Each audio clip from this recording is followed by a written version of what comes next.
atheism in the weak sense, because it doesn't hold a positive claim.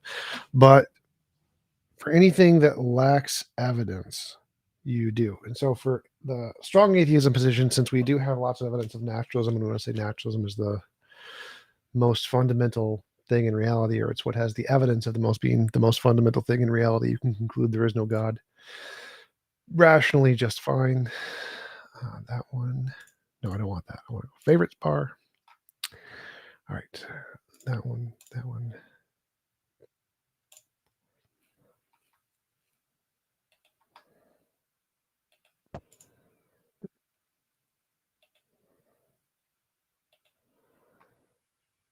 Can you hear me now? Yes, we can hear you now. Okay, so that did it. No, my computer is kind of weird. All right, well, good morning, everybody. I'm Positive Mind, also known as Mark Peralta. Glad to be here, T-John. Thanks for having me. Absolutely glad you're here. You are cutting in and out a little bit, like your mic's a little shaky. Okay. To favorites bar.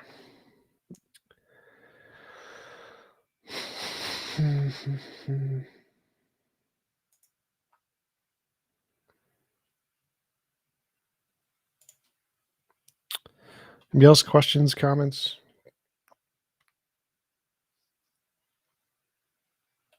Do you think that, in one way that, a person's idea of God or idea of its, environment is to do with lack of experience, maybe like traveling or reading different scriptures or understanding, different, achievements in life or something like that? Could that possibly be the lack of believing in God? What? Because, I've read, stories about people that had like near-death experiences or, had, I guess, were dead for 3 to 4 minutes and come back, extremely believing in God, being extremely spiritual, so on and so on. Yeah. And could that be maybe the lack of experience of actual, like, experience with death or experience with, actual, like, widen their experiences? Maybe could that be a possibility? I have no idea what you're asking. So people have crazy experiences all the time. That's not evidence for or against a God. It has nothing to do with a God, even though people might end up believing in a God because of that. It really has no evidence one way or the other. Yeah, but like, can I ask you a question? When you essentially started, when someone told you about the idea of God, maybe parents, maybe church, so on and so on, that was your experience of God, firstly, that being in the sky, so on and so on. But it's other like understandings of, God around the world. But yet, with your lack of experience, maybe your lack of believing God could be from just, the Catholic Church or the idea of Christianity, so on and so on. I still have no idea what you're asking. Experiences aren't evidence, so whether or not you have experience or not doesn't make a difference unless it's novel predictions. You can differentiate it from imagination. So whether or not people have experiences just doesn't matter. Yeah, and also I think those experiences kind of help shape the person into kind of buying into some of those wrong thinking about spirituality, or the society will sort of like define those experiences for the person early on in life, where they can kind of buy into it. So, like, maybe your experiences gave you like the idea of not believing in God. So experiences are important. Like, people tend to forget. No, experiences are irrelevant to evidence, completely irrelevant. So whether or not you So, have like, an your experience, experience within life, within the structure of society, yeah, completely doesn't matter. within Completely irrelevant. Evidence is objective, so it's true, independent of any subjective experience. So whether or not you have an experience just makes no difference. What matters is does the evidence justify your belief, whether or not you have experiences. So the experience part just doesn't matter. It's irrelevant.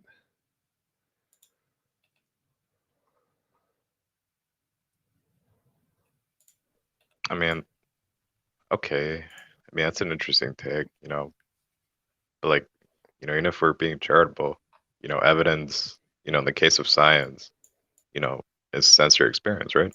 No, sensory experience is all kinds of things. Science is taking that sensory experience and putting it through tons of different methodological trials in order to verify that it's more than just sensory experience. So no, science isn't just sensory experience. No, I mean, I'm not saying it just is, but I'm saying like in science, the concept of evidence, empirical evidence, right?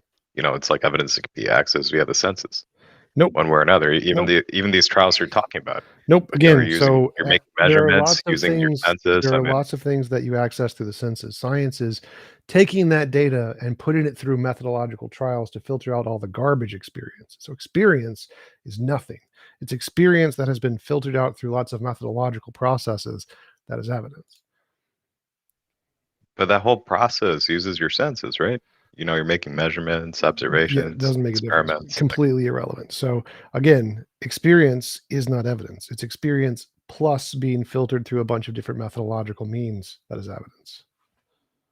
And it's not about subjective stuff. It's usually about things that can be quantified, like using numbers or measuring things or defining outcomes and making predictions so that you can rule out the subjectivity from it. Have you ever read a study of why people don't believe in God or believe in any form of spirituality? Have you ever read a study like that before? Yeah, there's a bunch of them. There's lots of, like Robert Sapolsky, Stanford University, had a big lecture on the origins of religion, coming from most likely epileptics, creating stories and being very confident in how religion can cause lots of different social benefits, which is why people are religious. And people who are not very interested in following the social paradigm are usually the ones that go against that and become atheists. People who are very strictly into evidence go against it. So there's lots of studies on the people who are religious and people who aren't religious and the reasons why.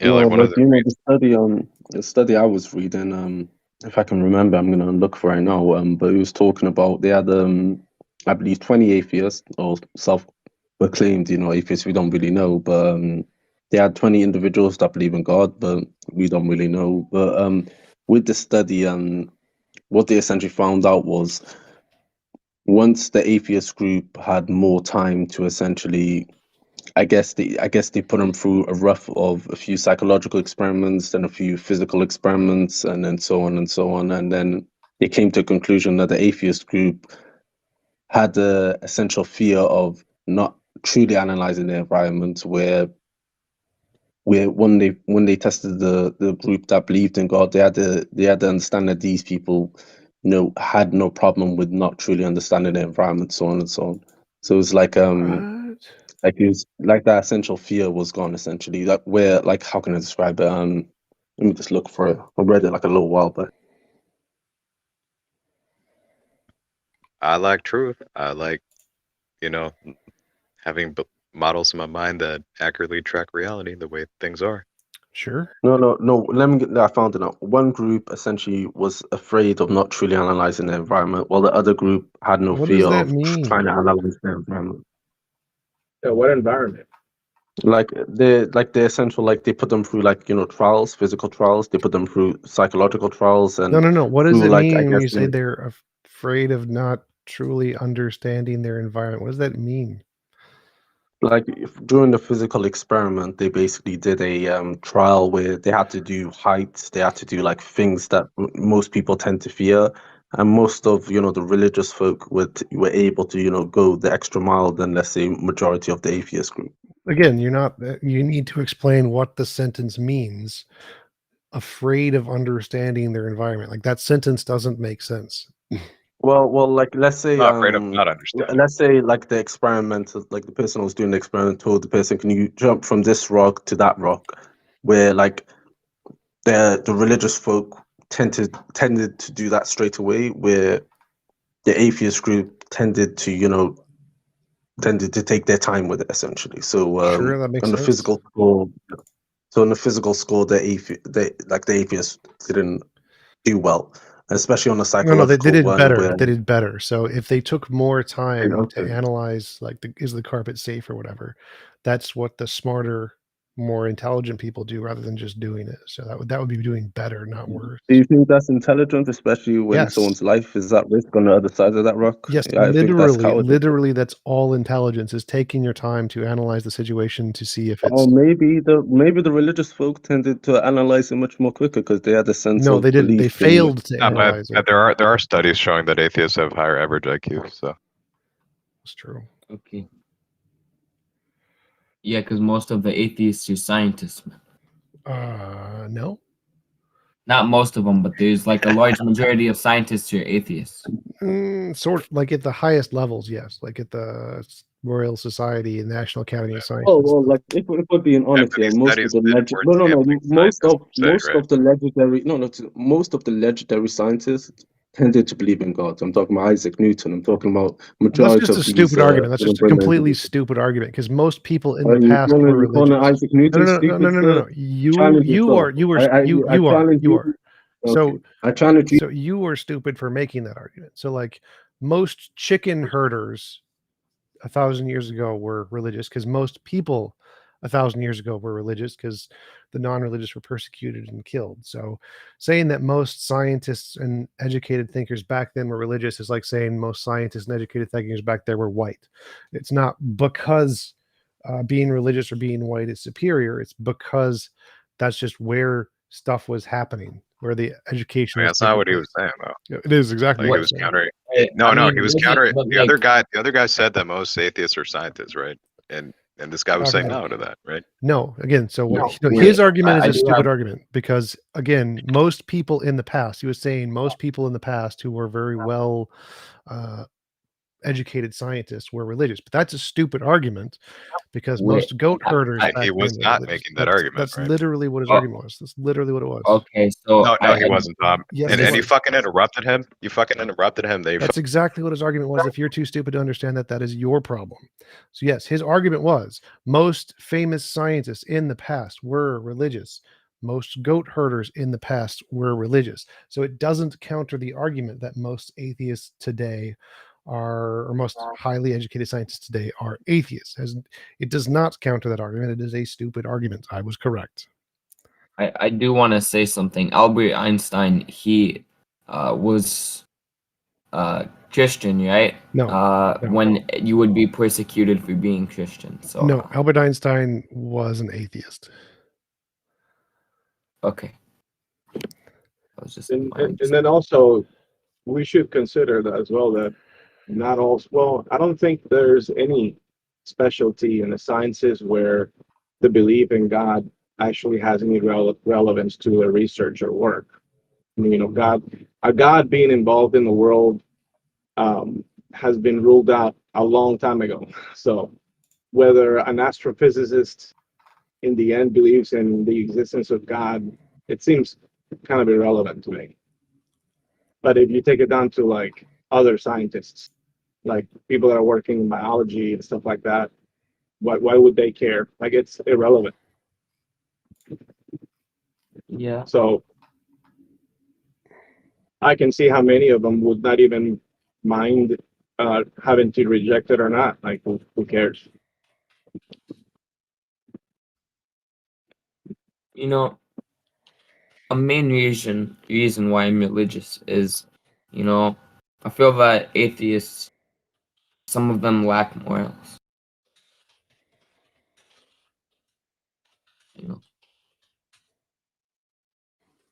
Like, what do you mean? Like, can you give an example? I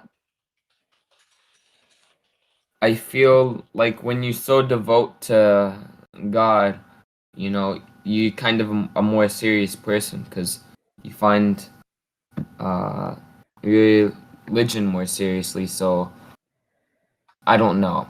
And I mean, how do you know that's actually a good moral thing?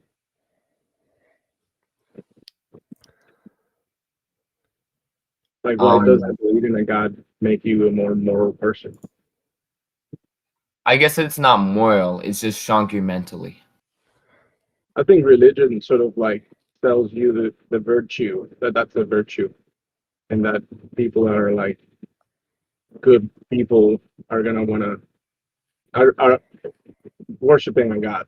So, but that's religion that's saying that. That's Okay, who would you rather I don't trust? think in society that would necessarily be the case. Like my thing is, who would you rather trust? Get you something. Someone that runs 10 miles every day, or someone that sits on their butt and watches TV, man. Like, who would you think is more trustworthy? I'm picking the dude that runs 10 miles every day because he's devout, you know. Yeah, Devout. well, I mean, in that case, that could be relevant if someone's making an errand for you. But that, we could understand that in real life. That makes sense. Someone that's got a better physical stamina and all that stuff, it's naturally gonna make do a better job running. We're running faster, having more endurance. Yeah. But that can be proven, and we know there's evidence of that being the case. We can have people of different athletic conditions test out and see how they do that. But in this case, there's no God that we can test out or work with or compare. Yeah. Not I to don't know. mention every religion is sort of competing, and they're all saying something different. So Yeah. why should one trust one over the other where there's no evidence? Well, I was given like revelations, so like Why do you think revelation is evidence? because it's not evidence to anyone else except myself. Why so. do you think revelation is evidence for you? Because I feel there's nothing that could give me that type of shock except God. Based on what? How do you know there isn't anything that could give you a shock in your experiences? 'Cause that seems like a pretty ridiculous claim. Like, it seems like drugs or electricity could most likely give you that shock just fine. There was no drugs or electricity. There's always drugs and electricity. That's literally what your brain is.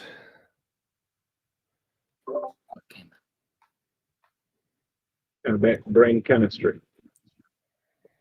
I guess, man. I guess you want to say You that. guess? Well, You the mean you don't problem know? is why do you think brain chemistry couldn't cause an experience, but a God could? What is there? How could you prove that there's a certain kind of experience that brain chemistry couldn't cause? I think it's open-mindedness. People that are open-minded, they're more likely to have revelations. I used to be very you were the one close-minded. being closed-minded because you said that this kind of experience that you're talking about could not be produced by anything other than a God. That's closed-minded. You've closed off all the other options. And I see no evidence to indicate that's true. It just seems you're being closed-minded and saying that this really powerful experience you've closed off the other options of it just being brain chemistry. And I don't see any reason to support that. It's impossible to give evidence for God because God is an omnipotent being. You can give evidence for God, fine, but that's irrelevant to the question. The question was, you said there was an experience that could only be produced by supernatural God thingy and could not be produced by chemicals and brain chemistry. And I want to see what's your evidence for that other than just it's a feeling you have. A feeling I have. It's kind of just that. Kind of just like a feeling I have. So, like, here's you a dilemma. Jedi? Like, what difference does your feeling make? Not to be blunt about it. Like what? Like kind of like I get kind of like goosebumps in a way, and I just have like I don't want to sound stupid when I say this, but like instantaneous thoughts that come from nowhere. Like And why That just makes you normal. That doesn't mean anything why special. couldn't no, but like it comes in like a shocking way where I get goosebumps and Still normal. but why do you think It's that not. couldn't be produced by brain chemistry? Because we can produce goosebumps and thoughts with brain chemistry just fine. Yeah, but you don't just get goosebumps when it's like in the middle of a hot summer day, right? Sure you do. Like literally you we do. can shock your brain and cause you to get goosebumps whenever we want. goosebumps are a result of the somasensory cortex. So if we stimulate your I think somasensory cortex, we can give you goosebumps whenever we want. It's just electricity in your brain. I think You can I listen do to think music and get goosebumps. You can have exactly. emotions and get I do think goosebumps. a lot of times I think you can just randomly get goosebumps just by thinking about something, or like maybe watching a cool video or a movie or something. So easy. Yeah, Yeah. but I mean, I guess, yeah, it just comes afterwards. Yeah, it comes after my revelations. So here's the thing, Bob. Like, with the reason why we can say that these things are normal is because science already understands how like our brain and our bodies feel certain things. I'll give you one very powerful example because I hear a lot of people comment like, "Well, how do you explain like I had this vision and I woke up and I had this very vivid dream and stuff?" Well, as it turns out, it's part of like one of your sleep cycles for your brain to secrete hallucinogenic substances. And it does it very naturally. I mean, there's neurology that understands this, and scientists know to the very T, like what type of molecule produces what you experience as a very vivid dream, you see. And so, like, we know that we can now, I don't say we, but scientists understand the biological mechanisms by which brains produce stuff as real, as intense as a very vivid dream or a nightmare. Yet, Well, my none of that revelation, includes, like, hold on, was I'll say one thing. None of that understanding includes the involvement of some spiritual realm or some god or some deity that is initiating or, having any causal effect on any of these things. It's just pure biological mechanisms using chemicals in the brain that, in fact, can be also extracted from nature, from plants, from mushrooms, the very same stuff. So it's just chemistry.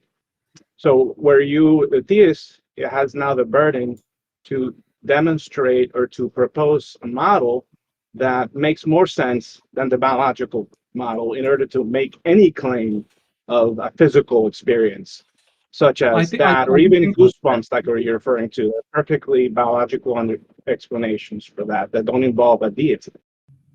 I do think that the okay. important part is like how T-Jump usually says, right? Like, if you need to demonstrate that a God is true, it's not just simply post-hoc rationalization by saying that, this is the data and this is how we explain it, but rather make a very successful or strong model for the God hypothesis.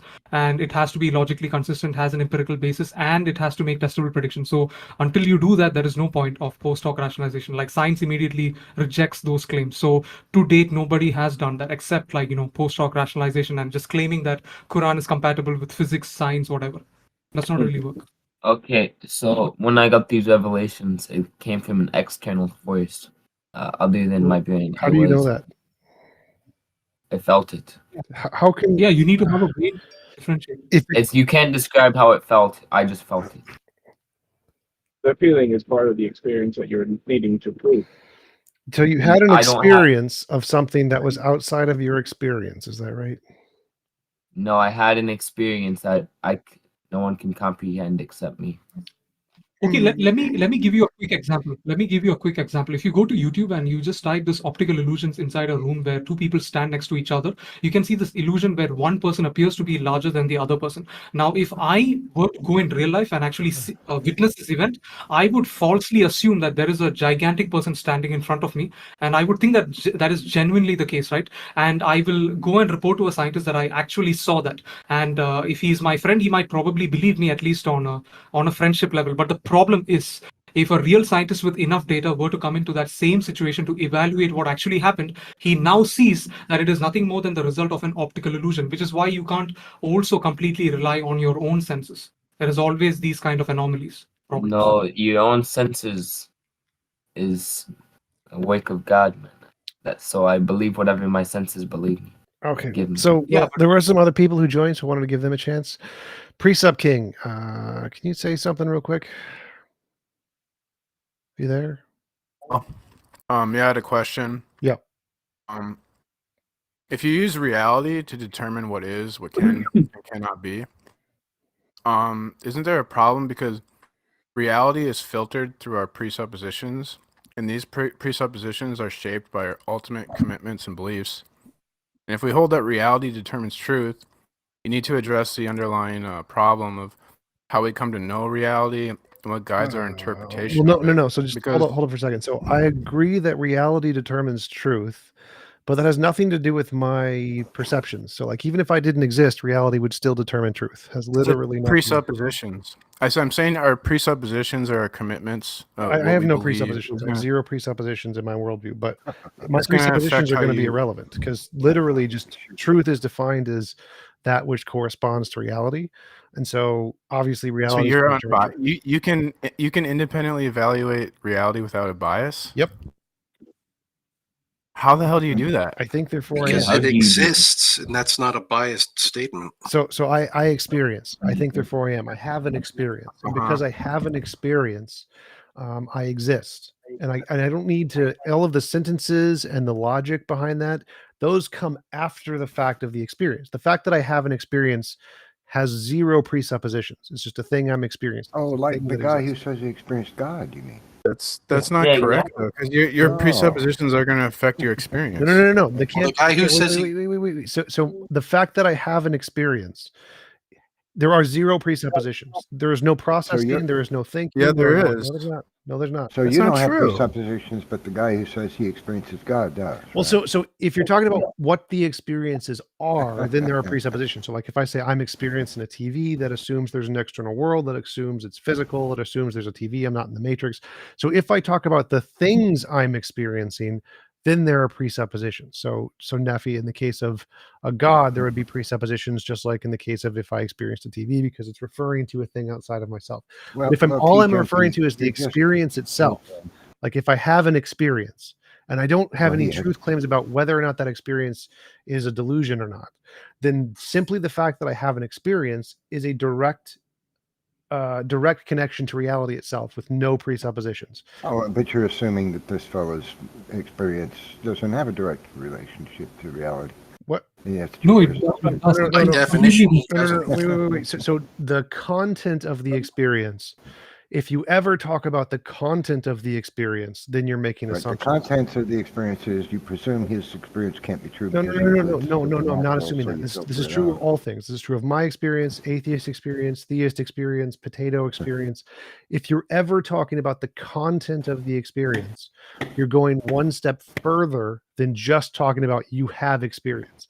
If I have experience, I exist, even if all of the experiences I have are wrong, false. This is true if I'm an atheist. This is true if I'm a theist. It's true if You're I'm a not potato. saying anything that discredits experience. That's not the point. So Actually, it does. Precept King's argument was that any experience we have requires presuppositions. This is false. So if I have a worldview essentially that I exist because I have experience or something, that worldview doesn't require presuppositions. Now, if I say I experience a God or I experience a TV, those both do have presuppositions. So the difference between a worldview that says I experience and I experience X is that the X is going to be the presupposition. The experience isn't a presupposition because you aren't presupposing the experience. It's literally a thing happening right in front of you. You're presupposing that somebody's experiencing God's presence can't be God. It must be something else. No, Nephi. This has nothing to do with the truth value of the claim of the experience. So it doesn't make a difference whether or not you are experiencing God or you are not experiencing God. It makes no difference. Tom, do they understand the difference between an existential claim and an essential claim? Because if they're trying to argue that something doesn't exist because their analysis of the essence of that experience disproves its existence, that's so. I think stupid from I the don't very think beginning. Nephi could. I don't think Nephi might be making that problem, but Precept King isn't. Precept King, I think, does understand the difference between. Well, he seems to be trying to imply that Precept King had a point by trying to argue the essence of the experience. And I'm Precept King has a valid argument. Precept King's argument is that if any particular worldview has presuppositions, it's contingent on those presuppositions, which is true. That's 100% true. My worldview does not have any presuppositions because it's based purely on my experience. But even your cognitive faculties would be considered like basic building blocks that lay the foundation for more complex beliefs. So your cognitive faculties are going to affect. Are you choosing them or are they Wait. Nope, that doesn't matter. So suppose I have zero cognitive faculties, like I'm an ant or something, or a worm or something. If I still have a conscious experience with no processing capabilities whatsoever, then I still exist. Whether I'm aware of it, whether I have any processing capabilities, even if all my processing capabilities are completely wrong, it will still be true that I exist because I have this experience. This experience is a thing that's happening to me, like a rock. It exists. It's an object. It's literally a thing that exists in reality. Yeah, it's inescapable. You presuppose uniformitarianism is true. No. So again, despite all the evidence of catastrophism. no. So No, Neff, we don't. The presupposition. laws of physics have changed. We've proven the laws of physics have changed. Nobody presupposes Nobody uniformitarianism. says laws of physics. See, he's change. arguing essence again instead of Laws of ignoring. physics don't have to change for catastrophism to be true, or uniformitarianism to not be true. No, See, he's trying to say that No, he's not, reality Walker. No, is he's not not. No, he's not. That's consistent. not what he's saying, Walker. He So- really is. No, he's not. So uniformitarianism, no, the I'm uniformity of nature assumes that the fundamental natures of reality don't change.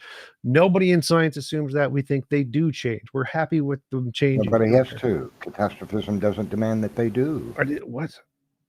I don't What care are you about talking catastrophism. about? I don't assume anything related to that. You assume uniformitarianism. No, I don't. I don't. I assume things can change. Of geological. Neffy, Theological Neffy, if I uniformitarianism, assume you things presume can that is true. change, that's the opposite of uniformitarianism. I'm saying it's I'm not talking about uniform. geological uniformitarianism. You assume that's true, despite evidence. What does that to the even mean? contrary. So there's a presupposition you have. There's no You presupposition presuppose there. it. What does that even mean? He's still arguing essence. Walker, stop. So this has nothing to do with essence. Neffy, what do you mean I presuppose geological uniformitarianism? Like Well, that's T-Jumpy, you assume that, for example, the continents have always been moving at the same rate. no, I that don't. they That's are, not an which is assumption. about That's based the off biggest evidence. I don't universe, assume bro. that. Yeah, you assume that the volcano eruptions, lava, magma. None of that's Neffy. A presupposition is something. magma plumes in the crust of the earth. Neffy, take a place over presupposition millions is of something years. you assume before you get evidence. So all of those things you mentioned are things we That's correct. all the No, Neffy, wait. And So you do presume it. the things you mentioned we have evidence for. There's no assumptions there. That wasn't something we just made up. No. You you presuppose it No, I don't. because no, it fits your worldview. No, And despite all the evidence to the to presuppose contrary. something, you have to believe it without looking at any evidence. So if I looked at the let me tell evidence, you I mean, something. you Let might me tell you- presuppose it like before you like turn on the TV and you see on the news that there's a volcano erupting. So a lot of these things, like you've got to think outside of your own mind because our society can like corroborate these things that you're referring to. I mean, name an example where that can't be the case, where we can't corroborate each other.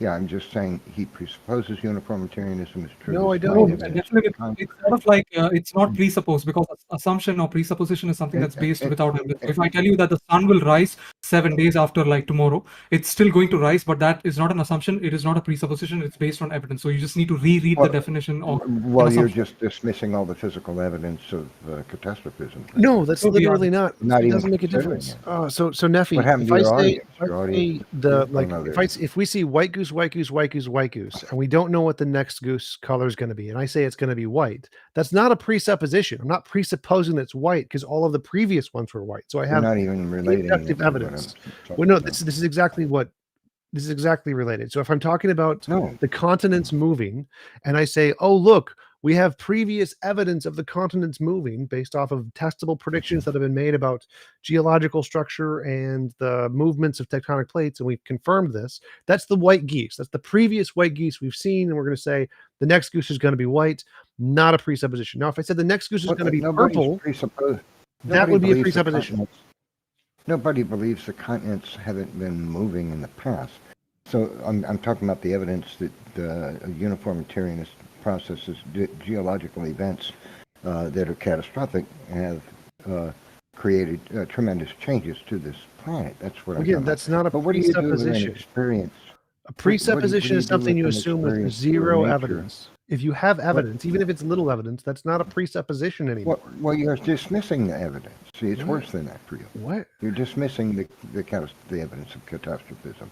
You dismiss it. No. It's still So, that well, still what do you couldn't do with be a an experience? presupposition. Neffy, a presupposition is what do something you- with zero what do you- evidence, for or against, What do you- nothing.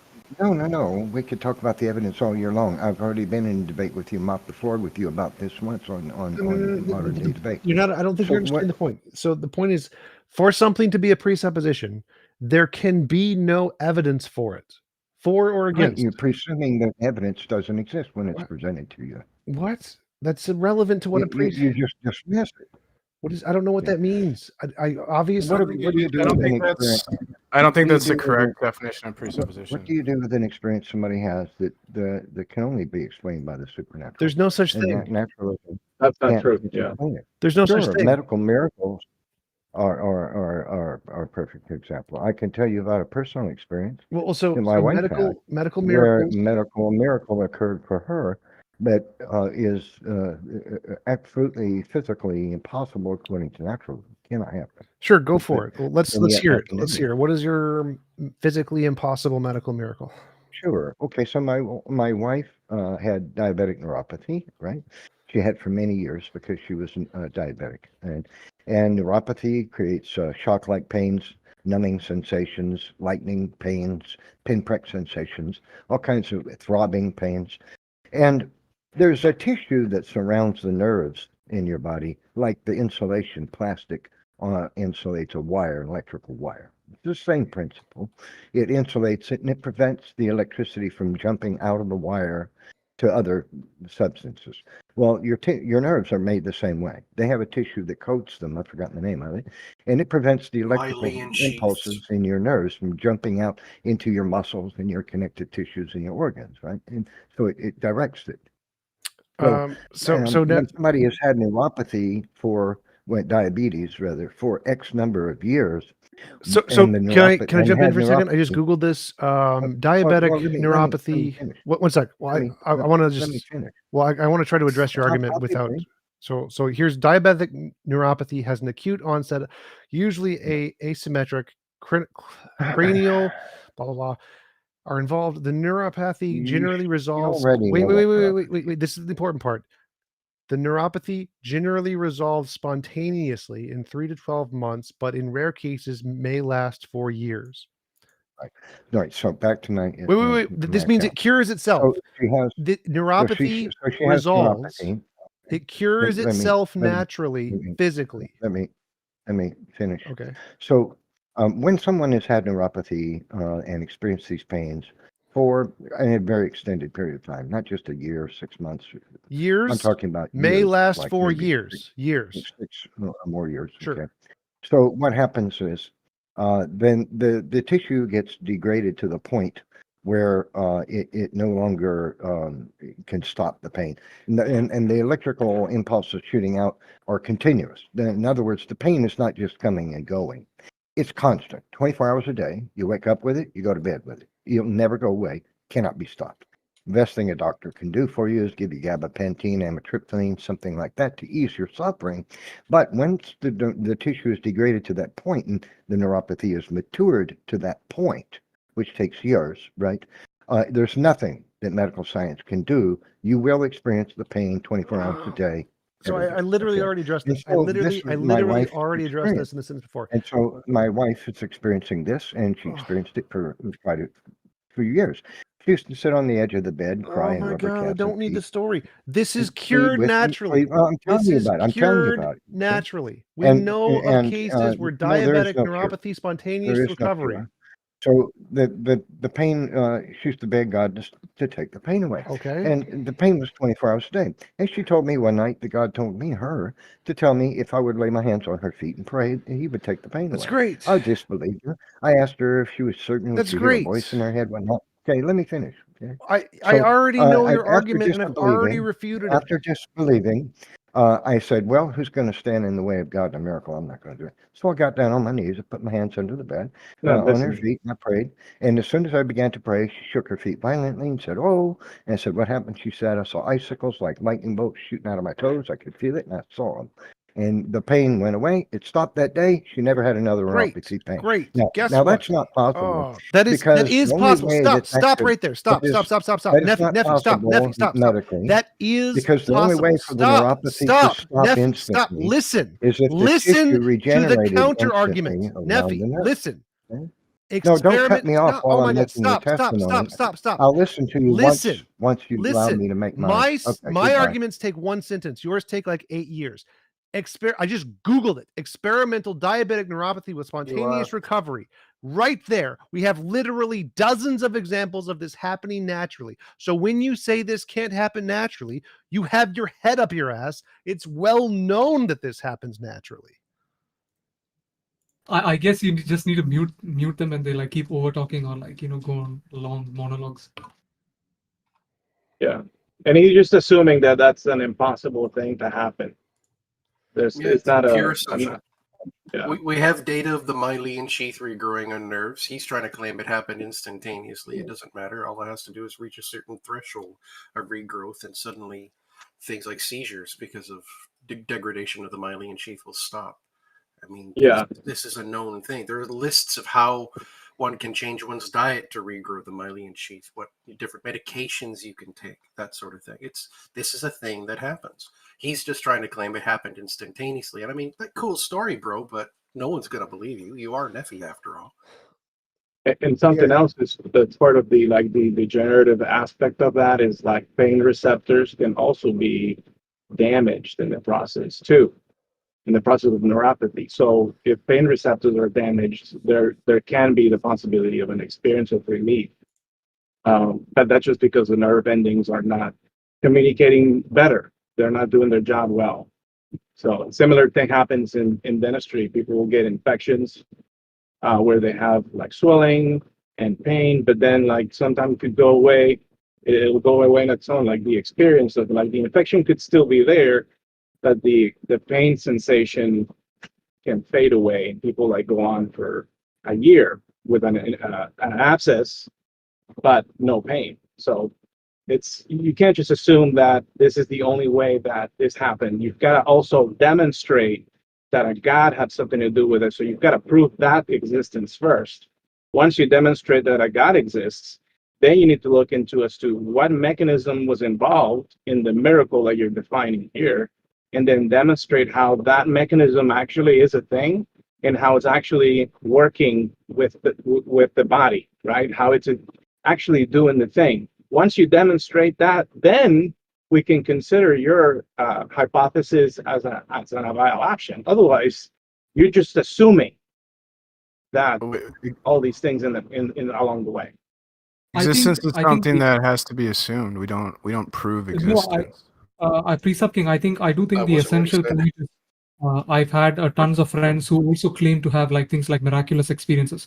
Now, it may be possible that some of them might have experienced some legitimate help from God, but the point is, in the vast majority of cases, we don't see that there is evidence of such, right? Like a lot of people, when they have some experience in which maybe they got healed by themselves, which also could occur naturally, they are usually very biased to arrive at that conclusion that, God did it without approaching that situation with much skepticism. So the problem is like a lot of things just fly over their head. And also a lot of miraculous experiences that I've heard of, none of those claims have any evidence to support it. Like if I were to ask my friend, like, did you take a medical report or a test before you had this miraculous healing and a test after that? Like, none of them have any of evidence of such kind. So that's where the problem is. Like, we don't have anybody doing that. Well, there are actually lots of cases that have that. There was a big book by somebody, I forgot his name now, where there are actually medical cases of people who have been healed after prayer, and it's well documented. The problem is that it happens at a particular rate, and that rate happens the same whether or not you pray over somebody. So cancer spontaneous remission is a thing. Like I think it's like 10% of cancers get spontaneous remission. So if you have cancer, you go to a church and they pray over you and you get healed.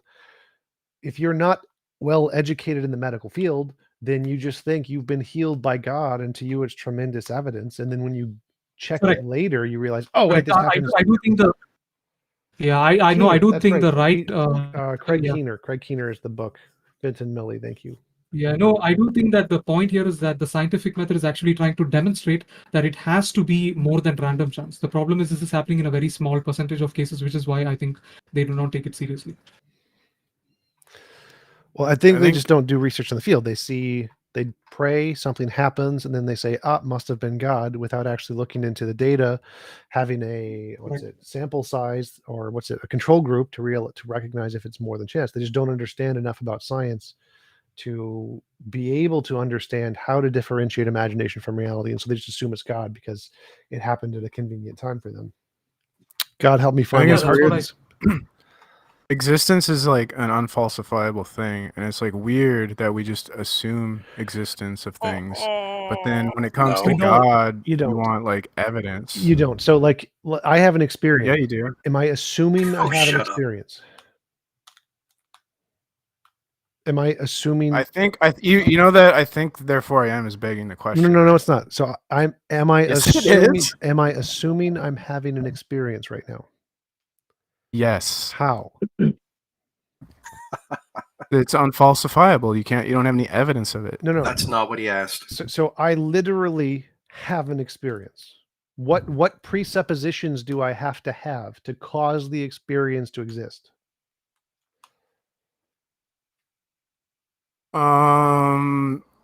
Cognitive structures.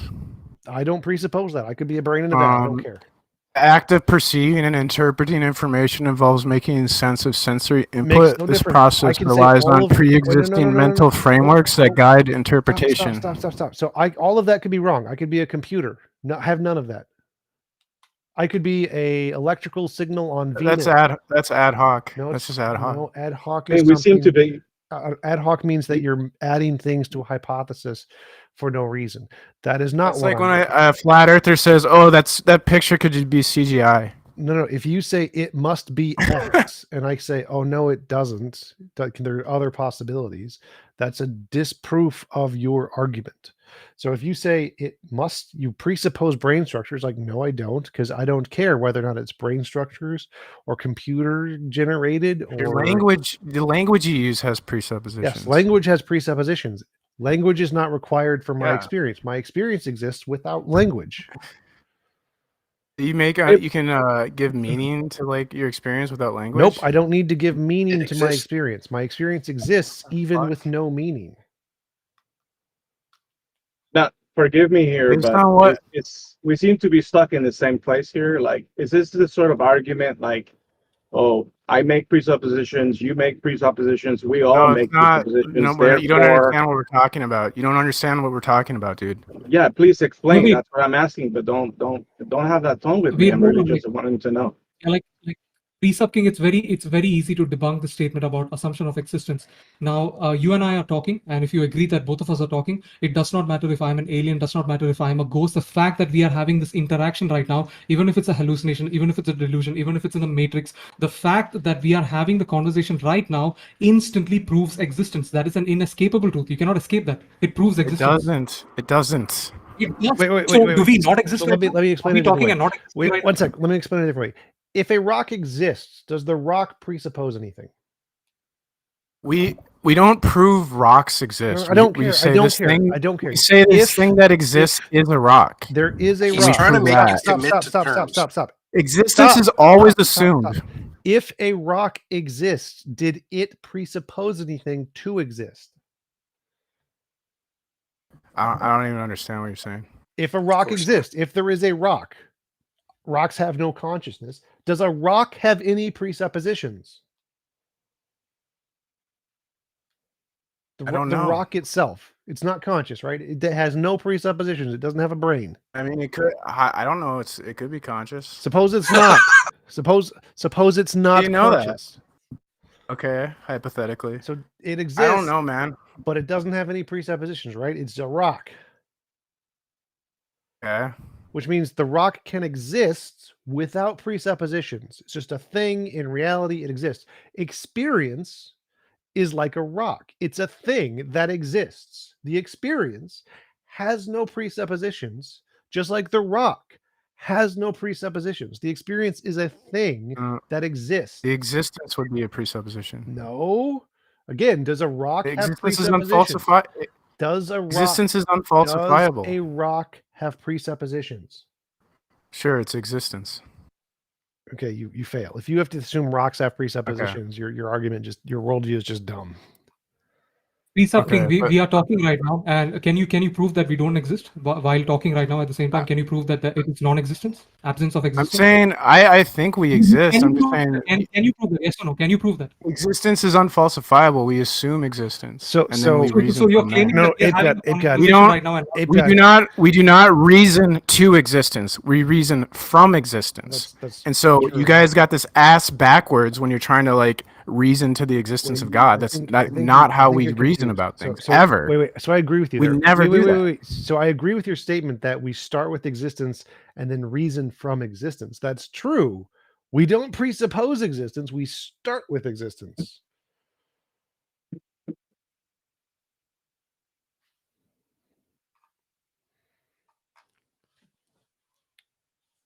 All right, then. Did his That's brain fair. explode?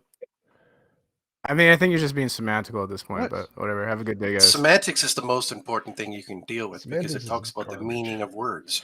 Hate semantics. All right. Anybody else? Questions, comments, God, philosophy, politics, whatever. Hi. I want to talk about something slightly different, if that's okay. Yep. Anything you want. So just a bit about physics. Sure. Do you know? Have you heard of superdeterminism? Yes. Okay, and what do you think about the idea? Fringe. Sorry. It's fringe. Oh yeah, I would agree with that. Not many people are sort of on board with it. So do you think it's probably false as well, or? I guess so. I'm not like an expert in quantum mechanics in that sense. I think that the typical interpretations are probably more likely. Okay. Yeah, no, when I have listened to your some of your shows, it seems as though you do lean towards indeterminism. Is that true? Yes, that is the consensus in physics. Okay. So I want to know if we have the same definition of determinism. So not obviously they're two different words, but often they're used interchangeably. Super determinism and So how do you define determinism? Caused by prerequisite states in reality, something along that. Determined in that sense. Okay. So I would say determinism is the idea that things can only go one way, and they could only have ever gone one way. So I don't know what you think about that definition. No, I don't think that would work. There's too many words there that aren't well defined, like one way and couldn't be otherwise. Like things could have been otherwise and still be determined. It doesn't make them not determined. So determined just means that it's a fixed result based off of a previous state. Okay. So Fossil, mute yourself. I can see this leading to a bit of confusion. So I've heard you use the word necessitarianism before, and I think that's the word you use for that idea, isn't it? Well, is that right? Well, necessitarianism means everything could only have been one way. Determinism is completely different. So like things can be determined and could have been otherwise. Like it is determined that a rock or the third domino fell in the chain. Could it have been otherwise? Like, yeah, it's logically possible to have moved the dominoes or stopped them or whatever. It's necessitarianism means it's only logically possible that one possible outcome could have ever taken place. Okay, yeah, so that's really the crucial idea that I wanted to discuss. So I'm fine with using your definitions because they aren't the same as mine, but it's whatever. I don't really mind.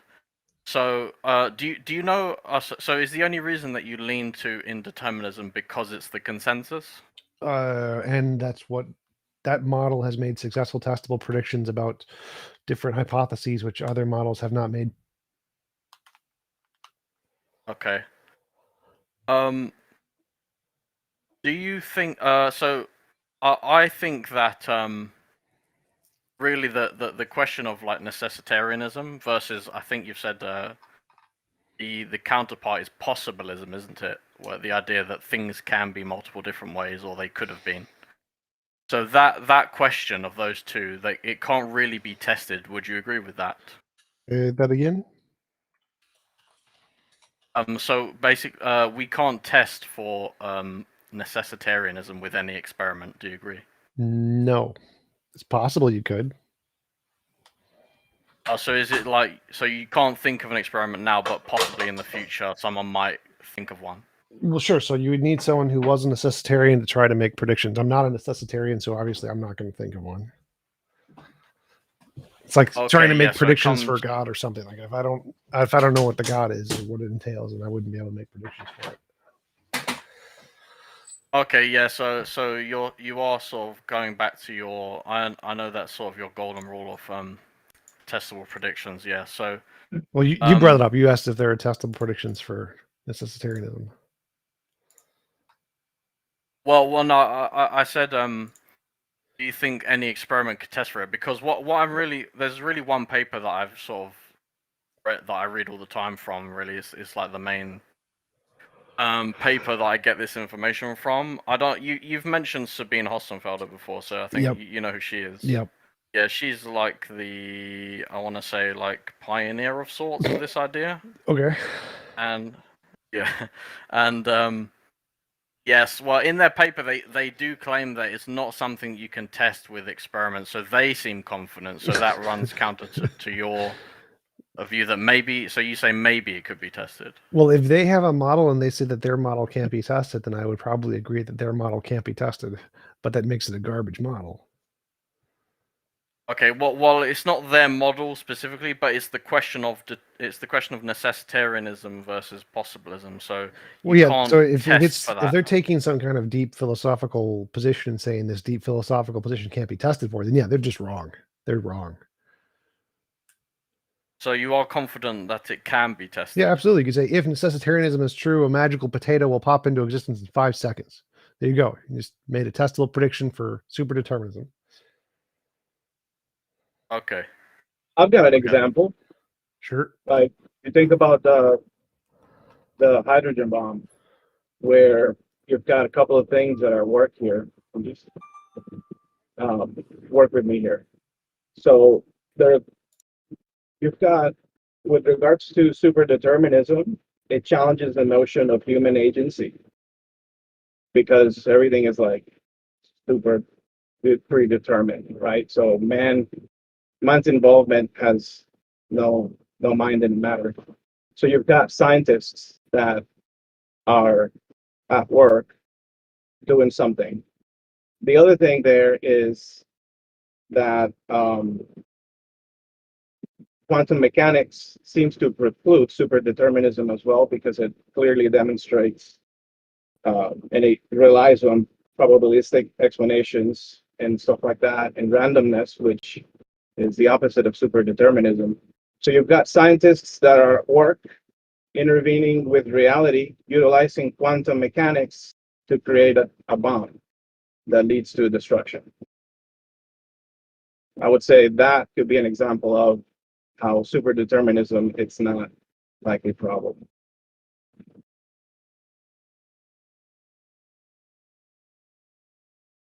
Okay. I do think the problem is like we can have all kinds of philosophical models that might lead to new theories or hypotheses in physics, but the problem is as long as we really can't make any testable predictions or have any kind of verifiable empirical evidence, like until that point happens, it's going to be of no value.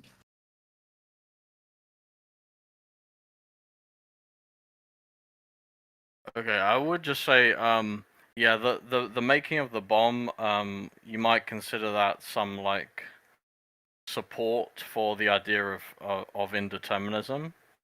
But I would say that you can have some aspects of quantum mechanics as it's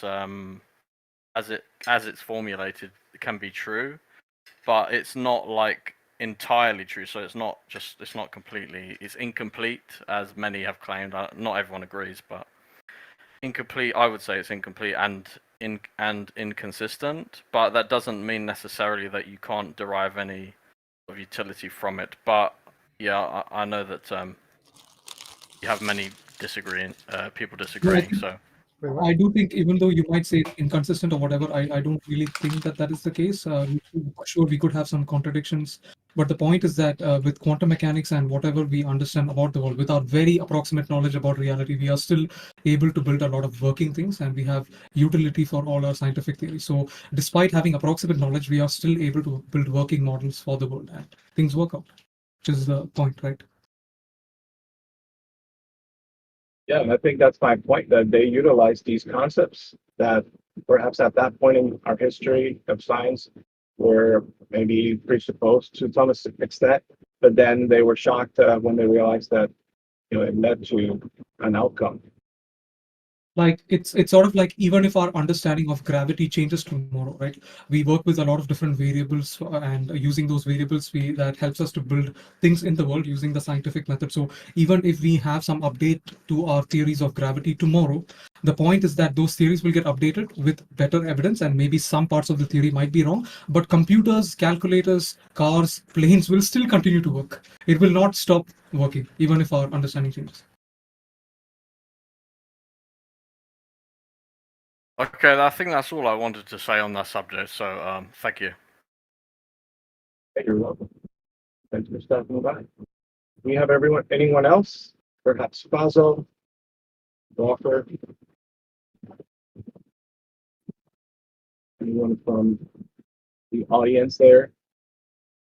Do you wish to participate on this broadcast? Just gotta raise your hand or Discord, and we'll bring you in. There is something going wrong with your sound. Oh, thank you for letting me know. I'm gonna try something else. I'll be back. Yeah, it's the same like cutting in and out that was happening before. Okay.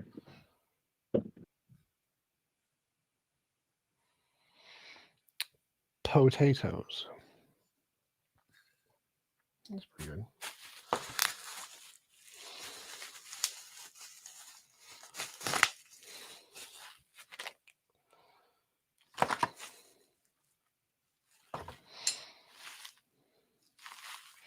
What else? Questions, comments, philosophy, politics, religion?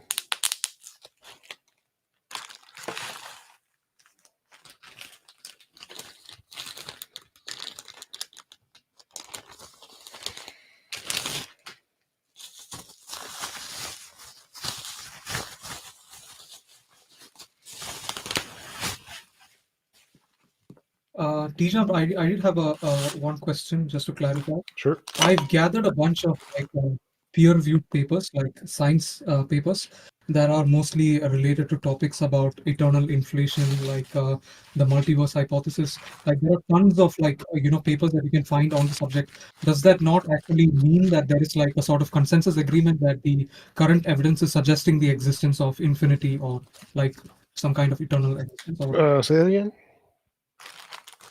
So till what part did you hear? Do I need to repeat the whole thing, or did you hear partial? We said there are papers on infinite inflation, and is this evidence that there is a past infinite or something? Is that what you're going for? No, what I meant is, because there is a way in which we find if there is consensus agreement on a certain topic, right? Which is we go to multiple different high impact journals, and we see that the evidence is not contradicting one another, or the papers are not contradicting one another. So the vast majority of papers is actually, you can actually find papers on eternal inflation, like the multiverse hypothesis, the fact that we could be living in some kind of multiverse. So since there are a lot of papers on the subject on all the different high impact journals, does that not mean that it is suggested by the evidence, and there is like a consensus agreement on infinite existence, or some kind of eternal existence? Well, internal inflation isn't that inflation has literally been happening eternally. It's that given our current evidence, that it would imply that it never had a beginning. But it doesn't necessarily mean. I meant that it's not suggested by the evidence. That's all I meant. Not that I'm not saying that it is confirmed, but it is suggested by the evidence. Well, so internal inflation doesn't have a state on whether or not the universe has a beginning. That's a different. Hey, T-Jump, I have a question, man. What? What is your question? Gojo Usukana. Okay, blocked. So eternal. Yeah. Yeah, I could find like a lot of papers regarding the subject of like eternal inflation, multiverse, Right. the many worlds interpretation of quantum mechanics. Right. So like, it's definitely one of the models. I don't think there's a consensus on it. I don't think so. Like, you can, there are polls that literally talk about the consensus. I don't think there's a consensus on it. There's definitely, and so you'd have to do more research into what the polls of the papers show. Are they in support of it? Or are they simply talking about it? Because there's lots of papers about things that aren't in support of them. And so simply having papers that talk about them wouldn't be evidence. It's the consensus.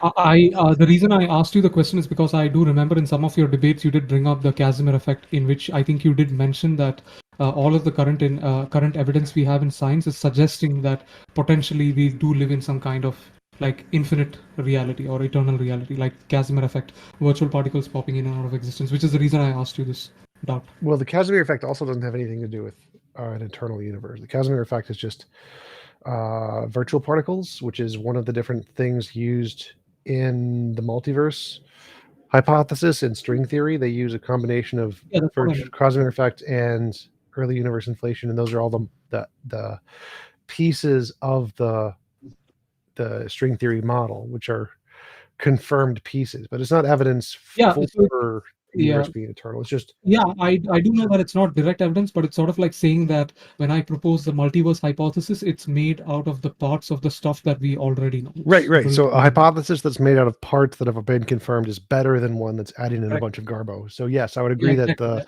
eternal inflation model is only using parts that have been confirmed, because everything in physics is only using parts that have been confirmed. Yeah, that's all I wanted to know. Gotcha. Because so the internal inflation model is only using parts that have been confirmed, just like string theory, multiverse, many worlds. They're all using only mathematics that has been confirmed. And why do you think in the case of string theory, despite not having made sufficient, I think, predictions, why is there not a controversy? I think there is a controversy. There is a huge controversy. Nobody likes string theory. Physicists think string theory is stupid. And Sean Carroll wrote an article that's saying that testable prediction should no longer be required in physics, which is also stupid. There is a controversy. No, but why do you think that it is still not replaced by something yet, despite not having made? Because nothing else makes predictions either. Nothing in that level of physics makes predictions. They're all just made up. If something else had made predictions that had been confirmed, it would have replaced string theory instantly. But nothing at that level has successfully done anything.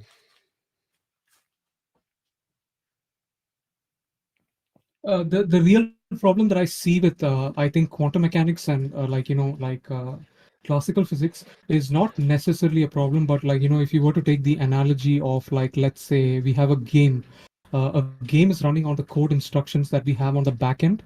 So the code, the whole mathematics that we could use to calculate the code would be different than that of the geometric presentation of the game on the computer screen. So on the hard drive, you have the code instructions that is translating to what happens on the monitor. So while there could be entities inside the game, while we can make direct observations of the events that are happening in the game, and maybe we can make a new mathematical framework to make predictions of how the motion of the objects will happen.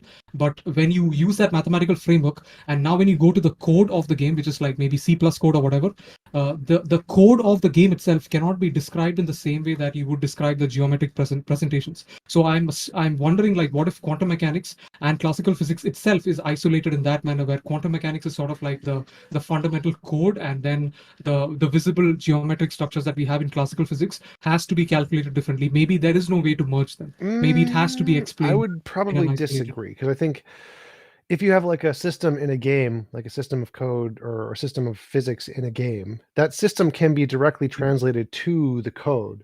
You can derive from the code what the laws of physics will be. And I think that's what they're trying to do. And they're trying to combine quantum physics and regular standard physics.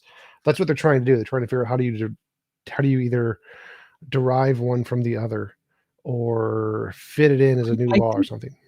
Yeah, that's correct. I think you can unify it in that way. But what I actually meant is like let's say that there is a certain action that you will do inside a game. Like a character moves near a door and he touches the door and the door opens. It's a simple action, right? Yep. like you have your controller and you press the button, you just press the button one time, and then he pushes the door. So if you ignore the code part of the game, and if you're the direct observer of that game, your only mathematical framework would be related to your observation of the character touching the door and it opening. But then maybe on the code part, there might be a chain of dependencies, like different modules of the code connected to one another. So maybe on the visual part, there could be just two actions that are happening, but on the code, there could be a chain of other events that could be happening in sequence. Sure. So the calculation there would be slightly different from the direct visual part of the game. That's what I mean. Sure. Not that it can't be connected in some way. Well, I think we already agree with that. Like the way classical physics works is completely different from the way probabilistic quantum mechanics works. So we already agree that that's the case.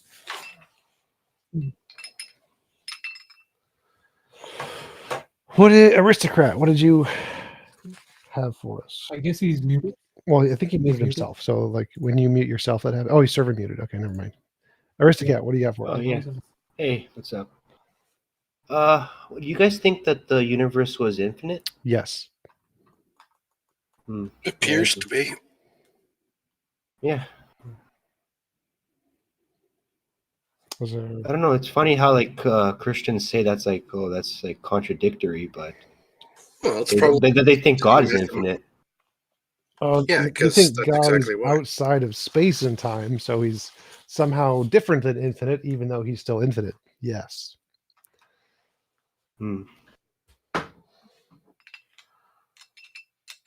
Yes, Christian beliefs are very silly. What do you think is sillier, Islam or Christianity? They are both fundamentally flawed in the same way, as far as I can tell.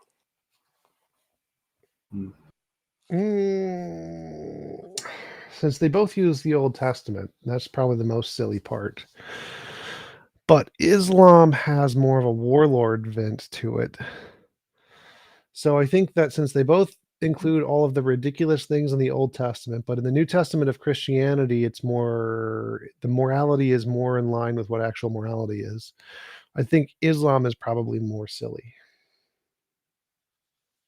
I sometimes argue against that, Tom, by the way. There's an argument in theology about what Jesus said versus what Paul said to establish dogma. Well, sure, I would agree, but I think that it's clearly the case that like what Muhammad said is obviously more immoral than what either Jesus or Paul or anybody in the New Testament said. Okay, my argument that I make, you can tell me if it's wrong, is that since Jesus, when he was asked that question in the story about what the greatest commandment was, he had to pick two. And the first one he picked was this whole submission to God. Literally everything you are is to be dedicated to God. Yep. To me, that sends exactly the same message as Islam, because that's the first pillar of Islam, is that you must submit to Allah. Well, I think that'd be a false equivalence, because I think that even though they may share like that one principle or whatever, Muhammad literally beheaded people and condoned beheading people and raping and murdering and pillaging. Jesus did not.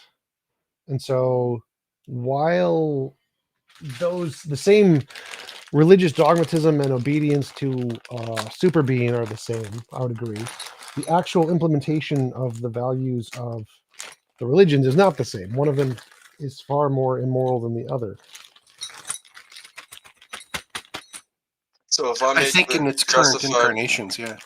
So if I make the justified truth claim, right, that God has been revealed to me, how is that in any way dogma, right? Well, you're presupposing that a God exists and that God is communicating or can communicate and is communicating with you. You've got like 3 levels of. Well, it's not that I'm claiming that necessarily. I'm saying the opposite is irrefutable and indefensible, right? That's what I believe. That's what I have faith in. Well, so that's what do you think the definition of dogma is? Well, what do you think the definition of faith is, right? Well, no, you asked the question. You said, "How is my personal experience of God dogma?" That's right. That was your question. Well, it's not even relevant on whether or not it's dogma or not. Really, I was just kind of touching on that. It's not even really too relevant whether or not, or significant, really, like logically. Well, that was just your question. That So I don't care if it was that was just your question. So your question is how is that dogma? Dogma is a principle or set of principles laid down by an authority as incontrovertibly true. So because you said that can't be disproven, it's dogma. Well, it's not that it's dogma because it cannot be disproven.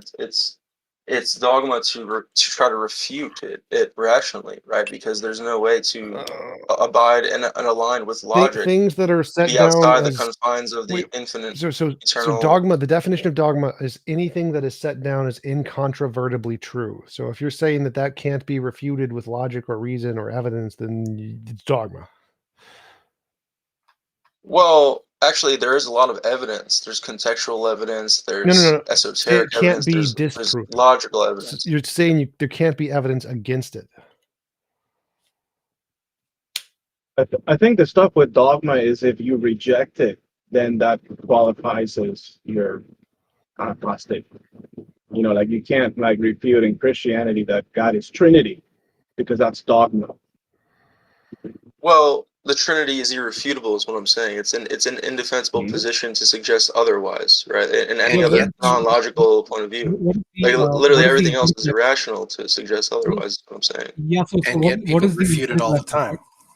Well, Yeah, but what there's is no the way that empirical- you could prove against that the Trinity is not the No, eternal flow of what the is the 369 of empirical evidence? Like, nature, and that the best kind everything of in evidence nature is we have, connected to the Trinity, the right? best kind of evidence we have today is scientific evidence. There is no scientific evidence for God, zero. So what is your evidence for So that? can What is you the- do have- disprove, sir, can you disprove that the Trinity is not intercorrelated and Disprove. intersynchronized with all Can you- all can you nature? One sec. Can you Can you disprove dispute the that? Stop. Can you refute that? Stop. Everybody stop. So Can you Ape disprove that a God, stop. pineapple spoke? Ape God, stop. So when you say, can you disprove something, that's a burden of proof fallacy. It doesn't matter if you can disprove. No, I didn't say disprove. I said dispute. Like, can he dispute that? Like, can he even refute it at all? Well, Is again, it logically refutable? Is what I'm saying. Refute and disprove are the same thing. Can we provide evidence against it? Yes, we can provide lots of evidence against it.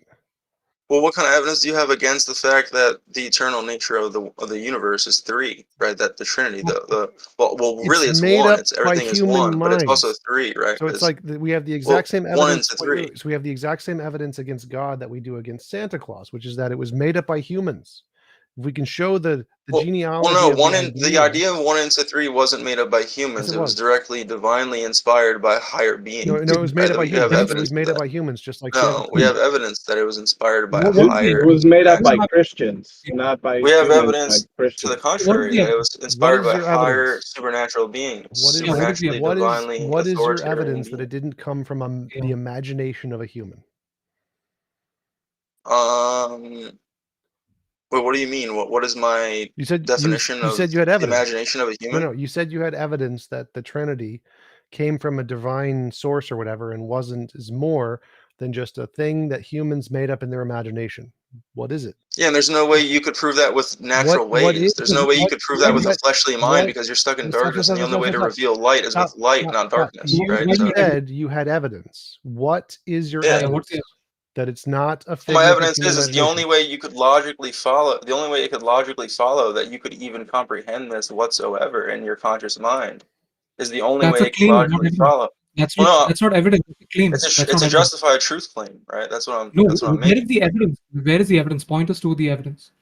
Well, you could. It's as simple as this. This is the evidence. This is the logical evidence that follows from that. It's not a non sequitur. It's not a non-contradictory. It's not any. Logical evidence. So I have what I'm logical saying evidence. is, Yeah, so Well, I I'm have saying- logical evidence that magical pineapples like reveal themselves to me through revelation, and they told me that your God is false. Now disprove that. That's logical well, evidence. It logically just follows. because you use the word magical doesn't make it evidence, right? My No, God it is has evidence I'm telling because you, it logically well, follows. It my logically God follows. Christ You're has wrong. evidence because he's the authority of pureness and the determining factor of all sets of particular realities and the justice of truth, right? So Yeah, he is all the of that whole. applies to magical pineapples. They So just there's told no me that your God is so false. like everything aligns. Everything that is actually true aligns with God, the perfection of Yeah, it God. aligns That with is magical relates pineapples as well. in nature and reality, Everything like that's omnipresence true and aligns reality. with Right, magic so pineapple. you cannot refute that. You cannot refute that everything is divine. You cannot refute that everything is I'm actually influenced by disappointed, divinity. Berserker, You cannot because refute that everything is I created thought you were and gonna make literally designed from a argument divine that aspect Way of to nature. gish gallop. We can refute that. You cannot refute we can that. refute that. And you can never We can refute refute that. that. No, you can I never mean, refute that. It's very easy to rabbinical refute that. Judaism refutes No, you can never Trinitarianism actually all day logically long. refute it. That's what I'm So saying. here's how you You logically can't. refute that. Wait. Hold up. So here's how you logically refute that. Every claim starts as a figment of human imagination until demonstrated otherwise. You have not provided any demonstration of any of your claims. Therefore, all of your claims are simply a figment of your imagination.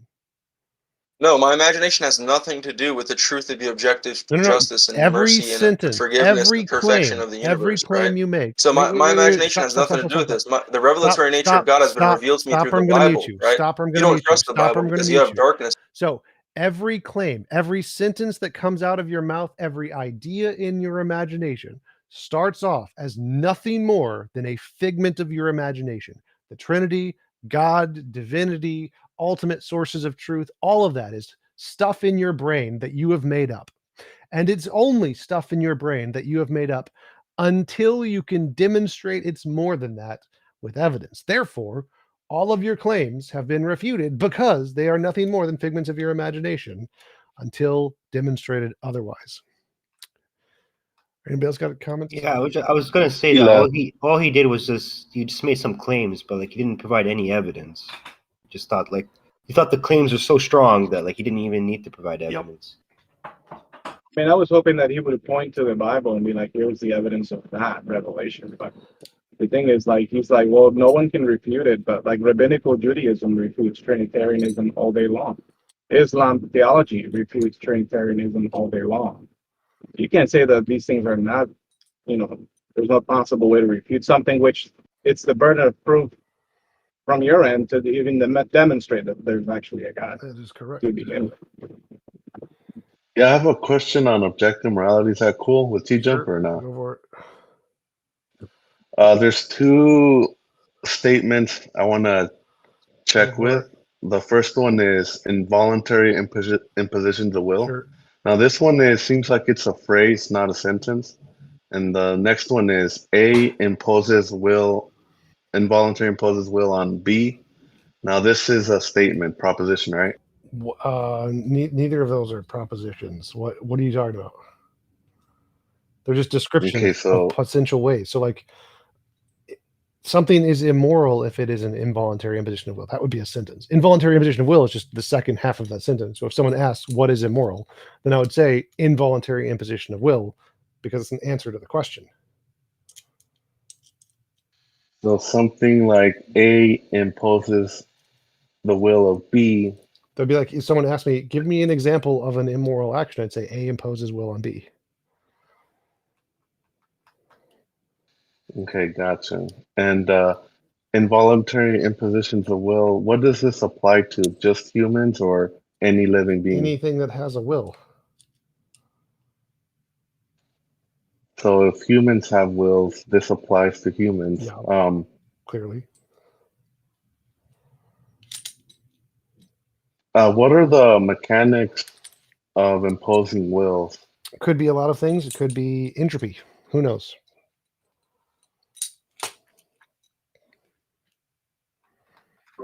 Are you guys talking about morality? Yep. If I remember correctly, T-Jump, I do remember in a very old debate of yours, which I don't know that if you remember. I do think that in that debate, you did make the most logical point related to like physical evidence of evolution, right? Like even though there might be subjective states, even though there might be objective states that you can observe externally, there is a physical pattern that you can actually observe. So it does not matter if our internal states are subjective. The vast majority of data is pointing to some kind of physical pattern in which species propagate or like work in cooperation like humans. So that physical pattern is, I think, evidence for objective morality that you can observe and measure. Sure. Okay, so speaking of involuntary impositions, and it applies to humans, what is objective about it? So my Besides, model, like, why isn't my model, objective morality is a law of physics. It's something in reality that exists like gravity. It's a thing that's literally there.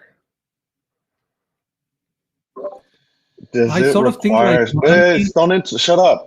So does it require a digital universe to have the source code to make the distinction that No, it has nothing to do with the this is digital a universe. It could be physics, it could be magical, it could be supernatural. It makes no difference what it's made of.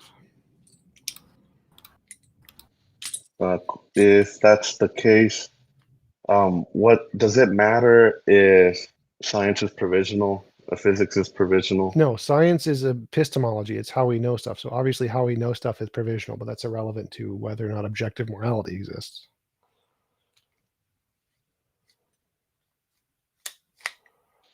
How do you know that that is a law of physics? Like, We don't. It's a how do you make hypothesis. that? Is it anything further from a hypothesis? Like, Nope. I know you mentioned. Nope. We make testable predictions that, if they're confirmed, would be good reason to believe it's more than a hypothesis. But right now, it's just a hypothesis. How well does moral progress and moral intuition help with this hypothesis? That's the starting point. So that's the thing where the phenomenon we're looking at trying to explain to build the hypothesis.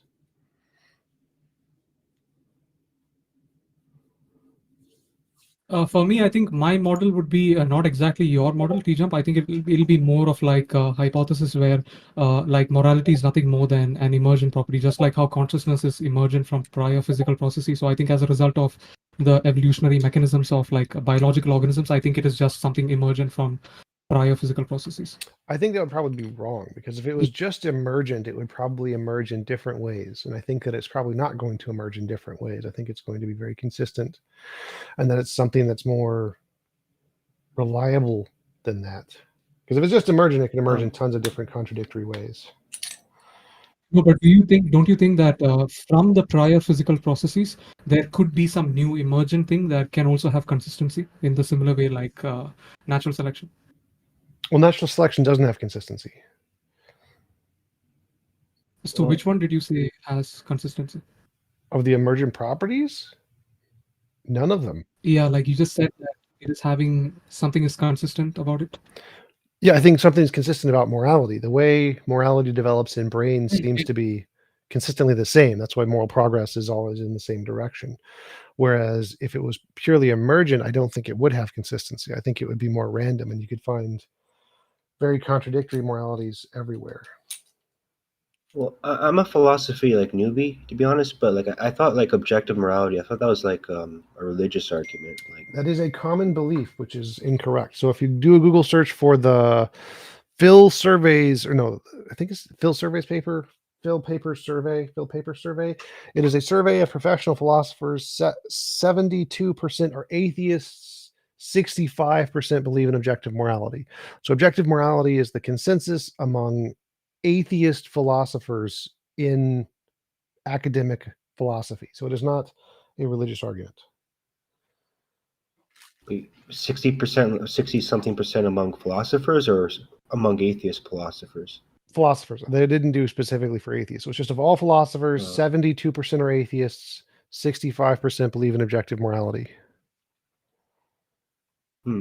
But then it doesn't mean that like we can say that was like 60+% atheist philosophers, because I'm willing to bet the 30% left over that are not atheist 25. philosophers, that they all believe in objective morality. No. So no, only like I think under 20% are religious. So it's only like 15 to 12% are religious. The rest are neither. There are other. There's a lot of other categories. So of the religious, it only makes up like 10 to 15%, I think. And so obviously they're going to believe in objective morality. So you can take that away or whatever and say that there's only 85% of remaining, and of the 85% remaining, 65% of those are moral realists, something like that. But yeah, the consensus is moral realism, and it's not related to religiosity, because religiosity makes up a small percentage of philosophers. Okay. But morality is objective. Like, why do like rapists exist? And like, I'm sure I can find a rapist that thinks he's moral. So like, if I say if light is objective, why are there blind people? It's like how does morality exist independent of like? There's lots of different models. So there's like the Platonic object, a priori abstract, moral naturalism, law of physics. There's lots of ways morality could exist objectively. Oh, so how would morality exist in the dinosaur age without humans? Law of physics, like gravity, it could just literally be a law of physics that's always been there. That's what I mean. That sounds very like a religious argument. Like it's just like this divine force. No, you're just dumb, dude. You don't get it. Well, I mean, could it possibly be a religious argument unless you're saying it's because of an agent? Because that's the religious argument. Well, no, that's what it sounds like. It sounds like an agent. But So I don't know what you mean by a religious argument in this context. You simply asked, how could morality be objective while dinosaurs existed? And I just gave you, like, for anything to be objective, it just needs to exist independent of opinion. That's what objective means. And so I just gave you an example of a thing that exists independent of opinion, like a law of physics. I could say it's a rock that would also exist independent of opinion, but it just makes more sense to say a law of physics. So it's not like, I'm not making an argument that you must believe by faith or something, or that you must worship it. You just asked, how could it be objective? And I just gave you an example. That was it. But no, I believe you're saying that like morality existed before like even humans existed, like in the dinosaur age. So yeah, that's what I mean. It's some agent. It's some like independent object. It's a thing. It's a thing that existed. Yes, that is how objective works. That's what I'm saying. Think, yeah. I do think another analogy that I can make based on what you said, T-Jump, you said about like, having some consistency with morality, right? Like, what about this example of like, let's say, matter got created from like the prior processes, like from energy and from the Big Bang, right? Expansion. So then we started getting emergent things like new particles, different kinds of particles. And then at some point, we have the atom of hydrogen and oxygen that come together to then form water, the molecule of water. So the point is, now the fact that we have these particles that lead to the emergent property, which is water. Now water does have some water is an object. Yeah, like an object, but it has some kind of like prior processes that gave emergence to it, and now the fact that it has emerged has now some consistency. Like if you look at a river, the way it flows or the way there's water. There isn't a consistency there because there's lots of different things that emerged. Some of which are water, some of which have this pattern, and some of which have other patterns like gas or plasma or rocks. And so there isn't a consistency there. There isn't a consistency to the emergent. No, I meant like hydrogen and oxygen is always going to give emergence. But you're not understanding. Water. So the emergent thing there is combinations of atoms. There isn't a consistency to the combinations of atoms. It's just a bunch of random stuff. And so water isn't a consistent result of being emergent property. It's just one of the millions of different things that come about through this emergent process. And so in the same case, you'd have to say there'd be lots of different things that come about emergent by this process. Morality is just one of the random things that happens or something. But that doesn't seem to be the case, because then there'd have to be some like alternative things that result in the same way as morality to replace it in brains or something. No, I think then the way to actually describe that would be the emergent thing that happened, like a natural selection from the prior processes, is following a certain pattern. And the fact that it already emerged means it may have to follow that pattern in the same way like hydrogen and water, like oxygen coming together will always lead to water. Well, that doesn't make any sense, because hydrogen and oxygen don't necessarily become water. It's just when they do combine together as two H2O, we call it water. So hydrogen and oxygen don't emerge into water. They emerge into lots of different things. Water is one of the lots of different things it emerges into. Okay. Maybe I don't have a better example. T-Jump, so I have a question. So if morality is like completely objective, how come our moral compass has changed over time? So if like, I'll give you an example. If light like, is objective, if this was ancient Rome, if light, slavery would have been moral. Stop. If light is completely objective, how come people's sight has changed over evolutionary history? Okay. Does that make sense? Isn't that just the observation of light that you're referring to with the blind person and not the light itself? Correct. So even if there can be something that objectively exists and has always existed and has always been the same, our perception or interpretation of that thing can consistently change, but that has no effect on its objective existence. And so the question of if objective morality exists, why do our moral progresses change, is exactly the same as saying if light objectively exists, why do different animals see different things? It's like our interpretation of the thing or understanding of the thing is completely independent of its objective nature. But our vision it's always been the same over time, right? I mean, we've had blind people. No, I'm talking like evolution. Like the average. So evolution started with like single-celled creatures or single-cellular light receptors that then developed into multicellular light receptors, and then developed a cone, which then developed viscous fluid in between it, and then a corona, and then eyelashes, and So our vision has not always been the same. It's changed drastically over millions of years of evolution. Okay, I understand what you're saying. So how do you isolate perfect morality? I don't know. I imagine in the I future. mean, if it exists, we Yep. should be able to isolate it. Well, that's the hypothesis. Yes. So if in the future we should be able to, sure. Well, I don't think not isolate, discover it. So like we can't isolate gravity, but we can discover it. Yeah. If it physically existed, we should be able to physically discover it.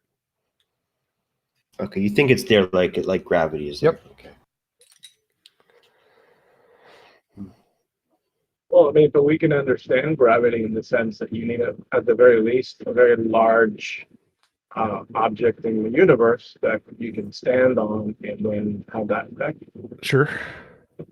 There is some sense in which you can appreciate gravity without it existing in its own, but you can observe, you would at least expect the other things to happen.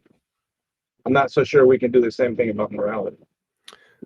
I'm not sure what you mean. So like we've discovered gravity. We've already made novel predictions. This is discovered force. If there are other forces we haven't discovered, it would be the same thing. We would be able to make testable predictions about how they interact with things and then see them interact with those things. And so we should be able to do the same thing with morality and make testable predictions about how it affects the evolution or the moral progress of different species in the same way that we can make predictions about if there's an object with a large gravitational force, it'll cause things to pull towards it or whatever. And so we should be able to do the same tests with morality that we can do with gravity if it exists once we discover it, which is true of any law of physics. There's actually a new paper discovered about a new weakly interactive law of physics that's been potentially discovered that we have no idea what it does either. So like, obviously with gravity, since we've discovered it, we're going to have a lot more ability to test it than one we haven't discovered yet.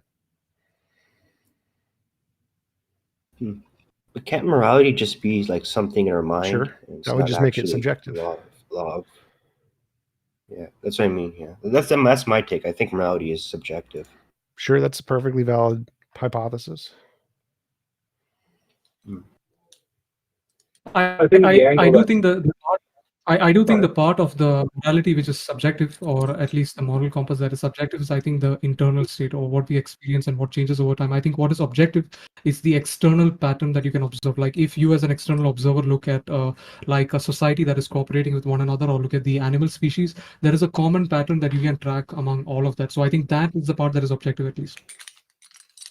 And I think the leap that, and perhaps Steve Young, you can speak on this, the leap that religious claims are making with the whole objective morality is that they're then going to assume that there's also an objective lawgiver. Sure. And so that jump is where, like, if you listen to like Ravi Zacharias, he said that you talk about objective morality and then falsely conclude that there has to be a moral lawgiver. So what can you tell us on that, Peter? Yeah. No, I think there is no problem giving the example of objective moral giver, but I think they need to remove the part which implies some kind of intentionality. They are trying to insert an intentional agent, which we don't have any evidence for. It could be just the laws of physics, like T-Jump mentions. Sure. Like quantum fluctuations that may have emerged, led to this emergence. So.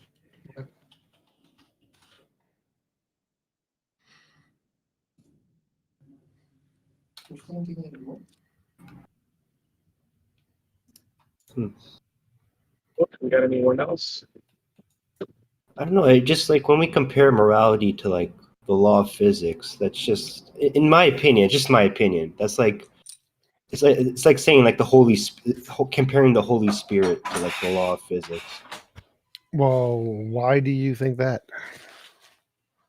Because like, you know, like Christians, they'll tell you, oh, the Holy Spirit's there. I feel it. It's part of the universe. You can't see it, but it's there. Well, I've never said any of those things. The laws of the universe? So like I think you're confusing the fact that they say, well, I feel it and therefore I think it's there, and thinking that my argument for morality is similar, which is not. My argument for morality is there are phenomenon like moral intuition and moral progress. They change in a consistent pattern over time. We can see this consistent pattern over time, And then I think this could be explained by a law of physics, which is not just saying I feel it, therefore it's there, like the religious arguments. It's not the same. Yeah, but I don't know. Morality, like we came up with it as humans. That's just how I feel about it. It seems like your argument is more like the religious argument. It's just how you feel about it. Like you got to make evidence, arguments kind of stuff, not just say this is how you feel about it. Because then if all you're saying is that's how you feel about it, then you're no different than the religious people. But I'm not making a claim that like there's an agent that's called morality. Well, and so it's, the like, this the invisible key, the force in the key universe. part is whether or not you have evidence for your claim. It doesn't matter whether your claim is that there's a being or not. Who cares about that? The claim is that if you have an idea, whether or not that idea is supported by evidence or not. So my idea of objective morality is based on the patterns of moral intuition and moral progress being consistent over time across cultures, independent of societies. It's always the same. And I predict it's always going to be the same in other species and AI and anything, other aliens, if they have it. So I think that this pattern that we see, which is a consistent pattern, is caused by something. Okay, I'll throw a curveball at you. So what if this is World War II, Sure. and let's hypothetically say that the Nazis won? Sure. Well, then morality would have a completely different pattern Completely than we have it would today. not at all have a different pattern. What, the Nazis have a completely different moral compass. No, they don't. The vast majority of the things the Nazis believed are exactly the same as what everyone else believed. But it would eugenics? Yeah, would again. So the vast majority of things the Nazis believe and how they treated other people, with a couple of exceptions, would be the same. But that has no effect on morality. Again, morality is moral progress over time. Whether or not some people kill lots of people during certain instances has no effect over morality's progress over time. No, I'm saying, what if they won World War II? Even if they won, it now, would like, still have this is- no effect of moral progress over time. It's like saying, What if it was it's like like saying there 1,000-year are right? earthquakes. Like the tectonic plates have been moving for millions of years, 2 centimeters at a time. Well, what if there was a massive earthquake that moved it 5 feet backwards in one day? Would that change the pattern? No, it would have no effect on the pattern. I feel like it would. Like, what if the Nazis, like, because they would have taken over the world, they would have shaped the whole moral compass of the world. Tectonic plates, they move 2 centimeters a year or whatever, and they've been doing this for millions of years, right?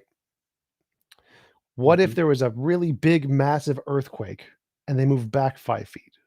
Would you say the pattern has changed? This is a completely different pattern now? No. Right. Why? The pattern of earthquakes? No. No. The pattern of the tectonic plates. Tectonic plates are moving away from each other across the ocean, 2 centimeters at a time. Suppose there's a really big, massive earthquake okay, I understand that what you're moves saying. it back 5 feet in one day. Would that invalidate the pattern of tectonic plates moving 2 centimeters a year? Yeah, but I think the Nazis would be more than like a 5 feet movement. Oh. So there have been 100 billion people. How many people do you think the Nazis could kill? 100 billion humans have lived since the beginning of human history. Not even killed. They probably would have like just castrated like anyone they thought was subhuman. Sure. How many people do you think they could have castrated? What percentage of the 100 billion humans that have as ever many lived? as they could? If they ruled the world, pretty much anybody they deemed as So let's suppose they killed literally every single human at the time period. That would be about 7 billion. Means of the 100 billion people that have existed, they would have killed 7%. There would be a 7% change. Yeah, but it would have also shaped our thought, like because they would have destroyed a lot of history that they didn't agree with. They would have changed progress. They'd have zero impact on moral progress. The social moral progress would continue to change in the exact same way of giving less involuntary imposition of will. It may have set it back a little bit, but the progress would still continue in the exact same way. Okay. So like even in super bad societies like Rome at the end of its era, when there was lots of murders and rapes and things, society was still progressing morally. Even though it set it back, it can still continue to progress morally before and after. So just like with any graph, there's going to be ups and downs on the graph. What matters is the trend. What is the direction of the trend going? And the trend is continuing to go in the same direction, even if there's going to be ups and downs. I would also make the argument that since there was sterilization programs, that were rampant back in the 30s and 40s and 50s, that this was done in the U.S. and in many other countries. It was just considered to be a natural idea, an extension of social Darwinism, that if you want to try to force evolution to happen, you should be sterilizing the undesirables. And it wasn't, I think, until the Nazis took that to its extreme that people realized, oh, right, we can't do this. There's something fundamentally at odds with how reality actually works to think that you can force evolution in that fashion. Well, no, I think we can force evolution. Sure, we've done it before we even discovered Darwin. Not forcing. Yeah, so like it's called artificial selection. Yeah, like the chicken, right? That was Yep. That never even existed in nature. That's We not created forced, the chicken. I think that is forced. So artificial selection is forced evolution, essentially. Like the Chihuahua dog, pit bulls. There are lots of animals that That's too much trial and Even error. the farm cow. Yeah, cows. The farm cow. They literally you're couldn't engaged in exist. trial and error, right? What? You're engaged in trial and error, though. You don't know what the breeding of these two dogs is going to bring. You're looking for a favorable outcome, but you don't know how to bring it about. So you're just using something you understand until you get a favorable outcome, and then you pick that. Well, we do understand how it works. We literally are doing it. We're genetically engineering things right now. And so, I mean, you can genetically engineer things by specifically modifying the genes with the CRISPR, whatever it's called, or you can use artificial selection to only select for things that you want. Either one is still doing manual gene manipulation.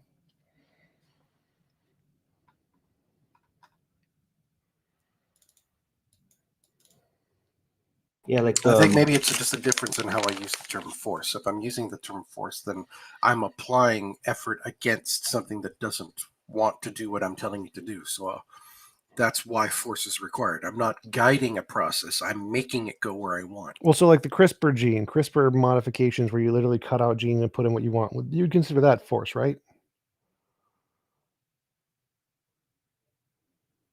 I don't think that you could call it force unless it actually does what you're asking.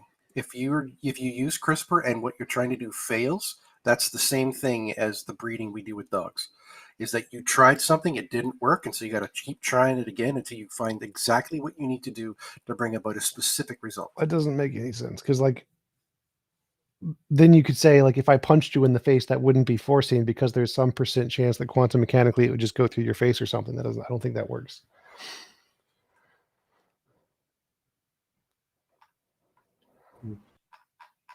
like the cow, that used to be called the oryx. I think I forgot when, but like 1,000 or something years ago, like a very long time ago, we figured this out.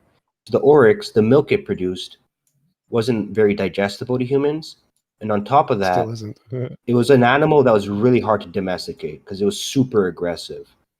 So what they did is they just, they found the most timid oryx, with the, best tasting milk or whatever, more digestible milk, I guess. And over time, they just, selectively bred it into the modern day cow, which is very, passive and domesticated, and we can consume their milk.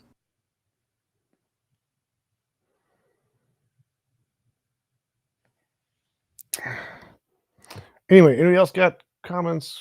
Philosophy, politics, religion, atheist church, magical potatoes. Yeah, what's your thoughts on like a digital universe? Can you just code objective morality there? Sure, you could. Yeah, if digital universe is real, you could objectively just write morality into it or something. I think the digital universe hypothesis is stupid, though. Like in what ways? What do you mean? I think it's stupid in the same way a God is stupid. You're taking an anthropocentric property, something that we do, which is write programs, and then applying that to the fundamental nature of reality, which I think is dumb.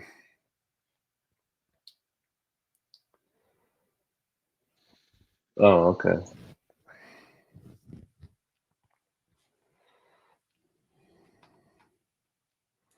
Did you ever hear Neil deGrasse Tyson ever talk about the last thought of God? Maybe. I don't remember it.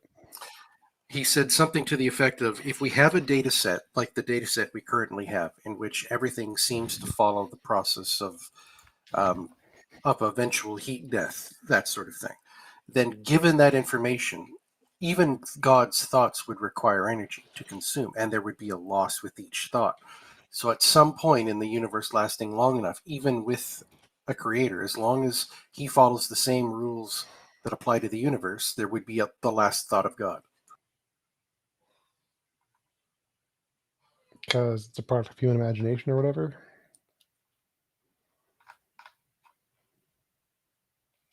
Say it again? Because it's a product of human imagination.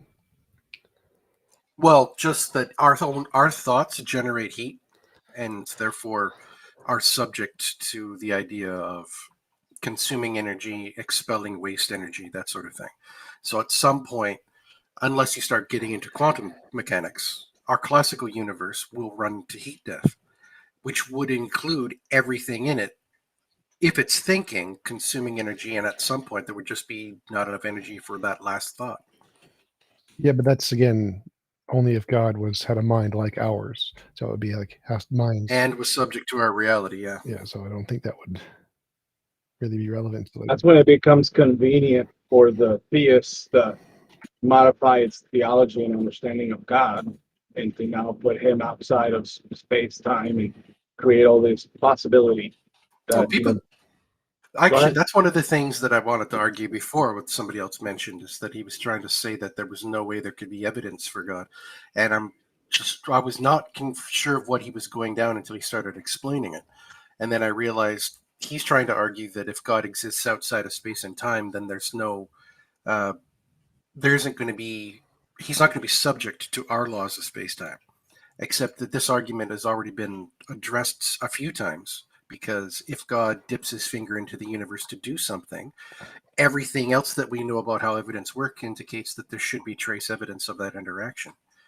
And so why would a God be capable of interacting with the universe? And if he is removing all evidence of that interaction, then there's no logical reason why any of us should think God is real, because he's deliberately acting to hide his presence.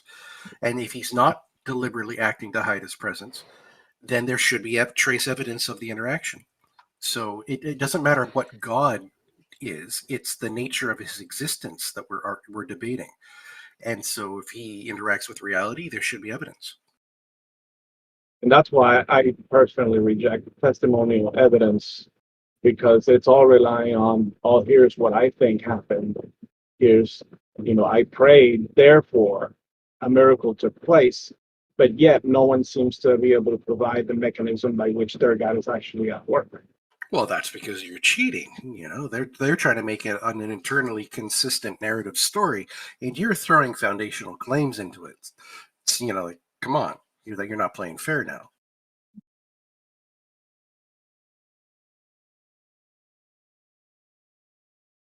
I mean, I can completely agree that a lot of different religions have internally consistent narratives, but it's when they dare to venture outside of that internally consistent narrative that you have the problem.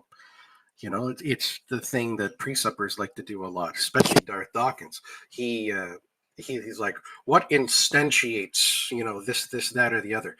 And the very word instantiate implies that something is being directed from in a top-down process. And so that's where that smuggling in of that worldview screws the question.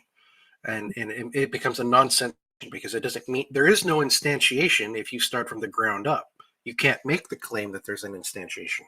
So why would anyone answer the question based only on your worldview that you have yet to validate?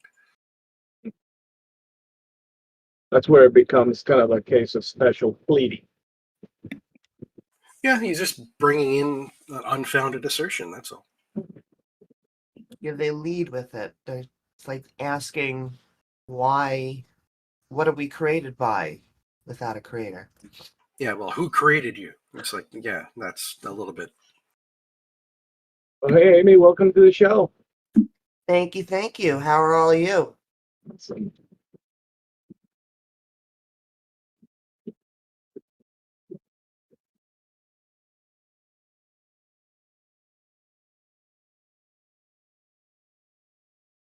All right.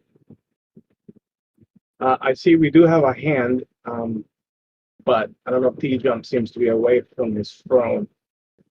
I'll just take an opportunity now that we're all silent to welcome to the Theist Helpline, or Philosophy Kindergarten, parentheses, Church of the Best Spots of the World, with T-Jump. And so we've got a lot of people watching and very little likes. I'd like to see that like count go a little higher than just the 18. And you want to participate, there should be a link somewhere here, or you can join the Discord. And then if you wish to support the show, you can always become one of T-Jump's patrons or donate directly to his PayPal. That information is on your screen if you're watching YouTube. Okay, can you guys hear me a little bit better now? Sound good. Mhm. I see someone else up here. For some reason, I can't see the full name on my screen, but it starts with S. Yeah, that would be me. Hey, what's your name? Slum Duke. Slum Duke. Do you have anything for us? You wish to I chime in? do. I do. Uh-huh. I had a question, but it was specifically for T-Jump, and he's gone now. So. Okay. Yeah. Was it about Well, his we've got morality? plenty of smart people here too.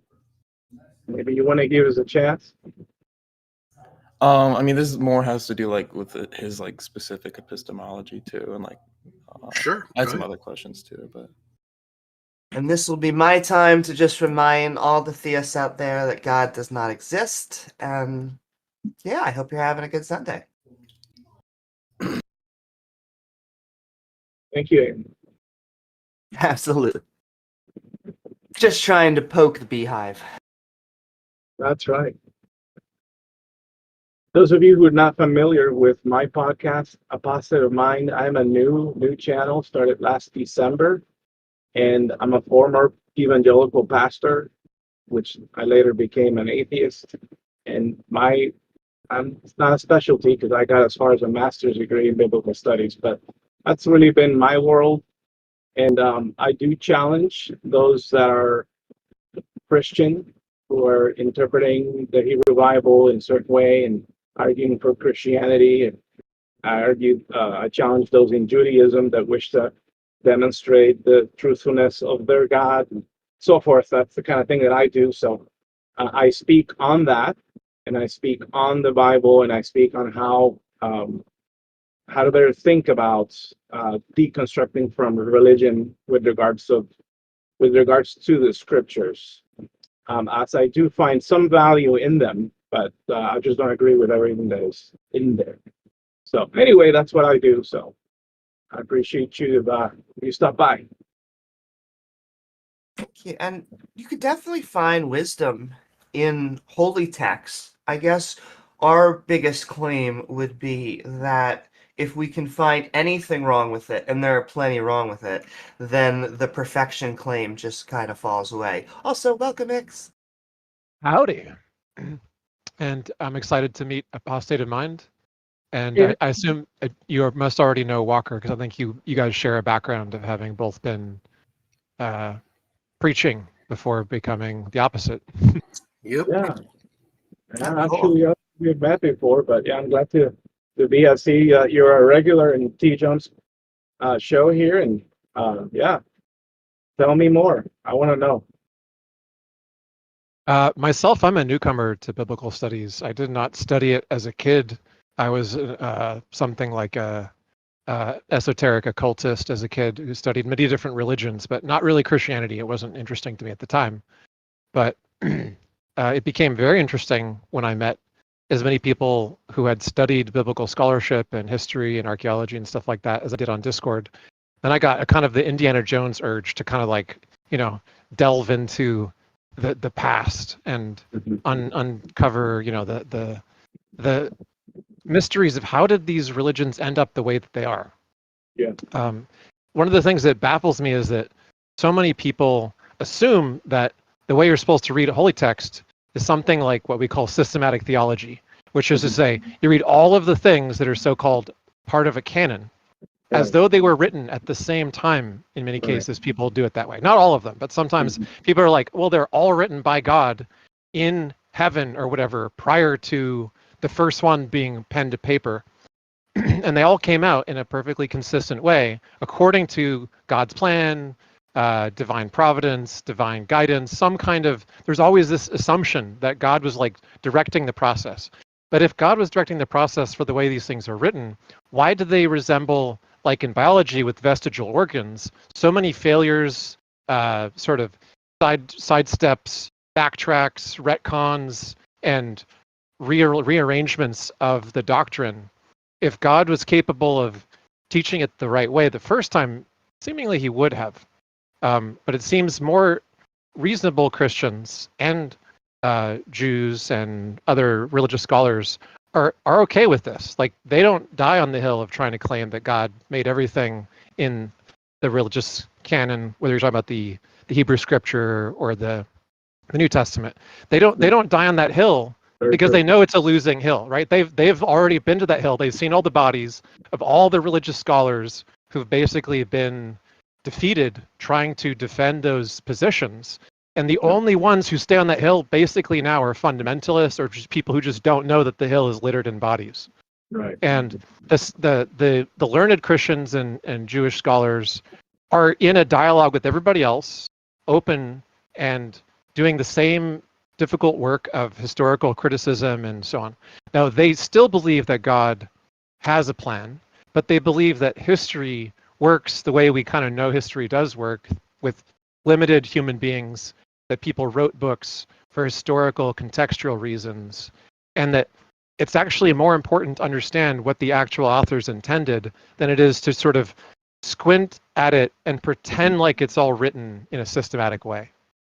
I think it's the problem is has to do with, I think, what I personally do think is the intensity of how far the person has been, like, you know, brainwashed or programmed. Like, when I was a young kid, I think my parents used to tell me that, like, you know, every year there is Santa Claus that, like, will bring gifts to you. So I so badly wanted to believe in that I did not want it to not be true. But the more information that I got exposed to, I did start questioning this foundation that I had, right? So the more information you keep getting exposed to, you would eventually reach a point where you come to the self-actualization that this is nothing more than something that I was, like, I have been a victim of brainwash and, like, you know, nothing more. The problem with a lot of religious people is because some people have been intensely brainwashed, and I think they are not really looking at this particular viewpoint from both different, like, you know, both the angles. They are just looking at it from the perspective of apologists who make, like, very good arguments, but then they don't see the arguments from science. I think the moment you look at arguments from science and all the research you can do on science, then you see that your foundation of religion is, like, super weak. Like, you don't really have good arguments that are built on evidence. I'm curious, though, if Apostate or Walker could comment on whether it was scientific alternative explanations that were the most influential in their decision to change their mind, or At least to me. or if it was the case that it was because you actually studied theology deeply that you found problems within theology itself that didn't make sense. That's how it was for me. It was an internal critique. It was what was necessary because, like I said before, the only thing I can give you as an analogy or a comparative explanation is something like Agrippa's trilemma, which I'm sure some of us have heard of. That if you're trying to figure out how you know what you know, you're going to find yourself impaled on one of those three horns, right? Foundationalism, coherentism, or infinitism. Yep.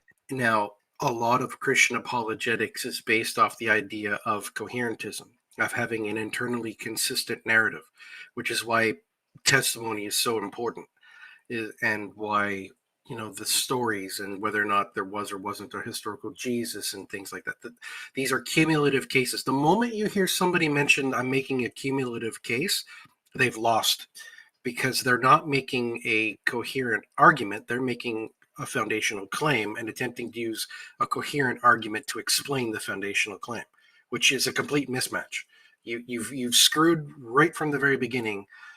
And which is why, when I was a believer, for example, we always held apologists to be deceived of the devil, because that was something that was a level of stupid. Like apologetics itself was a level of stupid that was only possible if the devil was deceiving you.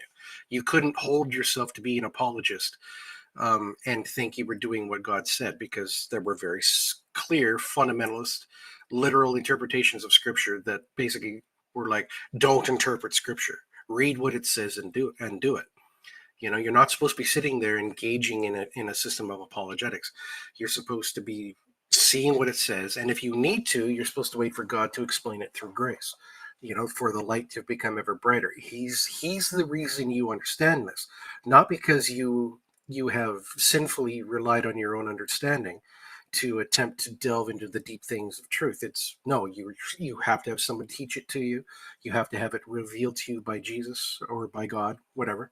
So you were discouraged from engaging with any criticism at all, and the idea of very much apologetics was considered like conceding too much. The idea that you would even argue with someone instead of just sort of like ignoring them or like avoiding them. The preaching itself was sort of like, okay, if you get asked this question, give it this answer. If you get asked this question, get this answer. But we were always primed to try to speak to people who already believed in God. We were big into converting people from other faiths. That's good sales. If you already went that way, then it was an easy thing, right? To try to say, okay, well, your understanding of God's flawed, but look at how much this makes much more sense, You wouldn't maximize your sales if your sales tactic was to do cold calling of people who weren't interested in something like what you sold, right? Almost all sales focuses on the closest to being converted, which is someone who already likes something similar to what you're selling. And it's a sales tactic as well, right? If I can get you to emotionally commit to, how do you sell ice to an Eskimo is the phrase that is used, and it's by convincing them that this ice that you're selling is more special than the other ice that they've got, And so if I can attack your feelings and make you feel something along the line of, yeah, you feel sinful, yeah, you feel like the world is doomed, yeah, you need a savior, you need God to help you. If I can get you to commit emotionally, then my job is done. I can then use my internally consistent theology to convince you that your theology is wrong. But that's the first hurdle. It has to be an emotional argument, because there is no foundational claim of God's existence that can be proven to be true, because it would be objective. Anyone, anywhere, at any time could look at reality and determine, you know what? We don't know where that's coming from, but it's only consistent with the descriptions of God. That's it. You also made me realize just how reactionary apologetics truly is, because they're used to selling God to people who believe in God. And now they're kind of on the defense and trying to say, why should we believe in this even to begin with? Exactly. Apologetics is a defense action. The moment someone's engaged in apologetics, they are attempting to defend something that by their own biblical standards shouldn't be attempted to defend it in that way. And so we dismissed them as heretics. It was easy to dismiss apologists as being demon deceived, that sort of thing, because that was consistent with our narrative. Maybe it's also possible that at least from my side, even if God does exist and if people are arguing with us that God exists, the point is that even if he does exist, I think the line of reasoning or the methodology that they are actually using to arrive at that conclusion at this given point in time is still not convincing enough for me to hold that position. So even if God is true, I still will reject that claim because the evidence is not sufficient, or neither is it pointing in that direction. It's sort of like undiscovered things, right? Where until you discover them, there is no reason for us to believe in that, even if that is true. Yeah, God is not a candidate explanation is the term I've heard someone else use, because we don't have any examples to prove that it's a candidate explanation. And candidate explanations are the things that you do have some fact on to base your hypothesis on. And because if you don't have that, what are you doing? You're appealing to a mystery to explain a mystery, and in God, the case of God, you're appealing to a greater mystery to explain a lesser mystery. So you just kicking the ball down the road. You're not saying anything definitive. You're not saying anything objective. You're just saying, hey, my internally consistent narrative takes into account, this is where morals come from. And my internally consistent narrative says this is where logic comes from, and language and math and all these things. They're all gleaned top down towards us. Forget trying to build it from the ground up. You can't do that. That's impossible. And that's the argument. Walker, do you think like maybe in the next few 100 years, like as technology keeps progressing and as people keep getting access to information via the internet, do you think that at some point in the near future, do you think that like humans or Homo sapiens will sort of like evolve past the need to believe in some kind of deity? Because I think at that point we will not be as ignorant as we are. Right. Well, I would argue we don't have a need to believe in a deity. I would say that our natural tendencies to make false conclusions, both positive and negative conclusions that are false but useful, is what is causing people to eventually, through social, almost like cultural last man standing, like I believed in this God and you believed in that God, but my God's better, and then suddenly there's this family of gods, and then suddenly that family of gods isn't good enough anymore. There's a monotheism that has to emerge. Like if you take a look at the history of the development of religion, it's all animism and spiritism at some level, and then it gets a little more complicated, a little more select, and a little more refined, and a little more specific, and it just keeps going up in tiers until finally you have the emergence of monotheism, where you've got one God capable of doing all of the stuff all the other gods did before. And it's not from the Christians and Jewish traditions that first emerges, right? Because it turns out that the best evidence now is that Judaism is very late, probably written around like mid-2nd century. So it's younger than Plato. And Plato and Thales and Socrates were advocating for a monist, great divine creator kind of God that was completely different from the polytheistic gods that their societies believed in. And they wrote extensively about this. And the influence on early Judaism is massive, as is the rest of the Hellenistic literature. Like, I don't know if you guys have been watching the latest stuff that's been coming out since Gmerkin's book on like Plato and Genesis, and his stuff shows that the fundamental concepts and the specific order of events in Genesis and the specific laws down to the exacting details in Deuteronomy are almost exact matches to the Republic and to the idea of the noble lie to create a society that has God-given laws that will never be challenged to create a prosperous society that has great cultural strength. And it turns out that it goes, like the rabbit hole is essentially still being uncovered, but in the case of the idea of like Jesus being resurrected, there were numerous other founders of city-states or Messiah-like figures who died, who were followed after their death by people saying that they were still alive, that they saw them. And the kind of illusion it's called a bereavement delusion, right? Like people have bereavement hallucinations on a regular basis where they see a family member who's died as though they're alive again, or they imagine it, or they have a dream that they think is real. Yeah, so that's possible. And then also, but those ideas are not like, they don't emerge on their own. They're very much preceded by notions of resurrected gods that were well before Christianity, like the cult to Osiris and Dionysius and other deities that had claimed to conquer death and be alive again and be apotheosed to a heavenly. Yeah, so there's also like a whole predecessor to Abraham. So the whole story of Abraham and of the sacrifice of Isaac being averted at the last minute due to a heavenly messenger substituting the sacrificed firstborn son with an animal instead, and then the lineage being promised a blessing that they will found a powerful society in the future, a colony. It's almost an exact match to the story called Phrixus. Phrixus is the son who's almost sacrificed like Isaac. The father's name is Euphemus, and Athamas. And Euphemus gives them a prophecy that the descendants of Phrixus, who have been saved by divine intervention, will be the founders of a powerful new city-state of Greeks, which becomes the founders of Cyrene in North Africa, the Greek colony. So, and he rules for, guess what, 40 years. What does that sound like? The 40 years, right, that comes from Abraham's line and Isaac's line being able to found their kingdom.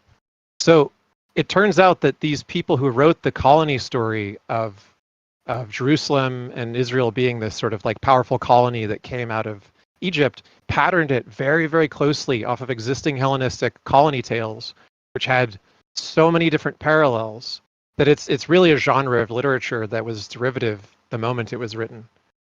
Yeah, that's so right. One of the professors that I enjoy the most is Dennis MacDonald. Oh, and yeah. He does sort of the same thing for the New Testament in pointing that there is a lot of borrowing from from the Iliad and from other literary works in antiquity that were written in Greek. Yep. That are also sort of grafted into the message of the gospel and all that. Yeah. So if anybody's in the audience and would like to call in and join us, do we have to wait until someone is able to bring them up, or is T-Jump available? Okay, T-Jump is back. So yeah, I think we could go on and on, but maybe someone wants to speak to us. I think we did have someone. Yeah, I'm just chilling here. Oh, hey, Slim. Hey, what's up? Hey, You specifically wanted to talk to T-Jump about some philosophy stuff. Go ahead. Yeah, you or T-Jump, but yeah, either one, I guess. But T-Jump. So how do you make the jump from there's a difference between our imagination and reality to novel testable predictions differentiates imagination from reality? So I think therefore I have an experience. There's some difference between the kinds of things I'm experiencing. If I see a TV, but I can't see a unicorn, where I'm imagining a unicorn, can't see it. So there's some difference between my imagination and my experience. I need some way to differentiate between the two. For lots of reasons, we use science. There's a big whole methodology of the origin of the methodology of science, but it gives us a way to differentiate the experiential and the imaginary things, and that's how you get from I think therefore I am to science. Gotcha. I like, how does science? How do we know science is describing like how do we jump from novel testable predictions to? So it differentiates imagination from experience. That's what it does. Okay, gotcha. And then I'm just gonna rattle off some other questions. So couldn't you mirror the objective morality argument for objective beauty? That works too, right? Like more aesthetic values or whatever that Sure, is. if there is some kind of objective pattern to the way, like some beauty progress, yes. If there was a beauty progress, yes, you could. Gotcha. Beauty And you intuition, said before that beauty intuition, and beauty progress. Yeah, but so you said before you think like AI, and if we discover some alien life that didn't evolve like us, like they would have the same moral values. Do you think they'll have the same like aesthetic values? Or? No. Why not? Because I think it's arbitrary. I think that aesthetic values are completely arbitrary. Like we don't see a pattern of aesthetic values in animals. Peacocks don't find the same things attractive as lions, and lions don't find the same thing attractive as elephants, but they all share the same moral progress. Gotcha. And then, I want to talk about abortion real quick. So you take like the self-defense argument, right? Isn't that usually what you do? For what? Abortion. Yeah. So women have rights over their bodies, and the child does not have a right to use the woman's body. The child does have a right over its own body. So either one has the right to reject being a part of the other, but neither has a right to force the other to be a part of them. Gotcha. It's like the whole like violinist thing or whatever. But you're aware of Destiny, right? Well, yeah, you've had conversations with Destiny. I've had dinner he with tries to argue. Oh, seriously? I met him in Florida on my Um, trip with my. Oh, were you in Miami or Yep. something? And my Gotcha. partner picked him up, as well as David Wood, which was my favorite thing because she's like, "Oh my god, I just picked up this really cute guy, and then are we going to talk with that guy who is a sociopath?" And I'm like, "Oh yeah, it was that guy." Wait, which one was the cute one? Was David Wood the cute one? Destiny was cute. What? Yes, but I will say she was very disappointed. We both were like, "God damn it, T-Jump. We were supposed to go out and have breakfast that morning." Oh yeah. Well, anyway, real quick. So he tries to argue that because. So do you think like the whole consciousness argument works that like before 20 some weeks where there is no consciousness, like you're not really killing anything in the first place? Does that argument work Well, too? you're killing a bunch of cells, but not a consciousness. Yeah, well, he argues that consciousness is what society really values. So Sure. if there is no like consciousness, that it's okay to abort it at like 10 weeks, 19 weeks, whatever it is. Yeah, so if it hasn't gotten to the point where it is a conscious entity, then it doesn't have any moral significance yet. Okay. Gotcha. I think that's all I wanted to rattle off. Sure. All right. You guys. Anybody else in the audience? Questions, comments, philosophy, politics, religion, church, atheist church, magical potatoes. The true rulers of the universe. Yep.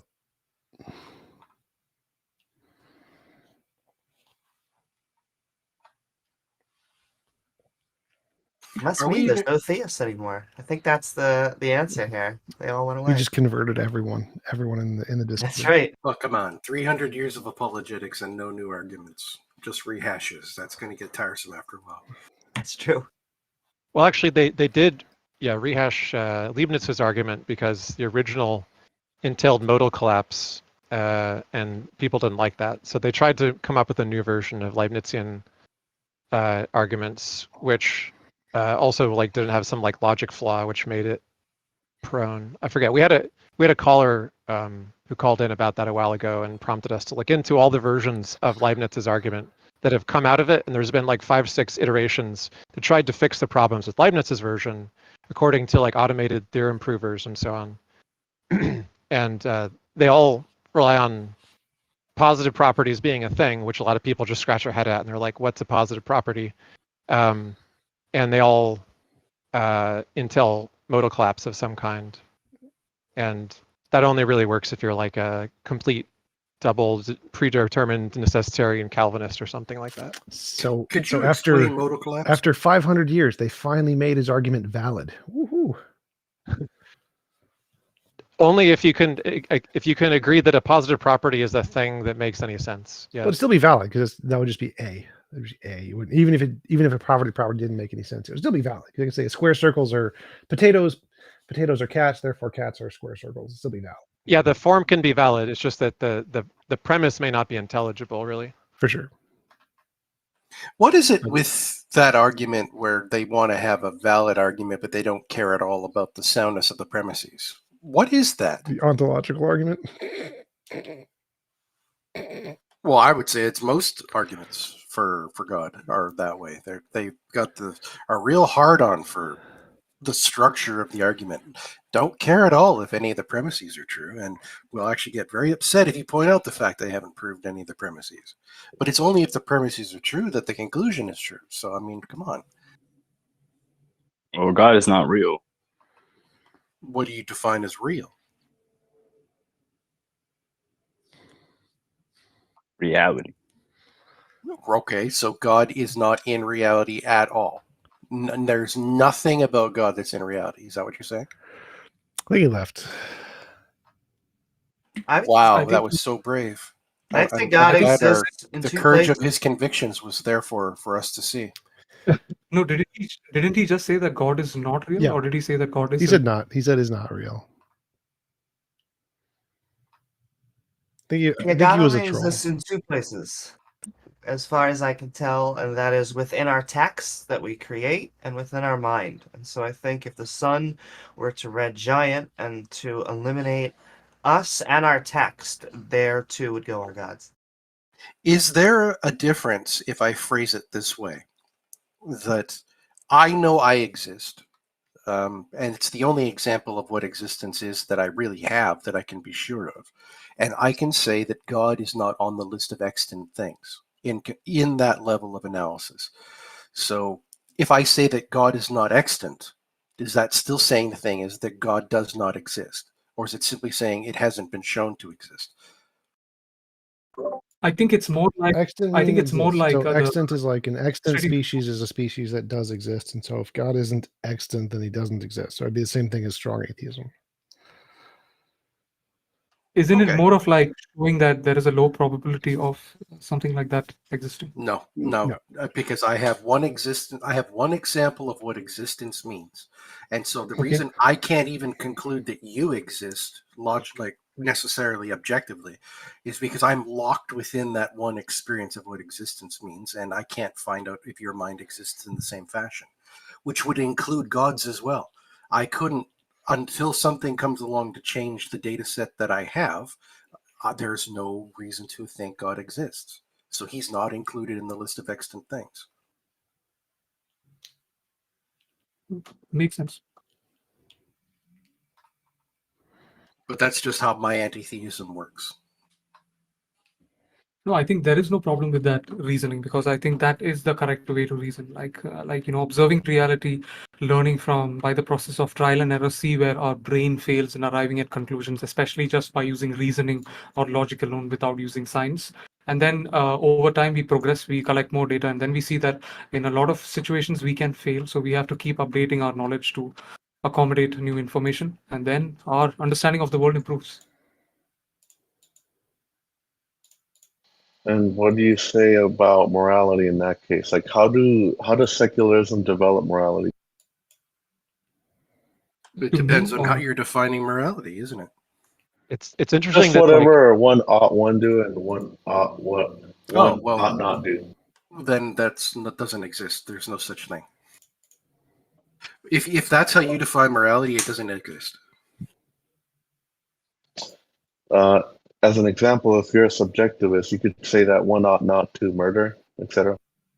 Nope. The way you've defined it, it doesn't. There's no such thing as an ought there. You haven't established that there's such a thing as oughtness. I can tell you that things are the way they are, and I can tell you that I am aware that certain actions will end my existence, and certain actions will create me to not just survive but to thrive. But then I have to select that that's what the moral compass means.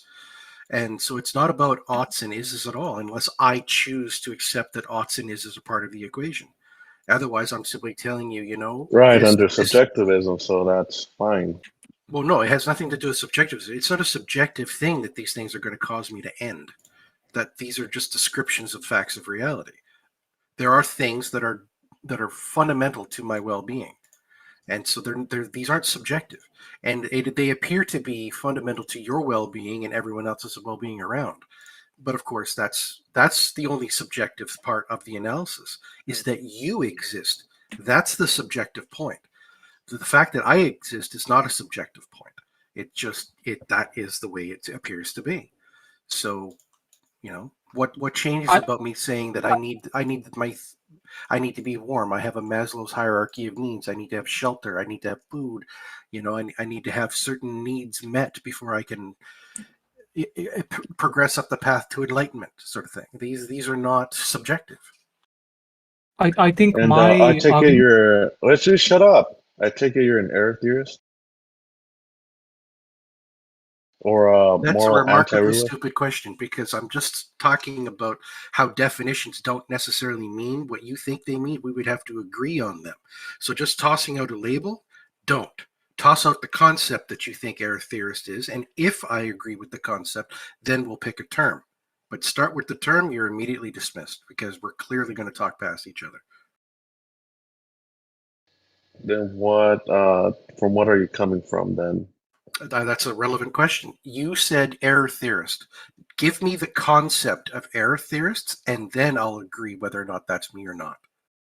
Oh, sure. An error theorist will say that there's no moral objective truths.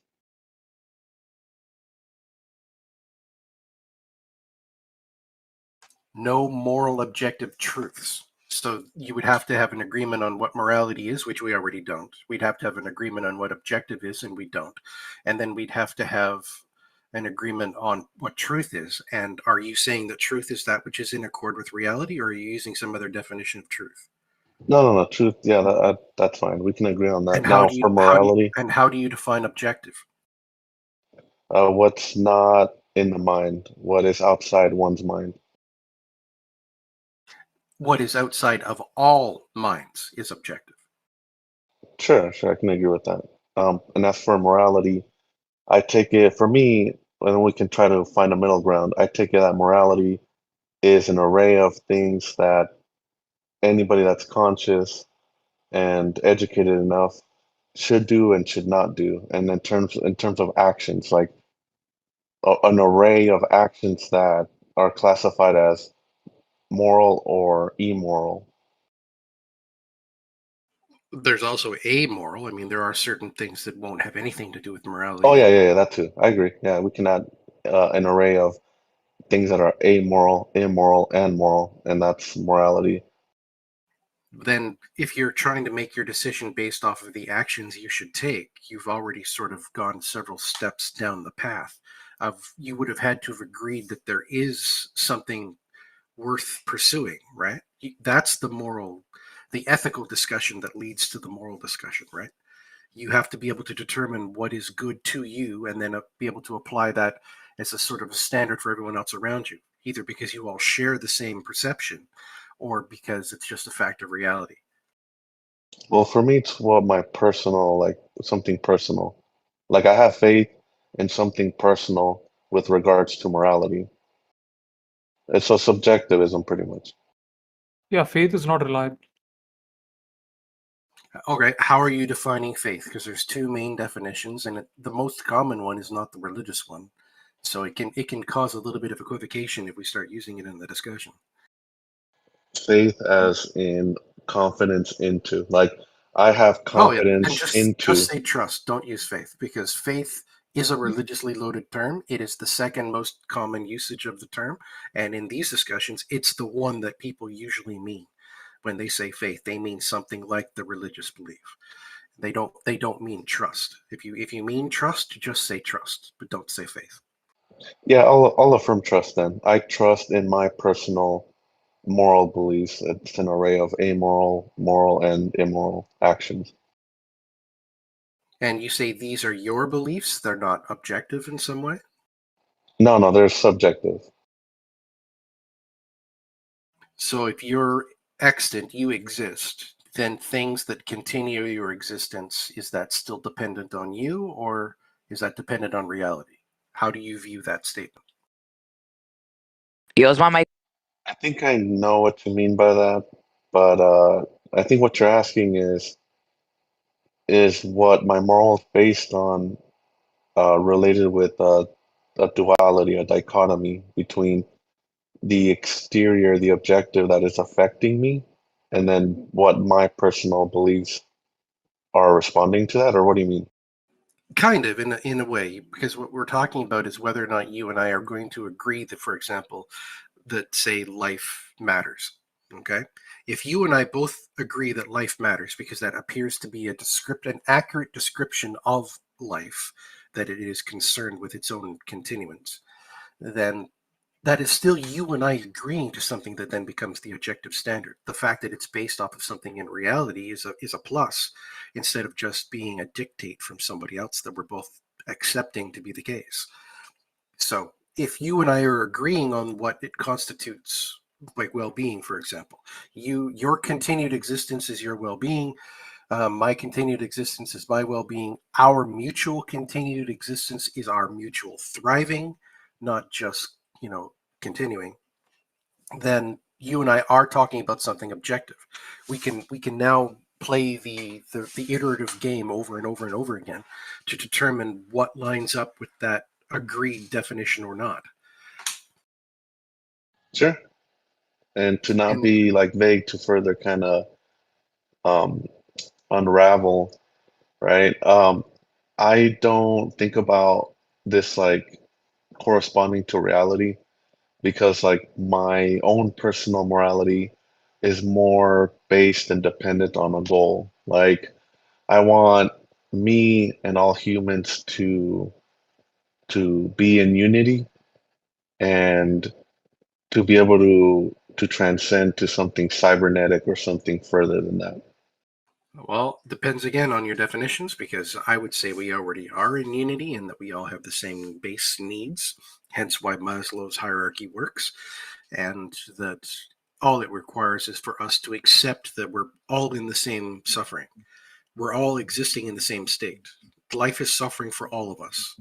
And so because we have that common denominator, we have the ability of using a common denominator to move forward, with both of us knowing what both of us are talking about. Sure, I agree with that. Like I think that all humans have value, except when they cause murder or harm a child. And I would with go harming down a a little child, path. I would go with sexual abuse because I would there's go a down a slightly different path if I was you, because you've jumped down the path to how you've measured the value of something. And for me, because I'm trying to deal with extant things, things that we can both point to and say exist, I can say that I exist. And if I want to, I can go the Heidegger way of saying that because I exist, I have innate value, because existence would therefore have value over something that is just mere essence. So if existence precedes essence, existence has more value than essence. Therefore, if something exists, it has value. What he called Dasein. And okay, I have Dasein, you have Dasein. We have a value innate in the fact that we exist. And we have to then acknowledge that, well, we can't deny that value exists, because a valuer exists. We also possess no metric to measure that value. It's there and it seems to be infinite. It seems to be boundless. It doesn't have parameters or boundaries to it. And since that's the case, my life, by definition, has an infinite value. And it appears that your life also possesses the same thing. You can make exactly the same argument that I can. So we're both regarding each other as having lives of infinite value. Neither one of us capable of saying that one person's life is less value than another.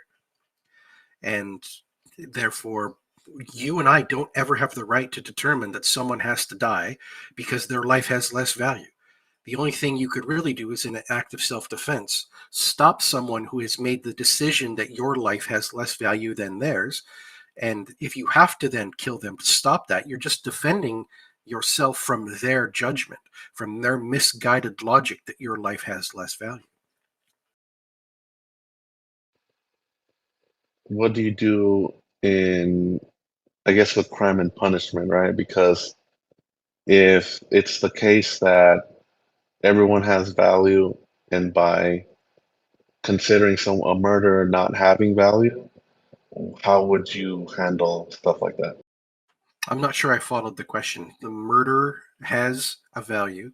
I have a value. He made an error in judgment in assuming that he could make a value judgment that his life mattered more than mine, or like my life mattered less than his, and therefore he was justified to take my life. So that's what I was trying to describe. Sure, sure. And going further, I would consider that a murder is removed from its value. And so then you get with crime and punishment. Yeah, a murderer by definition. Well, murder by definition is someone who is unjustly killed. Whereas if I killed you in self-defense, that wouldn't be murder by definition, because it was justified to defend myself. So if I'm looking at a world in which there are people walking around thinking that, they can just devalue other people around them, we already know that social science eliminates or would select against that as a social species, that those people who have these, what we call psychopathic and sociopathic tendencies, tend to get weeded out. And so they become aberrations to the system. They're not part of the norm at all. As a matter of fact, we can call them aberrant because we know what the norm is. Sure. And then as for ought, in my personal one within the array, is that one must love themselves. with the intention of helping others and loving others. And in the How do array you of, define love in that regard? for one that loves themselves, it can be shown, like if you saw somebody and that they have concern for themselves, and so they care about their mental health, their physical health, financial health, and these are the areas that not only are they concerned with, but they make sure that they're not in some relative, I guess, decline, depending on the society or culture. Just anyone that's not, obese or like willingly obese, uh, low credit score, et cetera, et cetera.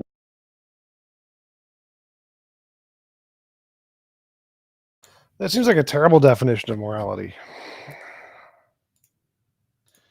It is terrible. I get what you're saying, but I want it to be, I want it to have utility and not sound like some kind of like optimist like anybody else, but have utility. Like you got to love yourself first so that you're Well, able I to wanted then help to let's talk others. about the utility thing. Why do you think objective morality would need to be constrained by a subjective criterion like utility? Oh, that's a good question, because if it's the case that there's an objective morality, I don't think humans can follow it. And so mine would be more pragmatic. Like you can put mine more into place than some figment, some idea of objective morality that is not realistic. Sure, so then it would be subjective, but why would that be important? Why would you want a morality that is constrained by our subjective limitations? That seems pointless. Like I said, because it's attached to a goal. And what is the goal? Is world peace, elimination of crime, poverty, and this transcendence to cybernetic augmentation and transcendence to a higher level being. Well, that seems more like the utopian thing you said you didn't want.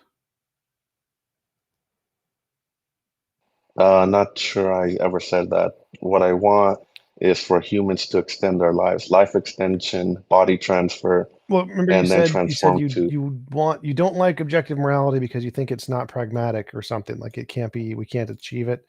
Therefore, you wanted a Yeah, pragmatic system or something, right? yeah, that's subjective, something that'll work, like something that is data driven. You can put on a database that applying self-love and then help love others is working in some kind of way with measurements. But the reason you want that is because you want it to lead to something better. Yeah, life extension, body transfer, and then augmentation of body, like in I guess you could say something in sci-fi where you've kind of transcended even machine parts and you can kind of like create your own universes, etc. Right. So it seems like you're just doing the exact same thing as objective morality, which just starts with the utopia and then says we should morally do whatever we can to get as close as possible. And you're just doing it the other way around and saying, well, whatever we can do to get close to this ideal is the moral thing. So you're just doing the same thing as the objective morality, just the other way around. Sure, I mean, I could try to find some objective grounds, like it's objective any conscious being to evolve and transfer, but I kind of start with the subjective part first because most people aren't going to understand, life extension, body transfer. I mean, I study neurology and I study a bunch of shit, so I kind of like get it more, but your layman won't understand it.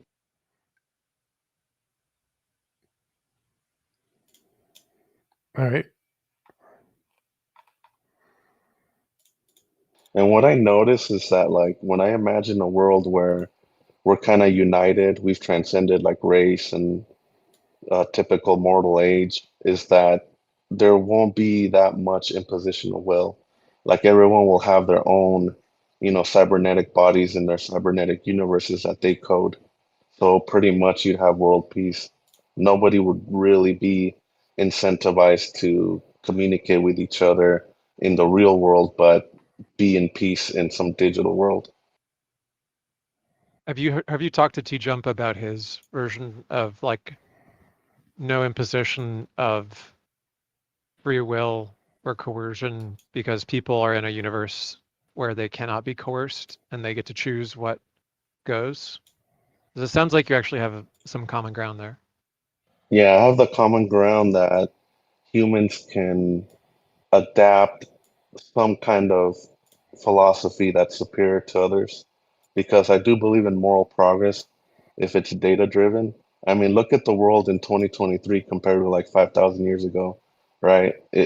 Our nature is kind of the same, but our technology has changed.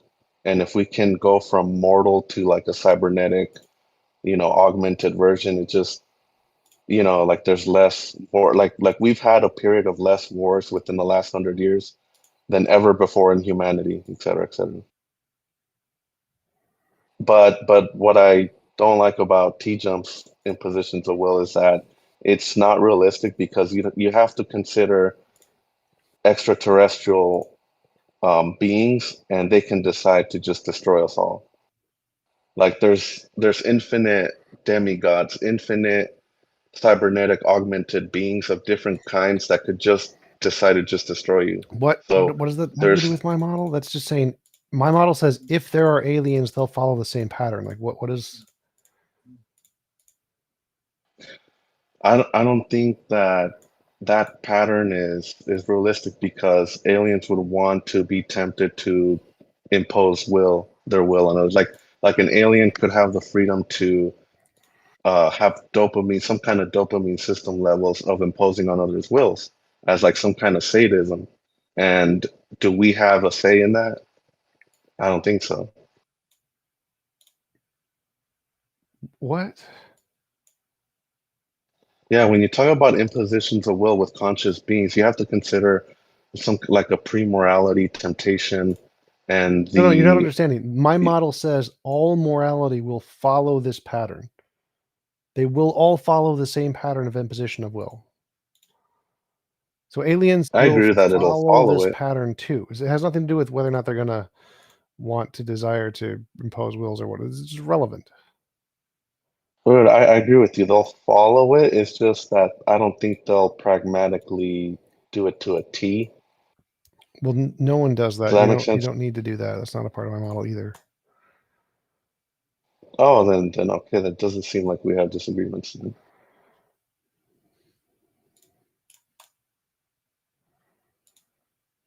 And I ask, like, why is it that now, or does anybody know when morality started to be believed that it needs to be data driven? I mean, is this the first year where people are talking about it, or has someone already talked about data driven morality? Well, humanism is ancient, so I mean, I don't know why you think it new. But specifically, the idea of measuring it kind of came out of utilitarian ideas, right?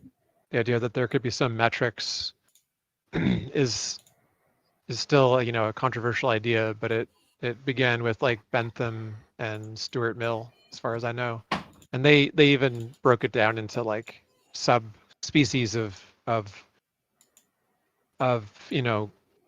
valuation or positivity to distinguish between, for instance, like temporary positivity or lasting positivity, or like temporarily difficult situations that lead to greater long-term, benefit. They had this whole taxonomy that they broke it down into to try to give a descriptively accurate picture of like what are the kinds of values that people place on things. Can we measure each of them differently and have like a sophisticated way of talking about what system would maximize those in the most agreeable way or something. So I think that's been around for a while. Yeah, and databases are kind of new. Is there any white papers with like, I guess, studies with moral actions that you can measure the results, etc.? I haven't seen that yet. I mean, sociology does measure all kinds of what are called intervention effects. Like some effect has some measurable impact on the well-being of participants, and then they just define specific metrics that are going to be measurable for the kind of well-being or whatever that they're trying to maximize. and then they have to do a control group of various kinds and make it double blind, and they do all the stuff that you do for any kind of measuring a change or an effect, where they have to show that the thing that they think is affecting it is correlated, and then they have to try to control as many ways as possible to show that it's actually causal and not just like accidental ride-alongs to some other cause. Well, after they do that, they say, we recommend this course of action. Society should implement this strategy to maximize this well-being in the ways that we've measured it does, and we think that it does, and so on. That's just social science. So, been around for a while. Oh, okay.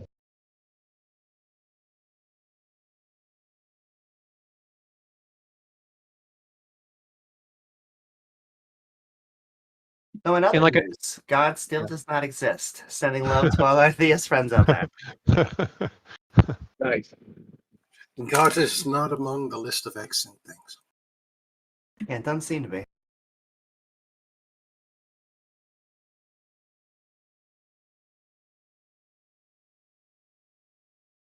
And hopefully, we're at the heyday of it, because I know that Christianity, I know the pews are getting lower and lower. I think Islam is going to be our next thing that we go against intellectually. And then hopefully that will be the end of the Abrahamic trilogy. Hopefully Mormonism doesn't come, like It's going to be very hard with Islam because they go down the path of literalism, like hardcore. And I think you could make. Sorry, go ahead. No, that's all. It's just that they seem to be able to generate the most extreme versions of theology because, like I said, anything that you can use a God to justify doesn't matter what it does. Because if you have that excuse, you have that fallback, you will be capable of committing horrors that no atheist ever could. Because no atheist is going to be able to appeal to a God as justification for why they're doing what they're doing. I'm not sure of the statistics, and I'm less confident of them with Islam than I am with Christianity as far as data, because I've looked at a lot of Pew Research polls about Christians and Americans, and there's not a lot of Muslims in America, so the data doesn't really talk about them too much that I've paid attention to. But I take it that if there was ever the perception that like education is an important bulwark against irrational thinking of various types, then this is going to be all the more imperative. Because essentially, if you're talking to a person, whether they be any kind of fundamentalist, creationist of any stripe, or sorry, an extremist of any stripe, but let's just pick creationists, for example. Like when Bill Nye went to debate creationists, he didn't spend the whole time like arguing about the internal inconsistencies of scripture or why the firmament wasn't like, coherent or something internally.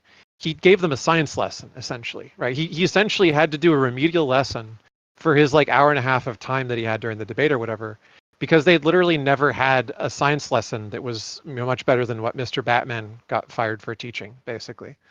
And so if they don't have a solid foundation where they even understand what it means to be a good explanation versus a bad explanation, or how do you pick between competing explanations and like do epistemology on like the virtues of one explanation versus another, if they don't have that foundation, you're in really big trouble. And this isn't just fundamentalists. This is also true of political extreme divides and all sorts of polarization and kind of concerns. People have always had this fear that democracy is in big trouble as long as the average citizen is not very educated.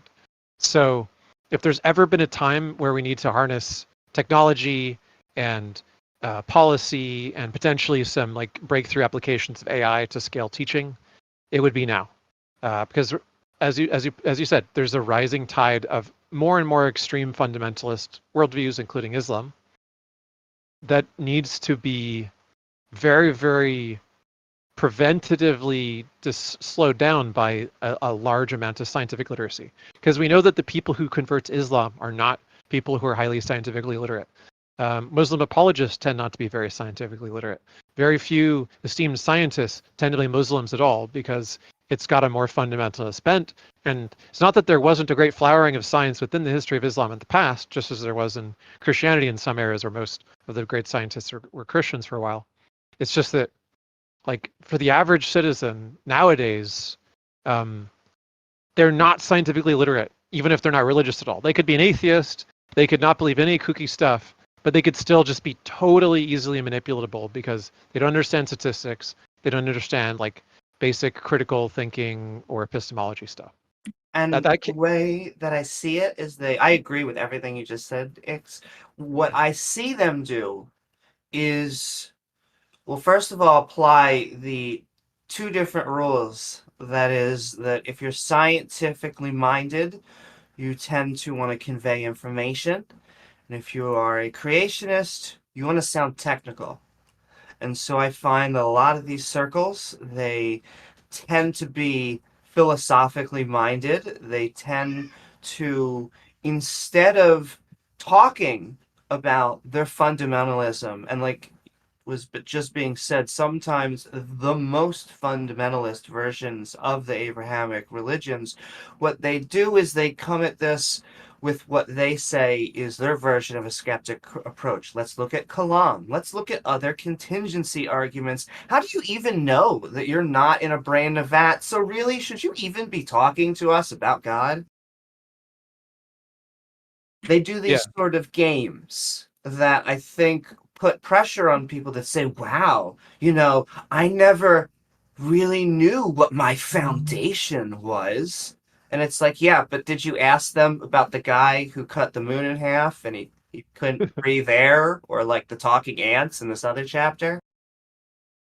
Oh, I'm glad you mentioned that, because if you appeal to like a logical argument, and this is what you're going to choose with what faith you'll have, I think it's been tried and done before and has failed. And so I think what's gonna work is pragmatism and actual examples. Like, do we have secular leaders that are leading the way and making a change? I don't know them. I like to think we do. It's been a little bit of a, like I said, a reactionary pushback, I think, in the past few years because of how much gains that we've had. I think the religious are starting to realize that they better push back now or never. It also doesn't help that there are some good meaning moderates involved in the conversation who are they themselves ignorant of the damage that their beliefs can cause if they happen to ever end up taking them seriously, because they're born half-assed. They follow a half-assed theology, so of course they think, you're just being so mean to the believers. Like, why can't we just live and let live? And so you have to fight on two fronts. You have to fight with the people who think that there is a middle ground when there isn't a middle ground, and you have to fight with the people who think that they're right even though they can't prove it. And those are two separate Indeed. arguments and two separate different methods.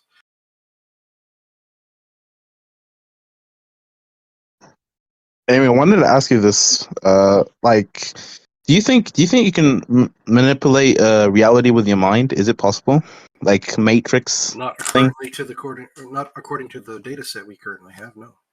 There's two ways. Like, if you have your own digital universe, yes.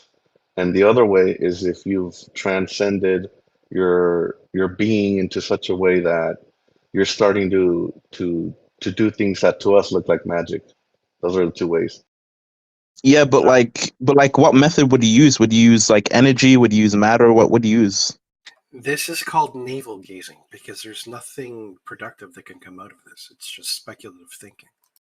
Sure, but one way, like if I entertain your idea, I'd manipulate atoms. If you can, with your mind, manipulate atoms, yeah, you could forge pretty much substance, objects, etc.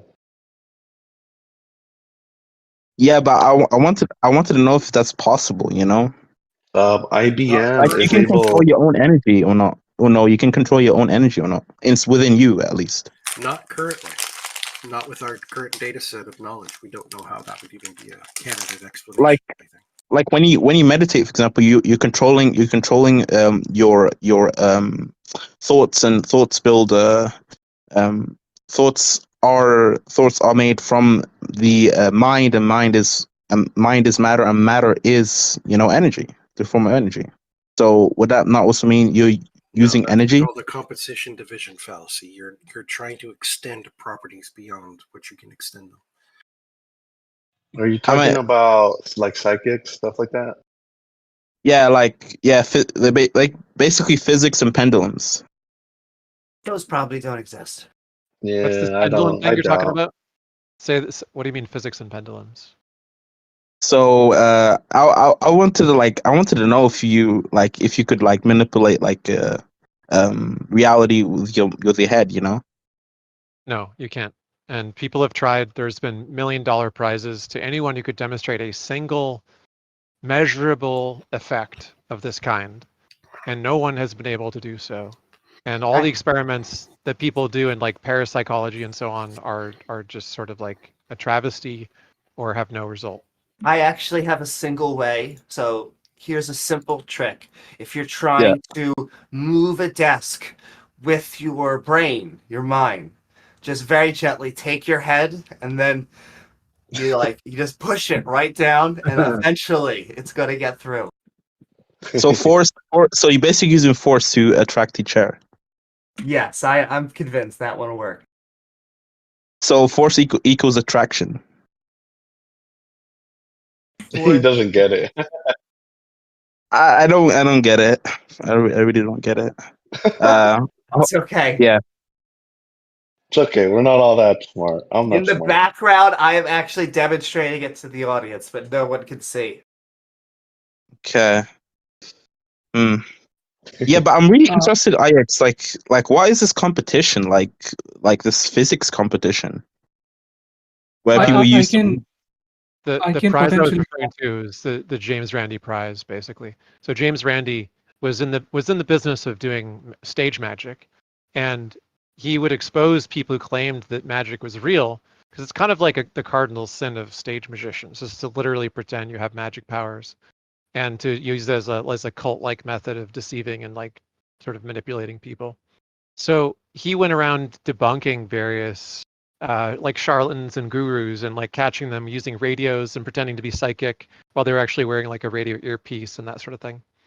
And at a certain point, he just said, look, I'll never be able to go out and debunk all of you people proactively, even though he's really good at it. So why don't you just come to me? If you can prove any psychic phenomena, he gathered $1 million together in a fund. He put it in escrow. So there's a third party who could deliver the funds at any point if the criteria of the competition were met. And he just invited any and all psychics and quacks and gurus to come and show their, water dowsing rods or their, ESP mind reading abilities or whatever. And if any of them could prove it, they would get the $1 million. And many, many people tried. And eventually it just became kind of a joke because all the people who said they could do these things were very hard put to explain why they hadn't gone and just won the prize if they could do it so well. But often it was like kick in. What's that? The power didn't kick in for some reason. Yeah, for some reason the power doesn't work when there are non-believers around, right? Like they're because there's no negative power. vibes. Yeah, the negative vibes interfere with the psychic phenomena, supposedly. Also, It's oftentimes another mechanism that's being concealed that's the cause of the thing. Like the guy that he would with his mind turn the Yellow Pages book. It turns out he had a mechanism that was blowing air into the book, and that's the reason why things were moving.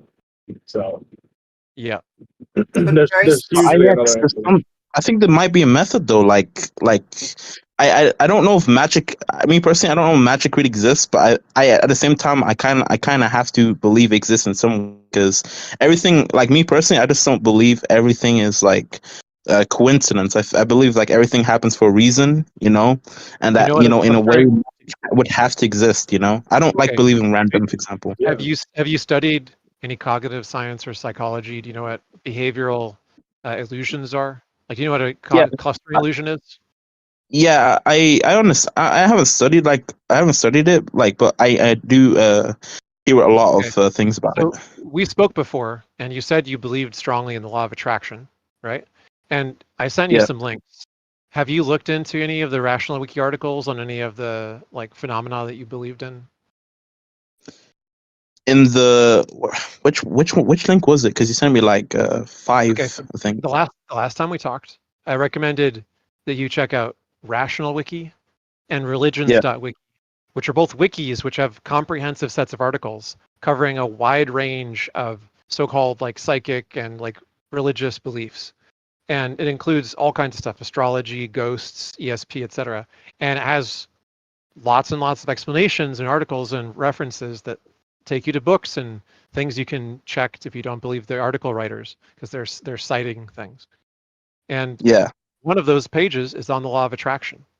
So the thing is, you seem like you're intelligent and you do your own research and you have a very curious mind, but it's very likely that you're not reading the kinds of sources which are going to challenge the beliefs that you find intriguing right now. So you're only getting this kind of one-sided set of sources, is my guess. So I think what he's saying is more like I look at the sources that agree with you. Like that. Yeah, and that's understandable. I think we all tend to gravitate towards those and spend the most time on those, even if we tell ourselves that we wouldn't do such a thing. It's pretty natural. And Rational Wiki has pages on the law of attraction and all these psychic things, which summarize the results in the experiments and the negative results in all these cases, and the natural explanations for the so-called spooky phenomena. But the fundamental thing you need to understand is the clustering illusion. Like, do you get that there are random sets of events occurring?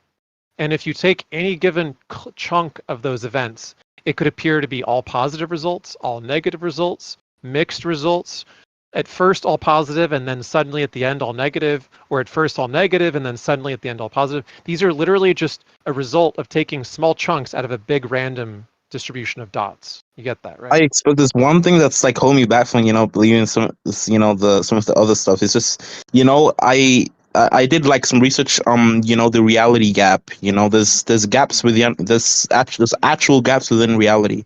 For example, there's gaps in reality between the space and our reality of our lives. That doesn't make any sense. You need to clarify. More of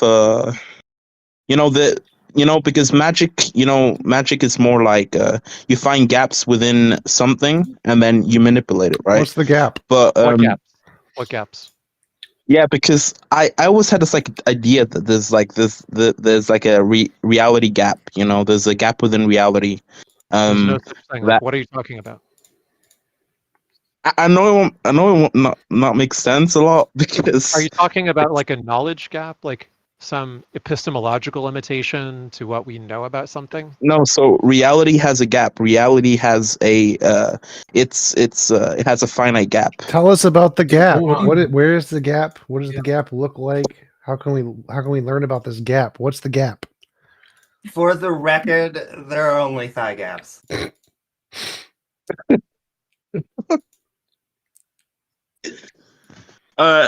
So there is one gap that exists, like a god of the gaps. Yeah, sure. Indeed. Yeah, so there's definitely a gap with like the gap within reality is just like from when the expansion happened and from when the expansion finished, basically. That's the gap I'm talking about. Are you talking about the Big Bang hypothesis and some like point in the explanation? Is that what you're talking about? No, more the expansion and and that it's keep expanding. So there is always going to be some kind of gap in reality that needs to be expanded. You mean space? Space is the gap? Yeah, basically that. Basically, yeah, that's what I was trying to talk about. So, there's a gap between like, I know it doesn't sound weird, but there's like a gap between space. And our reality, our desires, worldly desires, I guess. You're talking about the interaction problem? Yeah, so there's a gap, in reality. No. Is it The possible that there's interaction a gap? problem is a fallacious position because you're asserting that there's a difference between your mind and reality, which you can't prove. It is entirely possible that the reality you're experiencing is a projection of your own mind, which means there isn't a separation. It's just another part of your own mind. I think there's a gap in between. So it just depends on what you think it is. So do you think we are the universe experiencing itself? In a poetic kind of way, sure. It's just like a poetic thing to say. The I don't universe. know if you might be referring to like how Einstein assumed that with a general relativity that space-time is continuous in like classical physics and not discrete. But then when you look at quantum mechanics, you see that it is not space-time is not smooth. It is not continuous. Like if a particle has to go from point A to point B, it does not traverse an infinite number of points, but rather there are jumps at the Planck length. So do you mean like there is a gap between those points? Like it directly jumps, it does not go smooth from A to B. Yeah, so what I'm trying to say is like there's a gap between everything, like for example our, let's say, us matter, energy and stuff, and then the universe as energy, light and this type of stuff, and space and time too. You know, there's a gap between these stuff. Like there's I don't know how to explain it like really Yeah, good. you're not explaining it. So the problem is that it sounds like you have an idea in your head, but you don't really know the scientific terminology well enough to figure out what that idea maps to that we can relate to. Yeah, I'm not like a stud. I'm not like a pro scientist. That's okay. That's okay. But there may be a gap in your own investigation, which will make it easier to explain and to think about this question. That's why I suggested you start with like looking into the things that you find interesting. Like you're interested in stuff like the law of attraction. Look into it, right? What you'll find is that it's very important to understand statistics. If you don't understand statistics, having an opinion about what makes things more or less likely to occur is like having an opinion on medicine when you are like an interior decorator. Do you get what my point is? Would you pay a doctor to do surgery on you whose only training is in like horoscopes, for instance? Probably not, right? If you're going to study something, you need the relevant knowledge and expertise. And the relevant knowledge and expertise does not require a degree necessarily, but does require some investment of time and energy to think about it and understand it.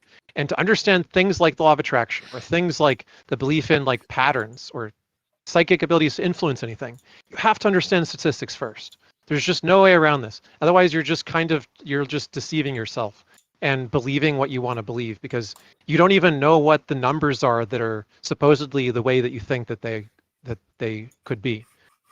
So yeah, but like actually more let's see more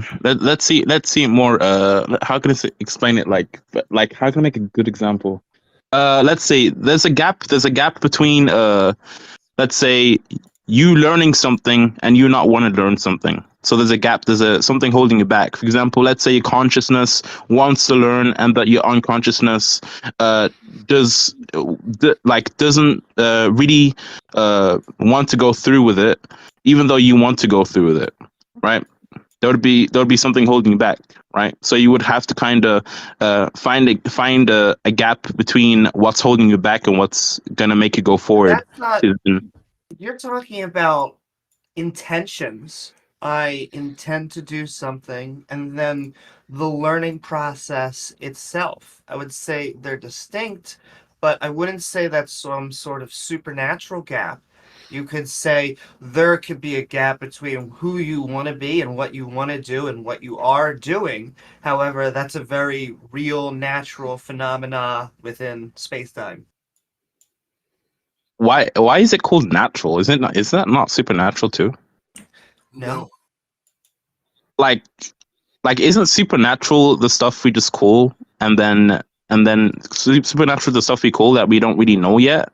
No. And then after that, when it comes to more of an understanding to us, we call it natural. In fairness, please take this kindly. We label that as ignorance. We all have it in very different forms, but the process is to try to uncover it. So let's put it this way. Supernatural things are generally entities which are posited, which can interact with the physical world in some cases, but which the physical world cannot interact with them, right? So the implication of like God or ghosts or whatever being like able to pass through solid objects is that they're just like impervious to physical things. But for some reason, they're supposed to be able to affect physical things while being impervious to them. So this is the basic problem of like spirit physicality interaction claims, is that they just don't pass the smell test. How is it that a thing can affect the physical world, but the physical world cannot affect it? It's a gap. Yeah, and Well, I think there might be for explanation for convention. that. I think we use the word supernatural for convention purposes, but the reality is we just don't know the explanation to whatever it is that we may be referring to. Maybe We know whether or not the supernatural is something that exists. That still needs to be demonstrated. IX, maybe there's just a physical barrier. Maybe there's a physical barrier, like there's like a gap. I Maybe mean, it's like a gap, right? Yeah. Well, if you would imagine it as a spear, and then if you would if they would let's say touch with the hands that spear, they could go through it with the hands through that spear. Yeah. I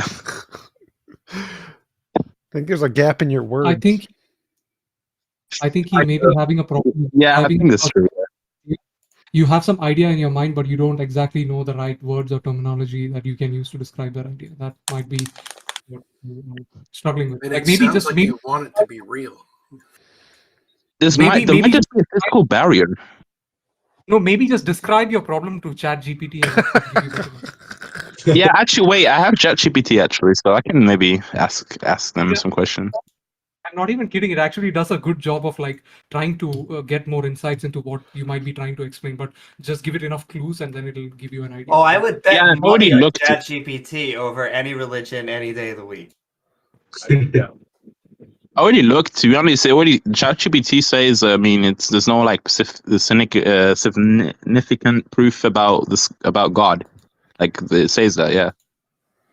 Well, the problem you've got with ChatGPT is it's not really AI, right? It's basically taking a set of data and giving you an answer from within that set of data. And so Yeah. until someone includes data about a god, ChatGPT is an atheist.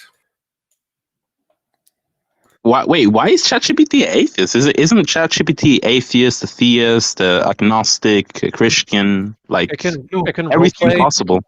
It can No, if you roleplay as do a ask lot of. ChatGPT if there is any evidence for God, it would directly say it's a challenging question. There is no evidence for God. You can just ask it and just. That's true. Yeah, they said that to me too. But that's because they've neutered it, right? So the reality is that, like, look, if I take a data set that includes mostly theist beliefs and texts, and I ask it, is there proof of God? It'll say, yeah, there's lots of proof. There's the 5 ways of Aquinas, and there's your faith, and your like. It'll just list off a bunch of things. It's just repeating stuff it got from the data it was given. If I give it the entire internet, it's going to mostly say there is no consensus on any like compelling evidence for God, right?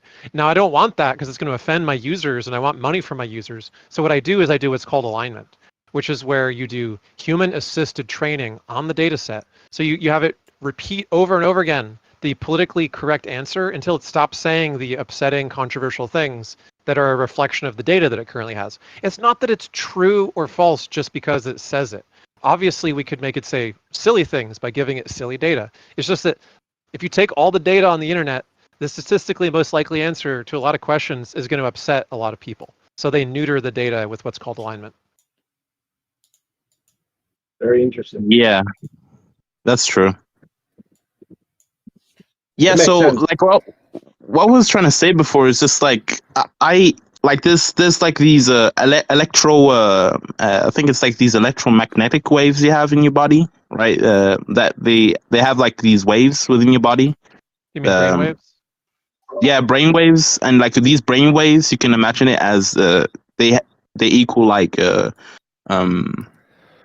what is it called? For example, like if you feel like if someone's like angry or some shit, like, and you don't know anything about them, like you would sense it, you know, through their energy, they're giving off. Like you can sense that they're angry, for example. No, like your energy waves. And brain's there's like a actually sphere. just picking up on patterns of something that we've inherited, like part of our evolution.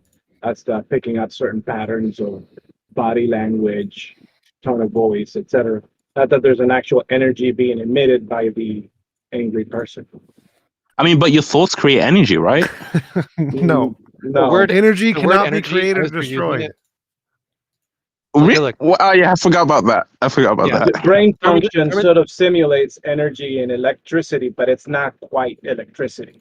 Yeah, It's thermodynamics is chemistry that is actively operating through very unique cells. right. Thermodynamics forgot is about saying- that. Also, just take basically every time someone says something woo-woo about psychic stuff and calls it energy, and replace it with feelings. And it's a more accurate rendition of whatever it is they're trying to say. Someone says like, your thoughts create feelings. Okay, yeah, that's uncontroversially true. Obviously, thoughts trigger feelings, right? If you have bad memories and you think about them, you're going to feel bad. If you have good memories and you think about them, you're going to feel good. There's lots of things that'll make you feel good or bad. Okay, no problem. And if what they mean is just that you have intuition sometimes, which is to say guesses, and sometimes those guesses are useful or sometimes they're accurate, that's uncontroversially true. People have all kinds of intuitions. People know expectations and things based on their past experience without thinking it through it rationally, because they have so much experience they don't have to do the thinking anymore. The brain kind of does it. Yeah, so Yeah. I want to say, so I know energy can't be created, destroyed, but there might you can maybe create like a different type of energy with your head. Maybe you can create like thought energy.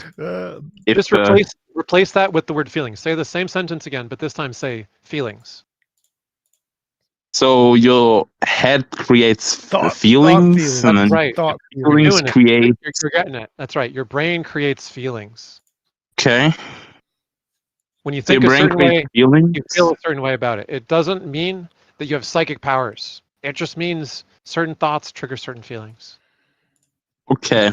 Yeah, but like thought. But do you do like research on like thought energy though? Like the thought. The In the psychic fall stuff of that school you're science. imagining is worth researching is a huge waste of research. A lot of people have tried to research it. It's called like parapsychology. There's a group called like the Institute of Noetic Sciences that just like wastes tons of energy on this. I subscribe to their newsletter for comedy reasons because it's really funny to read their like announcements about, you know, breakthroughs in the field of noetic sciences. There aren't any, but they have to pretend like there are to keep the newsletter going and to keep people donating and stuff, right? I think it's sort of like saying like when you say that like your brain creates thoughts or whatever, it's sort of like saying like, you know, a single particle does not have temperature, but then temperature is like emergent from the average motion of particles. So temperature not there directly right off the bat, but when you have a bunch of particles, now you can calculate the average motion of particles, which means that is the temperature. Yeah, it's a statistical trend. You're describing the trend, but the individual phenomena are just like basically mechanics. Wait, why doesn't a single atom have temperature? I did see Brian Greene's video on that, like the physicist, and he talked about how like you can't really say that one particle has energy, but one particle has temperature, but rather it is nothing more than the average motion of particles, at which point you can calculate the temperature. I disagree, because I think there's the absolute zero, which is the lowest video. I don't know what, because I think you can. I think you can have like if a single atom has a certain amount of energy in it, and you can excite the electrons to the point where it leaves the orbit of the protons and neutrons. Like, sure you can. Or unless he means like just a single proton or a single neutron, maybe. Hey, let me just like ask Bing 1 sec. I'm just confused because I did remember Brian Greene. He's like a physicist in the field. He is, I think, co-founder of string theory, and he just talked about this in one video, how temperature is like emergent from the average motion of particles rather than one single particle. Oh, sure, I think like Isn't it like friction happening between the atoms that's the cause of the increase? So therefore you've got to have more than one. He said that essentially temperature is an emergent property of the speed of the constituent particles, and so as a measurement, yeah. So there are vibrational and rotational energies, but what we call temperature is a measurement of an average of a bunch of particles. If that's what he's going with, sure, but you can still go with what Tom was talking about. And if you say absolute zero is when all cessation of this motion stops, then you now have a 0 point that you can do calculation from. Or okay, how much motion is there in relative to like being perfectly still, that sort of thing. So you wouldn't need anything but a single particle that has Brownian motion doing some inner movement around, and you could measure that. You could say this has a temperature greater than absolute zero. But what you'd actually just be saying is it has vibrational rotational energy above zero. The measurement that we call temperature is an aggregate of a bunch of particles, not a single one. That's the point. Sure. So you wouldn't be able to make an absolute zero measurement?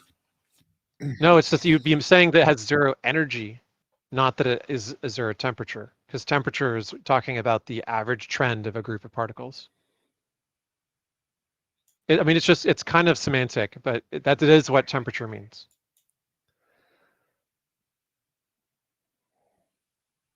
Can you go in reverse with that and say that? Well, anyway, we got Gregory. What did you want to have something to say? You joined a little bit ago. Thank you, teacher. Yep. Did you have something for us? No, I'm just or an appropriate time to Okay. say something. Now is that time. How are you doing? Now is the time. Well, thanks. I'm well on you. You're pretty good.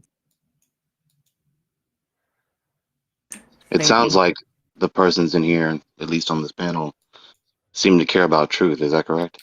I care about happiness more than truth. I think that Yeah. following truth would make you happy. Bull crap.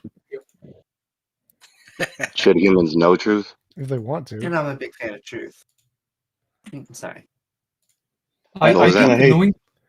I think knowing the go truth, ahead. because let's say that you have some, like you are in a state of not being happy, maybe having access to the truth could allow you to manipulate your environment in such a way that can give you access to happiness in case you are stuck without having knowledge or truth. Well, sure, I suppose that's possible. But should humans know truth? I don't know. It's up to you. I think it's actually I want to more know often personally. probably the opposite. Whereas if you're unhappy and you know the truth, you'll know that you can't get the thing that you want, and it will make you more unhappy. Okay. So I'm not really hearing a yes, but Unless I'm it's hearing the that it's possible. pursuit that is and what that makes you happy. I will also Not say, achieving it, but just the pursuing of it is what makes you happy. Bull crap. Like the But this- pursuit of happiness is better than happiness. Bull crap. But this is what you're going to find with atheists, is that we actually have many different interpretations on this because there is no, from fiat, that we are getting it. Okay. So yeah, I'm hearing it's possible and that seeking knowledge of the truth is conducive to this or that end, but I'm not hearing any obligation. Right? Yeah, I that don't humans think. ought I to think seek truth. there's no obligation to pursue truth. I think it is voluntary, and you don't need to do it if you don't want to. So if someone doesn't want to believe the various theories and doctrines from academia, secular academia, there's nothing immoral or unjust about that. Right. Absolutely. There's nothing worthy of contempt about that. Absolutely. No, just let them close their eyes and cross the street. They don't care about truth. It doesn't matter. I think I might have a different position on this. I hold to an ethics of belief. I think there's like problematic epistemology and viable epistemology, and that suffices regardless of your meta-ethical interpretation of what that means to be a significant enough problem that we ought encourage like successful epistemology and discourage irresponsible ones. I also You said, think. I'm sorry, Oh, no, excuse me. respond, I got no, phlegm. You said ought, yeah? Did I hear you correctly? Yeah. Ought according to what law, by whose authority? It doesn't really matter which meta-ethical framework you hold to. We can agree that there are reasons that it's problematic not to follow some in terms of some hypothetical norms or hypothetical imperatives. And you could interpret that in whatever meta-ethic you like, but we're going to agree that it's going to be problematic if we don't at least normatively conform to that. But on what grounds do you say that humans ought to do anything?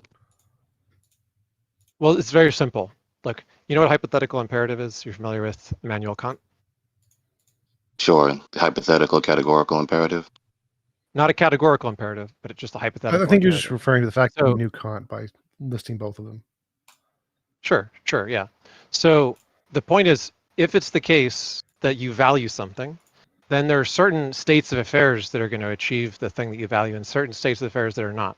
The fact that they aren't going to achieve the thing that you value, in some cases, can be factual, right? It could just be the case that, for example, killing yourself won't maximize your being alive. believing things, regardless of whether they're true or not, won't maximize knowing as many true things and believing as few false things as possible, for instance. Now, you might only value the former and not value the latter. You might say that you just don't value truth or whatever, that's fine. But there's going to be cases where that's going to cause a problem. And there's going to be a contractual need for us to agree on a certain amount of what we call responsible epistemology, such as like knowing whether or not you are capable of operating a motor vehicle safely. And it's not the case that we're just going to like get into a dispute about metaethics to resolve this. It doesn't matter what metaethical position you have. It's a contractual necessity to solve this, or we don't let people drive, because otherwise we just can't trust them behind a wheel if they don't have a sound way of establishing whether or not they're capable of driving, for instance, by being intoxicated or not. So when people appear for whatever reason, I mean, we don't need to like peer into their head and like know their metaethics necessarily, but if for whatever reason a person just ignores the explanation that if you are alcoholically above a certain level of intoxication, you can't drive, we just hold that person to be irresponsible with the way that they believe things. It doesn't matter that they believe that they can drive. We just don't think they're competent, and so we take their keys away. So you can be mentally incompetent regardless of what metaethic you subscribe to, and you can be mentally competent. It has a lot to do with your method of epistemology and how you arrive at beliefs that are reasonable or beliefs that are irresponsible and dangerous, because they're just unfounded and like detethered from reality. Okay. I appreciate you saying all that. Nevertheless, all that was a red herring from the question, because essentially you explained to me teleological conduciveness. Right? If you wish to achieve that end, you must do X, Y, Z. But the question was, on what grounds do you say someone ought to do something? And I think we have enough sense and experience that when we hear an imperative talking about what someone ought to do, someone says so, and someone says so authoritatively with valid authority, and there is enforcement behind that supposed law, because if there is no enforcement behind the law, it's effectively equivalent to not being Can I existent at make all. a claim, if you don't mind? I Okay. would say that you have no authority to make ought statements if it comes from a religious viewpoint. What do you mean by religion? As in, if you believe that your morality comes from a god, you don't actually have a sense of morality that maps onto reality. Why do you say that? Because, in essence, a guy wrote something down in a book, and you're like, well, it said it in a book, and therefore this is the moral system. It said stone gaze to death. This is moral because it said so in a book. That is in essence. Why one You're conflating something. Why one ought to care about what a god says about morality? Sure. Tell us why a religious person can have any authority on morality if, from our standpoint, a god does not exist. But you conflated something. Okay, You what did I conflated conflate? the God speaking, all right, with a human speaking or writing text. I You don't think hopped I from conflated what it. the God says in principle, if I may finish. You hopped from the God speaking to humans writing text. Sure, So you but is immediately, it... but hang on. You immediately abandoned the first premise to talk about a different hypothetical situation. So which one do you want me to talk about? Well, I don't think there is another hypothetical. In the world that we call reality, like when they were writing these stories down, it came from humans. So when you say it came from a god, there's no evidence to support that. So you just have an arbitrary morality. It's just this dude's opinion. But instead of your opinion, it's just a different dude's opinion, if that makes sense. And you didn't provide any reasoning why we ought to care about his opinion. Yes, And Well, one thing at a if I might time. add, I think what X said was not a red herring. In fact, I think he gave you a very numerous eloquent examples of how one can arrive at certain morality through empiricism. Indeed. By way of, so how can you answer that? Because I think you're sort of like putting up a smoke screen to what X said. It's not a smoke screen. I'm going to talk to one person at a time if you don't mind, because that's what makes sense. So first, Amy, what was that last thing you said to me? Well, very specifically, I don't think that you solve the is-ought problem. I think you refer to it as God, but really what you're referring to it is as another man's just opinions that you just call God's views. And so it's not really like morality. Okay. So just presuppose devoutly that there is no God. I wouldn't say not devoutly, just because there's no evidence for any of the Abrahamic religions. There's no evidence for a mind existing with outside a brain. There's no evidence for natural laws coming from agency. And so when we take all of this on board, it's just safe to say that we shouldn't take any of these Abrahamic religions for any sort of moral authority. We should just understand that this is what people believed thousands of years ago. And you're saying this after years of research, yes? Yes. Yes, actually. How long? Well, I mean, Why does I the was a number of minister years of research matter? So Amy's asking a really good question here. Why do you think a God-based morality has any of the authority that you talk about when you require what you require in morality? Well, because just like how you guys would demand, any significant quantity of time spent with sincere and honest research on the matter, we have the right to say the same thing. I would never require that. Right. The amount of time you spend is irrelevant. There's lots of people who spend years and years and years researching flat Earth, and they're all terrible. What I want is evidence, not time. I don't care how much time you spend. I want evidence.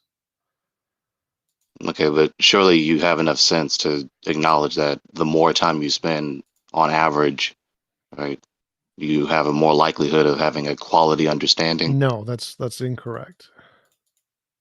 So you're more likely to have a better quality understanding after less time of research? It's more about the quality of the research, not the quantity. There are thousands of years ago, Newton spent decades researching alchemy and got nowhere. Today, you can just Google it on Wikipedia and know more about alchemy than Newton, even though he spent years researching it. It's the quality, not the quantity. So is 5 seconds of maximum quality superior to 5 years of maximum quality? Well, the quality is what matters. The quality is what matters. So the amount of time is irrelevant. All that matters is the quality. Like if you spend 5 seconds downloading information from a perfect AI computer, it'll be better than anything else. Quantity doesn't make a difference. So the question was, why do you think God solves the is-ought problem? If you don't have a supreme immutable authority, then you don't have any authority whatsoever. Why do you need an authority? Why do you need an authority? Because if you don't have an authority, then no one has any right to claim anything. Nothing has any force, nothing has any impact, nothing has any significance. Reality. If there's no authority whatsoever. Reality exists just the fine argument. without an authority. Well, so you say, so you believe in your metaphysic. How are you defining objective then? How am I defining objective?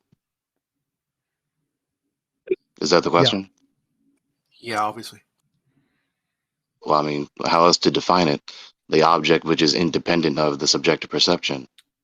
So all subjective perception, right? Everyone's perception. It can't be dependent on anyone's perception, correct?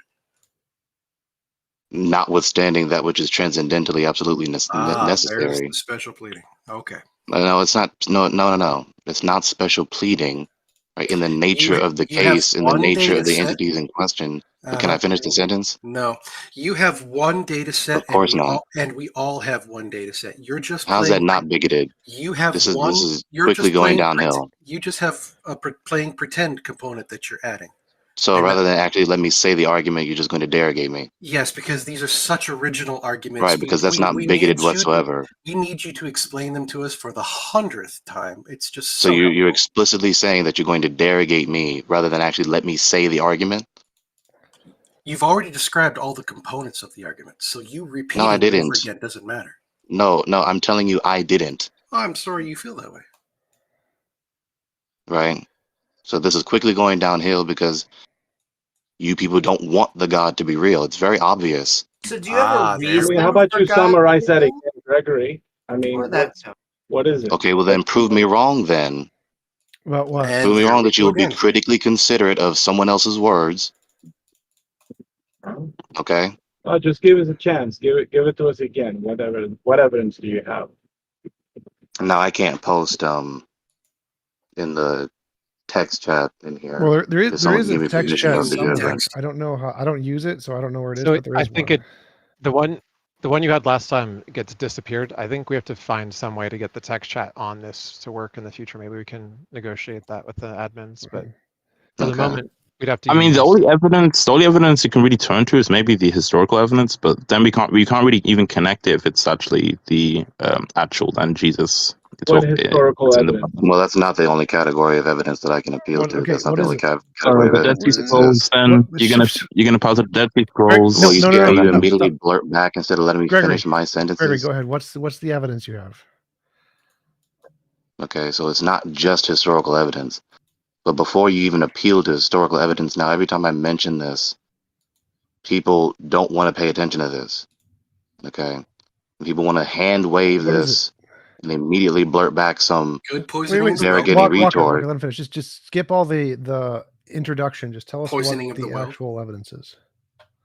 It's not poisoning the world. These are worthy things for me to be What is it? saying. Just tell us what it So the is. point Tell us what it is that someone needs to answer the What is the question, question? what makes knowledge possible? A reality. So knowledge. Now, if the worldview in question cannot sufficiently answer that wait, can I answer question, your then question? of course it necessarily follows. Let me finish my words. Well, I want to answer your question. You see, this is not demonstrating that you want to critically consider what I have to You say. asked. Wait. You just want to hasten me along So so you you asked can a say what you question. want to say. You asked a question, and then you added on to this like triage and. Right. So let me finish my words. Is this how you interact in real life Yes, when you're yes, not on the yes, internet? it The is. second somebody asks a question, you shut Walker, up. Walker. So you asked a question. How is knowledge possible? Knowledge is a justified true belief. So in order to have a justified true belief, you need beliefs, which means you need a brain. You need a justification, which means you need epistemology, and you need a truth, which means you need reality. None of those things need a God. All of that's possible in a scientific, atheistic worldview with no God very easily. Did that answer your question? Okay. My response. Sure. Right. Are all these things, are all the properties of knowledge concrete or abstract? Abstract. They're all abstract. So surely you don't suppose that there's only matter and motion, correct? I do suppose there is only matter and motion. Matter and energy is all there is. So how is that not self-contradictory? Because abstracts don't exist, but knowledge is an abstract, so it doesn't need to exist. Knowledge is not an existing thing. Existing things are reality. So then you don't have knowledge, do you? No, you do have knowledge because you don't like. I have weight, or let's see. I have beauty. I have beauty. Beauty is not an existing thing, but I have beauty because it's a property that we establish with concepts, things in our brain. Knowledge is an idea in our brain, and whether or not that idea corresponds to reality. So if I have an idea of a blue give sky, ourselves pause. What? Give ourselves pause for a moment. Okay. You just told me that there's only matter moving, which means there are no abstracts, and then you simultaneously affirm that there are abstracts. How is that not self-contradictory? Okay. Abstract objects are things that don't exist, but we can have ideas, which are physical brain states, and those physical brain states can represent things which, if we don't think about them, don't exist. So like a unicorn. If we don't think about a unicorn, it doesn't exist, but we can have an idea of a unicorn. Now, the idea is physical. If I think of the letter A, that is a physical object in my brain, the letter A, the shape of the letter A, the letter A. But if I stop thinking about it, it's gone. It is nowhere in the universe. It doesn't exist. So it's an abstract concept. But I can make that abstract concept into a physical concept, into a physical object by thinking about it. And so the thoughts of the letter A are physical objects. The thoughts, the propositions, the ideas, the sentences, I can make those into a physical object when I think about them. But if I stop thinking about them, all such objects stop to existing. They don't exist anymore at all, no matter what. So knowledge is when I have a sentence like the sky is blue in my imagination. And if that sentence corresponds to reality, then I have knowledge because the thing I'm imagining, which is a physical object, is corresponding to reality. So I have knowledge. The abstract object, which is the object when no one is thinking about it, does not exist. Does not exist. The particular physical idea in my head does exist. And so if that physical particular idea can correspond to the way reality is, I can have knowledge. Number one, do you see how I did not interrupt you and let you finish your paragraph? Yes. Number two, you're trying to make yourself exempt from the very error that you accuse others of having. What error? You will not allow the theist of any kind to have an incoherency that is so patent as to categorically deny the existence of a category of entities, and then in the very next breath affirm their existence, simultaneously waffling back and forth between the two. If the theist came up to you and said, there is a God and there is no God, you would immediately cry foul and say that is a self-contradiction. So why do you have the right to do that, but no one else does? Well, no, this is very basic philosophy. An abstract object, if you just go to Stanford Encyclopedia of Philosophy, is a non-existent object. It is the thing, the concept when not being thought of. So an abstract object is a non-existing object by definition. We then make those things, because the abstract object refers to what everyone is thinking about or what anyone would be thinking about if they thought about this object. And that doesn't exist anywhere. This is not incoherent. This is not an inconsistency. This is basic philosophy. And when we think of a particular thing like the letter A, there is a physical brain state that is occurring in your brain, which causes you to imagine the properties that we attribute to this abstract object. Doesn't exist. The abstract object doesn't exist, but we have a collection of ideas that we refer to when we're referring to the letter A. And when we think of those, there's a physical brain state that calls all those properties to our brain. There's no contradiction here. This is very basic philosophy. You can check it for yourself. Stanford Encyclopedia of Philosophy, abstract objects, abstract versus concrete. It's very, very basic. There's nothing contradictory about this. If you think there is, you're disagreeing with everyone in academic philosophy. Okay, I have that screenshot saved, Okay. by the way. Which one? Of that article. Okay. So I'm not unfamiliar. Okay. Okay. So what is existence? What is existence? Yes, what is that? What's the thing that we're talking about? Existence. What is that? Having properties in reality? All that exists. Wait, say again? Having properties in reality? So that would include abstract entities, correct? Abstract objects don't have properties. So then why do you sustain that? Hold on. Are they real? No. Are abstract entities real? No, they don't exist. So they don't exist and not real in any way? No. So in what sense do they exist / real? They don't exist. So what are you talking about? It doesn't exist. So then what is the abstract entity? It's an idea. We have an imagined idea in our heads of a thing that has. Is there really an idea in our head? Yes, the idea in our head is real. The abstract object is not real. So like if I think of a unicorn, does an actually existing unicorn exist in reality? Well, no, it doesn't. Does the idea of a unicorn exist in my imagination? Yes, it does. When we're talking about abstract objects, we're saying, does this thing that we're thinking of exist independently of our imagination? So if I think of the letter A, does the letter A exist means, does the letter A exist independent of my imagination somewhere in the universe? No, it does not. Does the idea of the letter A exist? Yes, there is an idea of the letter A in my imagination. So when we ask, does the abstract object exist? We're asking, does it exist when we stop thinking about it? When all imaginations stop thinking about it, is it still there somewhere? And the answer is no, it does not exist. The ideas. Thank you for saying that. That's what I was getting at. There's concrete reality and there's abstract reality. Right. Sure. And you just said that if no mind, right, if there are no entities that had the ability to think, to comprehend, no intellect, then there would be no abstract objects. Right. Well, there is no abstract objects, so, even if there are people to think. So even though we can think of the letter A, the abstract object of the letter A still does not exist. Still nowhere. Still doesn't exist. Right. It's not concretely real, but it is abstractly real. And we must say this in order to make the predications intelligible rather than falling into perpetual self-contradiction, saying that I'm talking about entity A that is real but not existing, and it does exist and it's not exist. That's nonsense. Real abstract. So is there are contradiction. concretely real entities and abstractly real entities. I think we can agree on that, yes? No, real abstract is a contradiction. What is reality? All that exists. So that would include abstracts, because you're really talking about an abstract, really No. thinking of an abstract. Remember, I said abstract objects don't exist.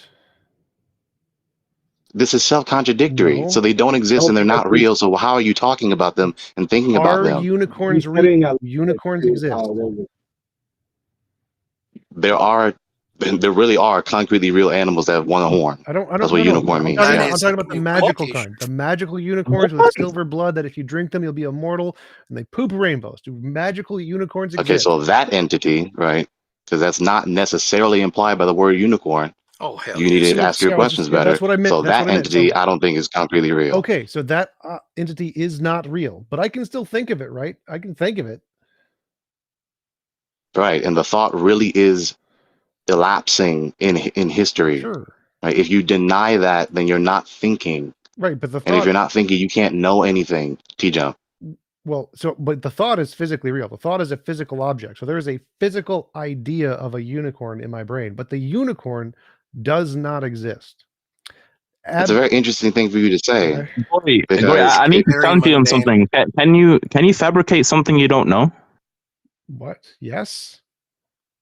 Literally, that's called a story. A story, yeah, okay, sure. Do you guys not define exist as something that has both objective being or objective reality? Is that not the standard usage of the term exist? So there's something that can exist in reality or it exists in our minds? There's like two states? People refuse to allow words to have a semantic scope and just explain not further what what I they asked. mean. If you and I both But agree, I'm trying to what the answer your definition- question. You just Well, no, won't I let didn't- me no, say no. my answer. Yeah, but that's because you're not listening. If that was the first thing that came out of your mouth, you So didn't pick I'm between not one of those listening two because you options. refuse to let me talk. Because I gave you two choices and you picked neither, which meant you weren't listening. So you uncharitably and belligerently refuse to let me complete the answer, not even giving me a chance to demonstrate that it is Whether logically you think separated it's with your real or question. not Stop or is I'm gonna mute irrelevant. you. Your Stop emotions talking. are not my Stop concern. talking. If you can't Stop keep them talking, under check Walker. and Stop glean the talking. truth of a Stop- statement, you're stop not worth So it. just still Oh my refuse to actually let me say All the right, answer so Walker's while you derogate question me was- unjustifiably. Walker's question was, Why don't do you just you repeat Thinking that you're define- such an Stop, intellectual stop, bulwark. Stop. Let's just repeat the question. So and then you can respond to it. God. Oh, I was muted. Sorry about that. I was telling everybody to be quiet and I was muted. So Walker's question was, Gosh. do you define objective as things that exist independent of any subjective thoughts? No, that's one of the senses I can say the term. So that's the objective. Objective is defined that way in every academic field of philosophy. So where are you getting your definition of Wait, objective? did you ask about the word objective or the word object? Did you ask about the word objective or exist? I'm asking objective in the case when I say something Okay, I objectively think I misheard you the first time. exists. Does that mean it exists independent of any opinions, thoughts, subjective anything?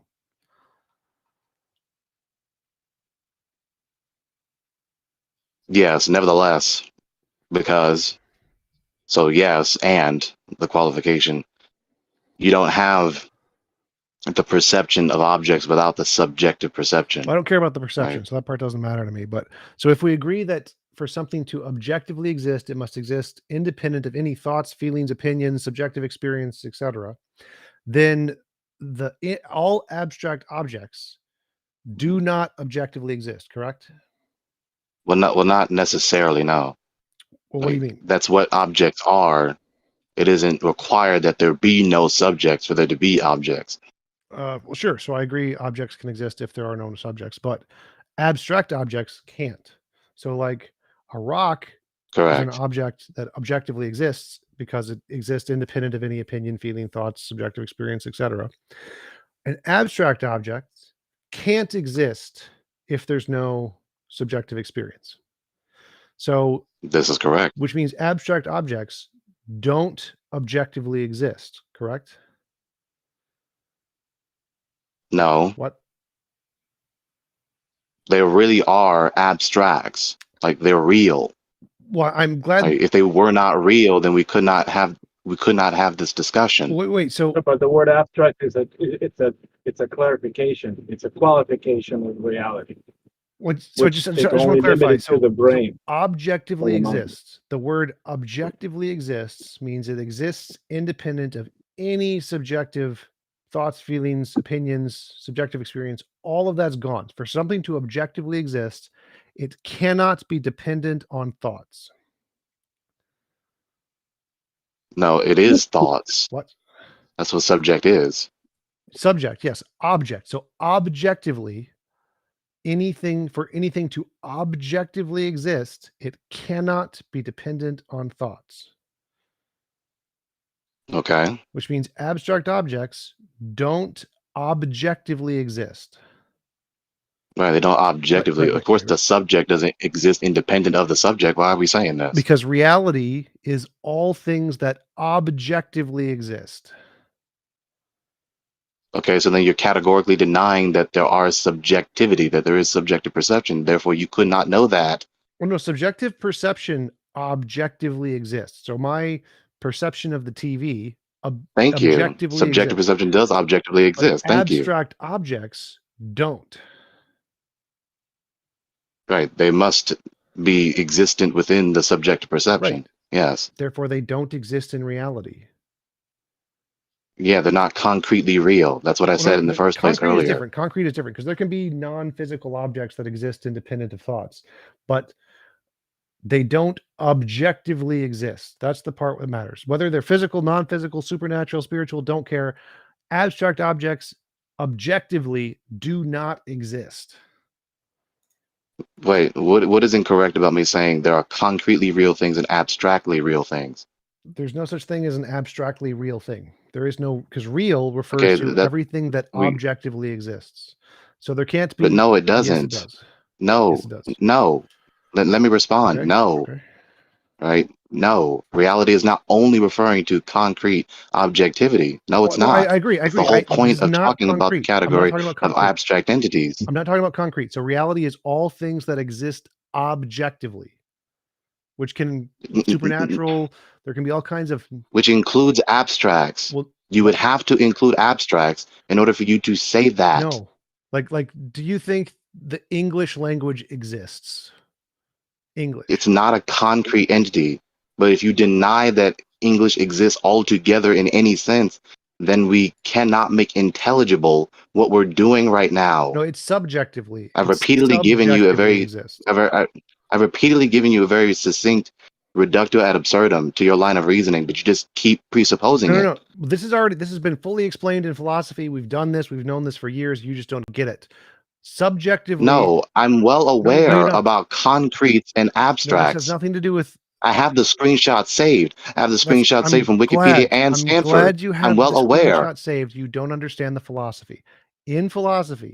That's why I asked you clarification questions. You're not actually listening to them. I told you the answers. I told you the academically correct answers that you need to write on a paper to pass a philosophy test.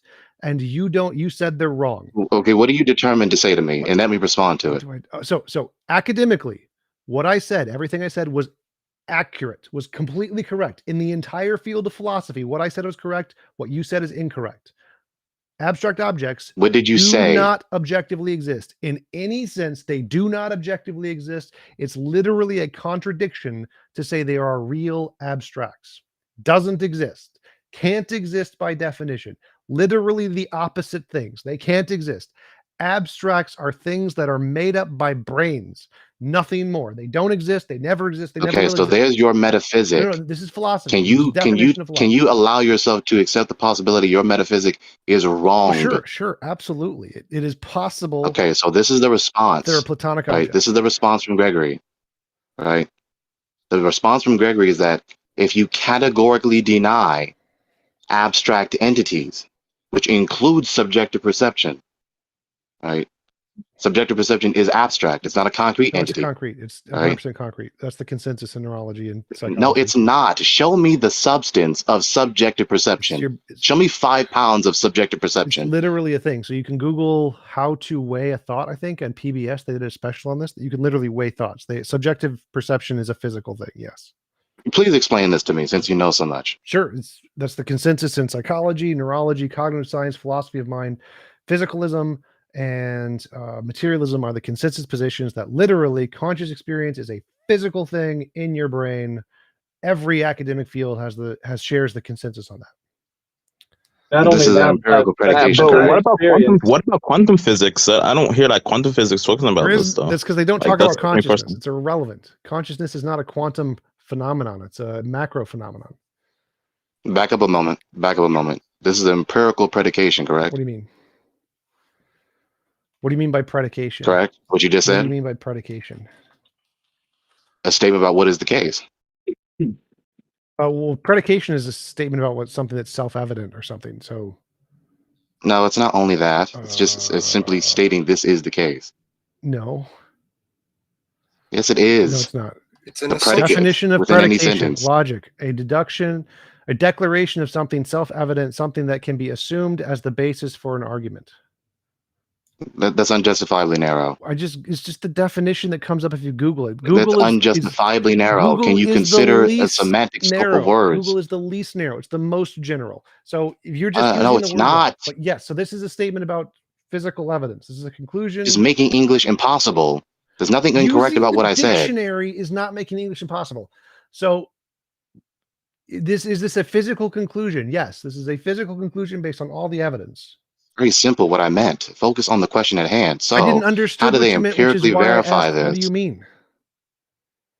So, how do they empirically verify this, T-Jump? Novel testable predictions based off of the hypothesis that the brain is physical to do testing about ability to know what you're going to think before you think it, ability to know what decision you're going to make before you know what decision you're going to make, the ability to manipulate all of your thoughts, feelings, etc. by mental stimulation, the ability to disable your ability to recognize your mother's face by shocking certain neurons. All of these were testable predictions made by physicalism, which is why physicalism is the vast majority consensus in every single academic What field. specifically did they do? The things I just listed. So we can go in an fMRI. We can know what decision you're going to make before you do by looking at your brain. We can know what you're imagining before you do by looking at your brain. We can manipulate what you're imagining by manipulating your brain. We can know exactly that there's a certain disease where you are unable, you can see your mother's face and you know it's your mother's face, but you can't recognize it's your mother. You think it's an imposter. It's called imposter syndrome. And we know how to simulate that in your brain, which you can't control. So we can control what colors you see. We directly have direct control over your conscious experience via your brain. That's why in every field, cognitive science, philosophy of mind, neuroscience, the consensus is physicalism is true. Okay. So, would you mind, since you know so much, would you mind sending all that information to me? I am too. If you pay me, I'll grab it. I mean, but this is simple. This is simple though. Like it's really obvious if you can just read the brainwaves, right? Within you, with the they give us. No, not brainwaves. No. Brainwaves are like the I'm gonna leave you guys, but I do How about want we to throw stop in one with the example exaggeration, to saying it's help simple, it's Gregory. simple. This is Gregory, nothing simple. I'm going to give you one example and then I've got to run to another show. And that is when you do general anesthesia, you can impair brain function through chemicals injected into your bloodstream, which inhibit even one's ability not only to experience pain, movement, but also the passing of time, which is something that even persists while we're sleeping. And so to me, the evidence simply shows that everything is about brain function. When brain function is altered or damaged, as in the case of accidents and ultimately to the point of death, that life experience, consciousness, it's all gone. With that, guys, thanks. We'll see you next weekend. Yep, see you next week. Yeah. Okay, so with that being said, there was plenty said to me. Now let me respond, please, if you will. All right. So I said it wrong. I said it wrong. reify. Dude, don't interrupt. So we're going to reify all abstracts into being some kind of concrete particulars, right? Which includes logic. Is that correct? Logic is a language made up by humans, so it doesn't exist either. Oh, okay. How did they do that when they didn't have logic? Logic describes reality; it doesn't govern reality. So No. You don't understand. And the How did ancients they said do that it that described your when thinking they as didn't well. have any abstracts, including logic? So abstracts are kind of like hammers. We built them. We made them. They never existed before. Out we of made them. what? When you didn't Our have any imagination. abstracts, We made them out of our imagination. but you didn't have any abstracts in the first Right, place. because reality was there, and our brains started to build abstracts to describe reality. Reality was already there. Build Yes, abstracts. build abstracts. Can you make that make sense, please? Yeah, sure. Go imagine. Because the last time I've heard, the last time I encountered an abstract, Now I didn't there's not encounter much. anything like wood or stone or metal. So Gregory, when you have an abstract concept, typically we're going to be able to identify a very specific column or series of cortical columns of about 110 neurons each that are composed of about 6 layers that are about 110 million of these all around the outer layer of your brain, also known as the neocortex. This neocortex and each of these cortical columns is what takes input in and develops one of these into a recognizer, predictor, and matcher with certain types of signals. So when you have a novel signal that doesn't match anything that any of your existing cortical columns resonate with, they're all silent when they encounter it. And so one of your cortical columns, which is undeveloped, will become receptive to it over repeated exposure as you stare at the thing and think about the thing, until it becomes the designated column for that concept. So there is a physical 110 neurons, which weighs 110 nanograms. That's the actual physical weight of the thought, that when you think about that abstract concept, that is the minimum needed to contemplate it. Now, there's going to be some additional structures in the hippocampus, the amygdala, and other places that form more complex chronological memory sequences that are going to be associated with it. And there's going to be cross-brain connections between all these things. So it's not just the cortical column, but the cortical column is the logical unit that the brain's conceptual analysis is based on, such that we can recognize when you read words, when you think about ideas, when you look at colors, when you look at animals, there are specific, repeatable, isolatable cortical column firings and the associated engrams of neuron patterns which get associated with it. That's the physical thing we're talking about. Okay, so number one, is what you said true? Yeah. Okay, so imagine that I have a bottle of soda. I'm sure you've heard this before. I did not make this up. You shake it up, and now you got all that bottle, got that bottle full of bubbles. Are the bubbles true or false?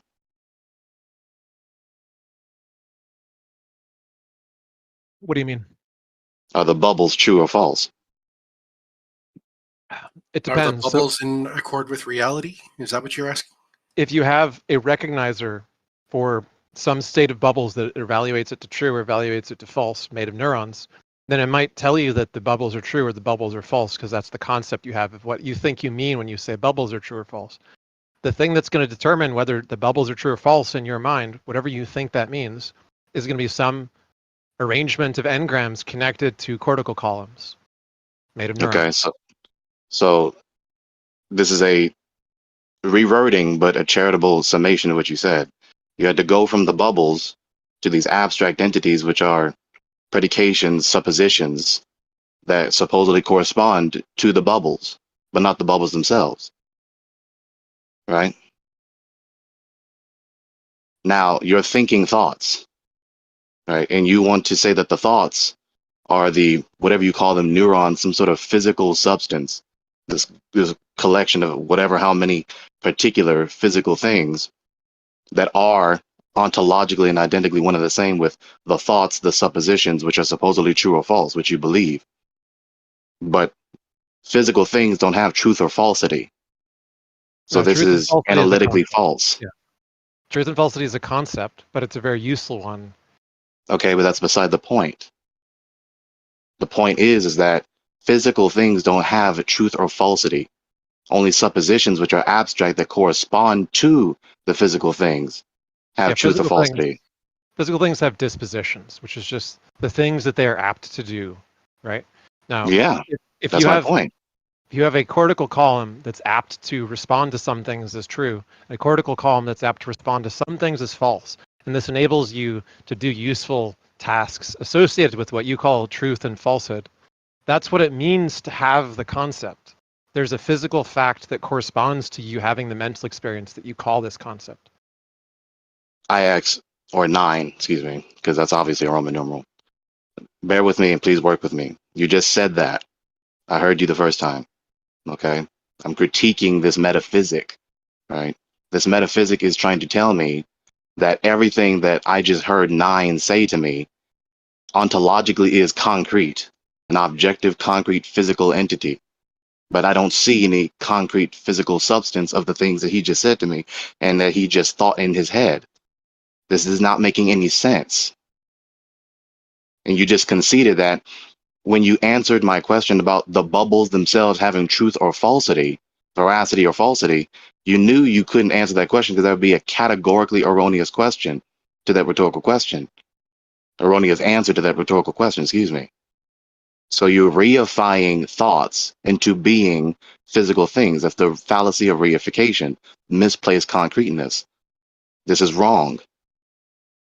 So you must, in order to sustain your position to be at all coherent, you must posit that there are abstract entities, including the mind, including every thought you just thought in your mind subsisting of those thoughts, so that those thoughts can be true or false, which are also abstract to correspond to the physical entities, correspondency also being abstract. No, I didn't agree to that. What I said is that whatever it is that you might think makes something true or false, whatever that criterion is going to reduce to the physical states that correspond to that mental experience that you're describing and reporting as true or false through language, right? That's what I just said, 9. Yeah, what you just said, I just said after you said it first. Reduction is the case. Okay, so you repeated what I just critiqued, right? And then you repeated my refutation of your position. What seems to be a concession, you not explicitly stating to me is a concession. Here's the thing. I haven't heard you refute it. All I've heard you is not really understand it. So no, I'm not understanding things. Is it possible that other people know something more or better than you? Absolutely. Okay, so please consider that this is one of those opportunities. Perhaps that could be the case now. If it's the case, it is just because I disagree with you does not mean I don't understand. Okay, if it's the case that mental experiences supervene on physical brain states, and if it's the case that we have an explanatory framework that's predictive that leads to being able to actually describe and model the way that thoughts work in the brain in terms of the brain structures that cause the mental experiences that correspond to them, then there's not going to be some like backwards causal explanation that these things are like literally abstract objects that exist in nebulous space that cause everything, right? It's going to be the case that the physical things are the explanatory, law-abiding, predictable entities, which are going to be what is giving rise to the emergent phenomena that we experience, the mental phenomena that we describe. Okay, so there's a supposed possibility, right? There's the critique thereof also, right? We just demonstrated that you cannot empirically verify that the thoughts, the suppositions, and all the abstracts that subsist any knowledge whatsoever, language, logic, the whole 9, are actually physical entities. I can empirically verify there are bricks outside my window, that there's bushes outside my window, that there's a window, and that there's me perceiving all these things. I cannot empirically detect any of the abstract things that we are conceiving of and talking about and understanding. And when you examine any concrete property in the brain that isn't the abstracts, yes, when you distort or interact with the physical substance of the brain, it will have an effect on the mind. Whoop-de-doo. Yeah, the brain and the mind are not one and the same thing. Yes, they are. When you look at the brain and all the particular properties of the brain, you're not looking at the mind and the thoughts which subsist it. Well, so I just want to clarify on this. So that's your hypothesis. And then the hypothesis of every neurologist, cognitive sciences philosopher has the opposite hypothesis. They are the same thing. And the way we determine which of you is correct is the one that can make successful, novel, testable predictions. That's how we evaluate which hypothesis is the better one. And the one that can do that is the physicalist hypothesis. The ones that can make the successful predictions are the ones that mind and brain are the same. They're both physical. We can make this work. We can make testable predictions.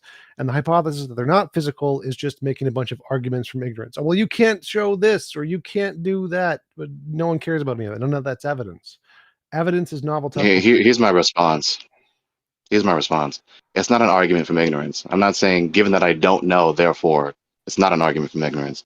I'm exposing the empirical inadequacy of the suppositions of the opposition. That's what I'm doing. So you're saying that because you cannot empirically verify so you're basically that saying like they're thoughts wrong. are physical things. Right. So you're saying, or maybe you're wrong. So you're saying because we can't know X, therefore you're right. It's one of the two in an absolute dichotomy. Either the thoughts are physical or they're not. And your evidence. And in reality, there's only two categories of real entities: concrete, physical, material, objective, and abstract. If they're not the former and they are real, they are the latter by logical deduction necessitating the truthfulness of the So conclusion. there's actually lots of other different kinds of objects, like Mignonian objects. So there's not only two. There's not just abstract and concrete, but so you're saying that because Okay, so you want to attack that premise. What is this? That's irrelevant. What is this? I was just telling you for academic reasons. It doesn't actually matter to the argument. So the argument that you're making is that it's either abstract or concrete, and it's not concrete because you can't show it. Therefore, I'm right. That's an argument from ignorance. No, not you can't show it. Not just you. It cannot be done. Well, yeah, that's that. All Right. arguments from ignorance is it cannot be done. That they're all. Oh, it's not an argument from ignorance. I'm not saying I don't know, therefore. That's not what you heard me say. No, so just to clarify, it's known in philosophy that the way to obscure an argument from ignorance is to change it from I don't know to it can't be known. So if you ambiguate this, The way to obscure. So just, in other words, insist your critique, even though it's not actually correspondent to what I said or meant. No, I think it's more that you don't realize that what you're doing is just an advanced argument from ignorance. Or you don't realize that you're just insisting your critique contrary to what I actually said. No. So anytime anyone ever says it can't be done, therefore I'm right, always 100% an argument from ignorance in every area of philosophy, No, every field, false. all of them, every single one. No, false. No. People can make true statements about what is impossible. Nope. Cannot, because you need some way to justify that. So unless you have, like, you can make analytically. So you cannot, and you need some way to justify that. No. You just contradicted yourself. No, that's either it can't be done or it can be done. So again, this is I'm loving hold on, all the hold on. interrupting going So on. we've known in philosophy that there are people who always say things can't be done. Time can't bend. They were wrong every single time. Man can't travel faster. No, they were right. No, they were wrong. They were wrong. Einstein literally proved they were wrong. No, he didn't. Yes, he did. But Yes, whether you agree is separate. Man can't beat a chess, or a computer cannot beat man at chess. Wrong. Man cannot travel faster than the speed of sound. Wrong. Man cannot go to space. Wrong. Every time somebody says something is impossible, they're making shit up. This is a known thing in philosophy. Anytime somebody says it's impossible, therefore I'm right, argument from ignorance, well known in philosophy, not evidence. No, you speak with all of this condescending arrogance and confidence, but you're wrong. So no, this is the response. This is the response. Just because you assume God created the universe is not evidence of that. Like No, not that. One thing at a time, please. Gory, I just want to respond to you. T-John. I want to. Gregory, go ahead. So you want to insist that it is impossible to justify predications, suppositions about what is impossible. No. And then you appeal to instances where people said that this is impossible, but then it was revealed that it was possible, supposedly in principle. I don't grant those examples, but still, that's your point. Well, so just to Just clarify, because my particular suppositions of what is impossible were proven wrong does not mean that it's impossible to justify that statements about what is impossible are possible. You committed the very same error you're critiquing others for. Well, just to clarify, so Nobody said there it. are specific examples where you can show things are impossible, like a round square. So you can show certain things are impossible. But when you are making a conflation between conceptual and empirical facts, like consciousness, which is a thing that exists, and then there's your conceptual idea of what you think consciousness is, and you say, based on the conceptual idea of the way you think consciousness is, it is therefore impossible to show it physically. But you haven't actually. That's not the argument that I said to you, John. It is. You just don't realize it. So if you're no, you cannot dictate to me. This is what I hate. This is what I hate. This is what I hate. Well, no. So I'm not. You do I'm not not dictate to me you. what I said and meant. I tell that to you. I never did that to you in this discussion. Don't do it to me, So this please. is not meant to be condescending. hates that you're pointing it So out. this is not meant to be. Corey, Stop. I want to just address something. Stop. So this is not meant to be condescending. I'm just well educated in this argument. So I am an expert in this argument that you're making, and I know it very, very well. And the argument you're making. So obviously, it doesn't seem that you allow yourself to accept the possibility that you're wrong about this. I know this argument so well because I've literally spoken to the world's leading experts on this argument, and they agree with me on this argument. Both sides, both the people who affirm your position and the people who reject your position, both agree I know what I'm talking about on this topic. So the argument you're trying to make is you're trying to say that it's impossible for consciousness to be discovered empirically. That's essentially the argument you're trying to make, right? Yes, you don't empirically detect consciousness itself. Why do you think that? It's because because it has no physical substance. Let me try to like. I thought you were asking me a question. No, I'm trying to steel man your position. Yeah, there was a rhetorical question. Yeah, go ahead. So the reason you think this is because your idea of what you think consciousness is has a certain set of properties, and those properties are diametrically different than what you think the empirical method can do. I can say the same thing to you, Jump. Say the exact same thing back to you. Well, wait. So you just believe your idea is true, and I just believe my idea is true. I don't just believe anything. I have no presupposition. But so the point here is that you have assumed what you think consciousness is with no verifiable evidence to justify it. I can say the same thing back to you, Jump. No, I have verifiable. You just don't even realize that. Verifiable evidence. I have novel testable predictions. So all of my evidence, you're talking about predictions. Every one of my beliefs has evidence. Right. What are you going on with predictions about? Why are you talking about that? Okay, so predictions. I mean, sure. If you want differentiate, one sec. Predictions are how we differentiate imagination from reality. So if you want to say that there is some idea in your head, and it's more than that, and it actually corresponds to something in reality, you need some way to differentiate. Is this just an imaginary thing, or is it a real thing? And the way that we do that is novel testable predictions. If you can use your idea to predict things about the future that we don't know yet and get it right, that's good evidence that the idea in your head corresponds to reality. It is not just an idea in your head. The model of your position that consciousness can't be discovered physically makes zero prediction. It's done no work, has no evidence, has no value anywhere in science, which is why nobody. So I can't predict that we can grasp things and know things and believe things and feel things and desire things, which we do. A novel testable prediction is something we don't already know. So if you're just describing the things we already know, not a novel testable prediction. A novel testable. Wait, hang on.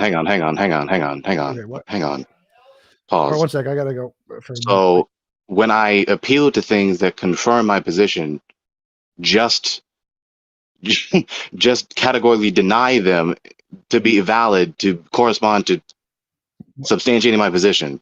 I must appeal to something I don't know in order to demonstrate that I know my position to be true? Sort of. So if you have an idea and you want to show that your idea exists independent of your imagination, you must use that idea to predict something that's true that you didn't know. Yes.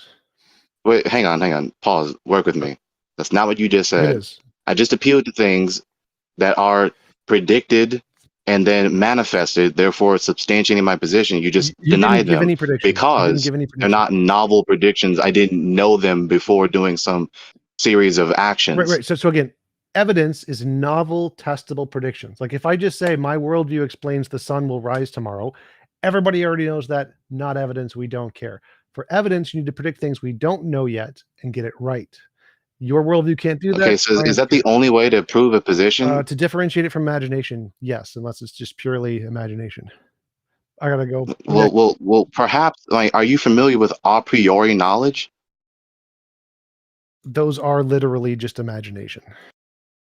Okay, there it is, T-Jump. Right, that's your axiology. That's your evaluation of that concept. Right? You just hand wave as being irrelevant and invalid and not worthy of attention, right? But not everyone agrees.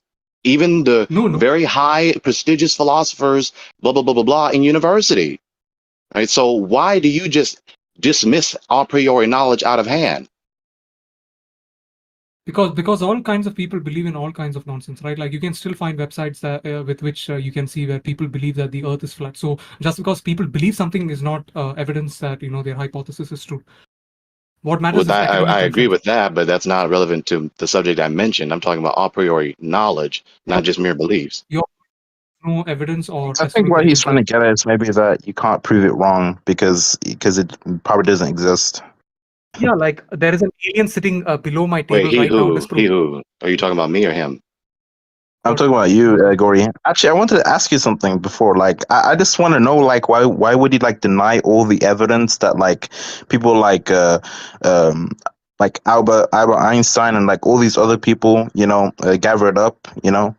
Why would he deny that type of evidence? If you want to sincerely and honestly discuss that with me, put a pin in that. I'll come back to that later.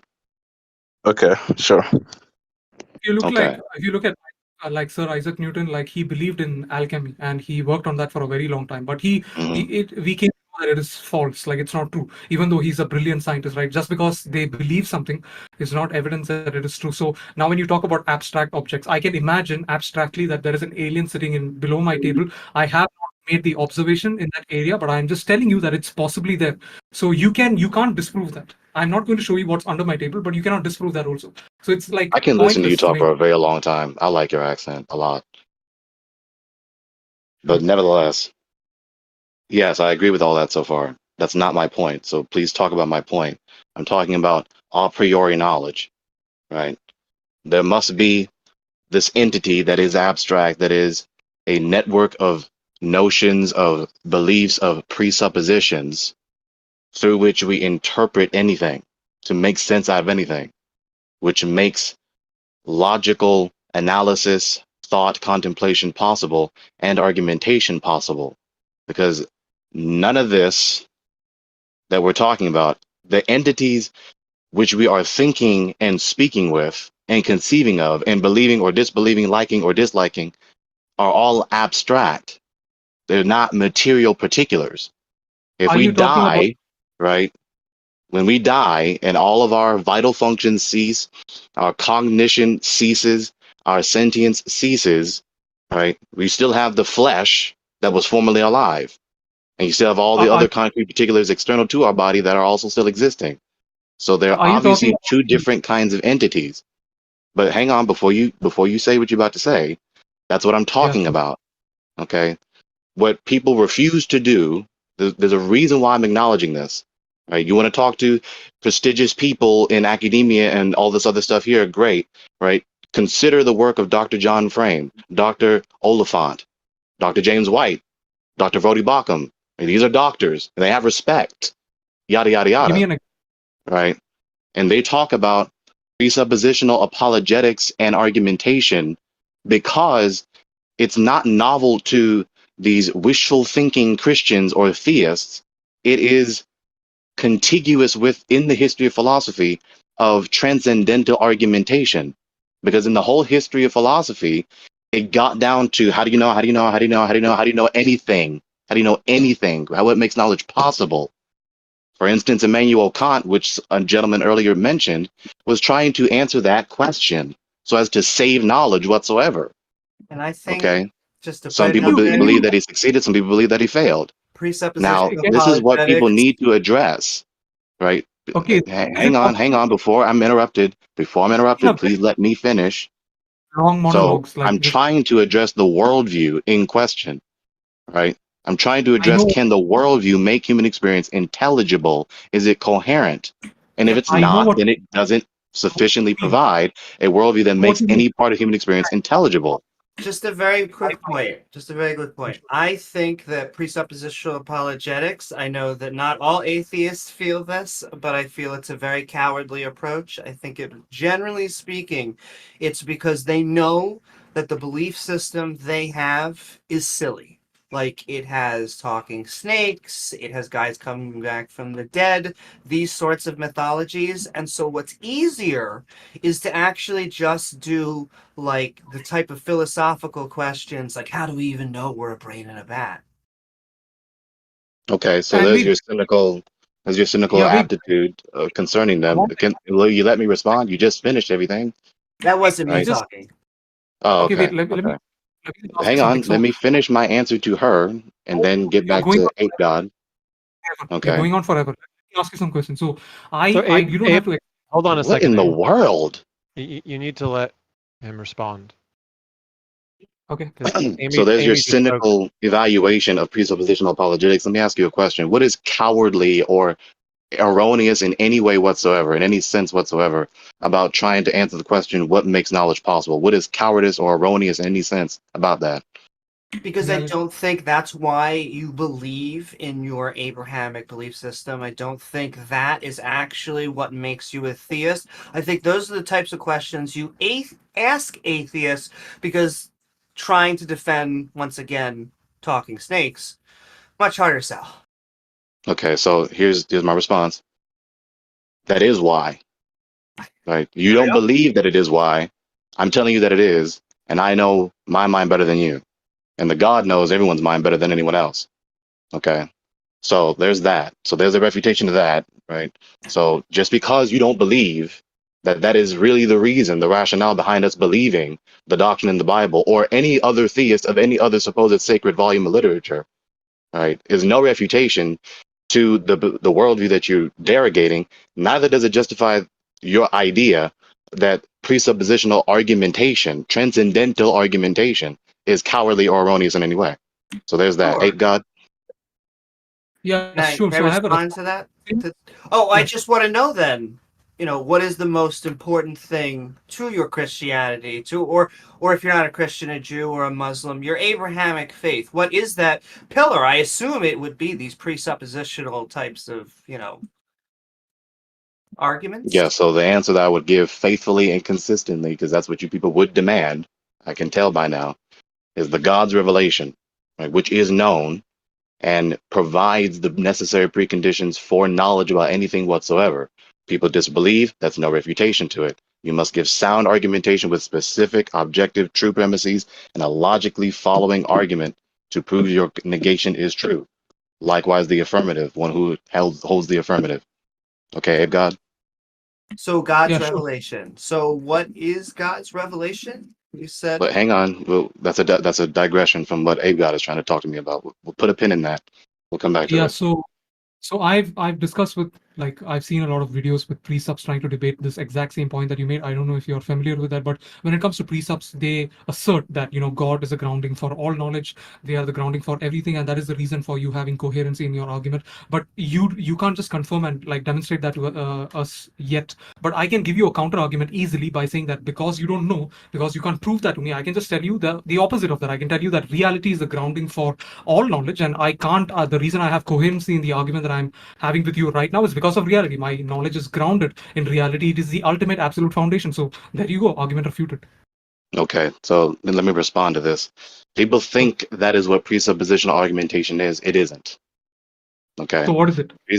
So presuppositional argumentation is, of course, saying premises, specific, objective, true premises at best, in a logically sequitur argument. Again, transcendental argumentation is deductive. So the conclusion, if the premises are true and they logically cohere with one another, it necessitates the truthfulness of the conclusion.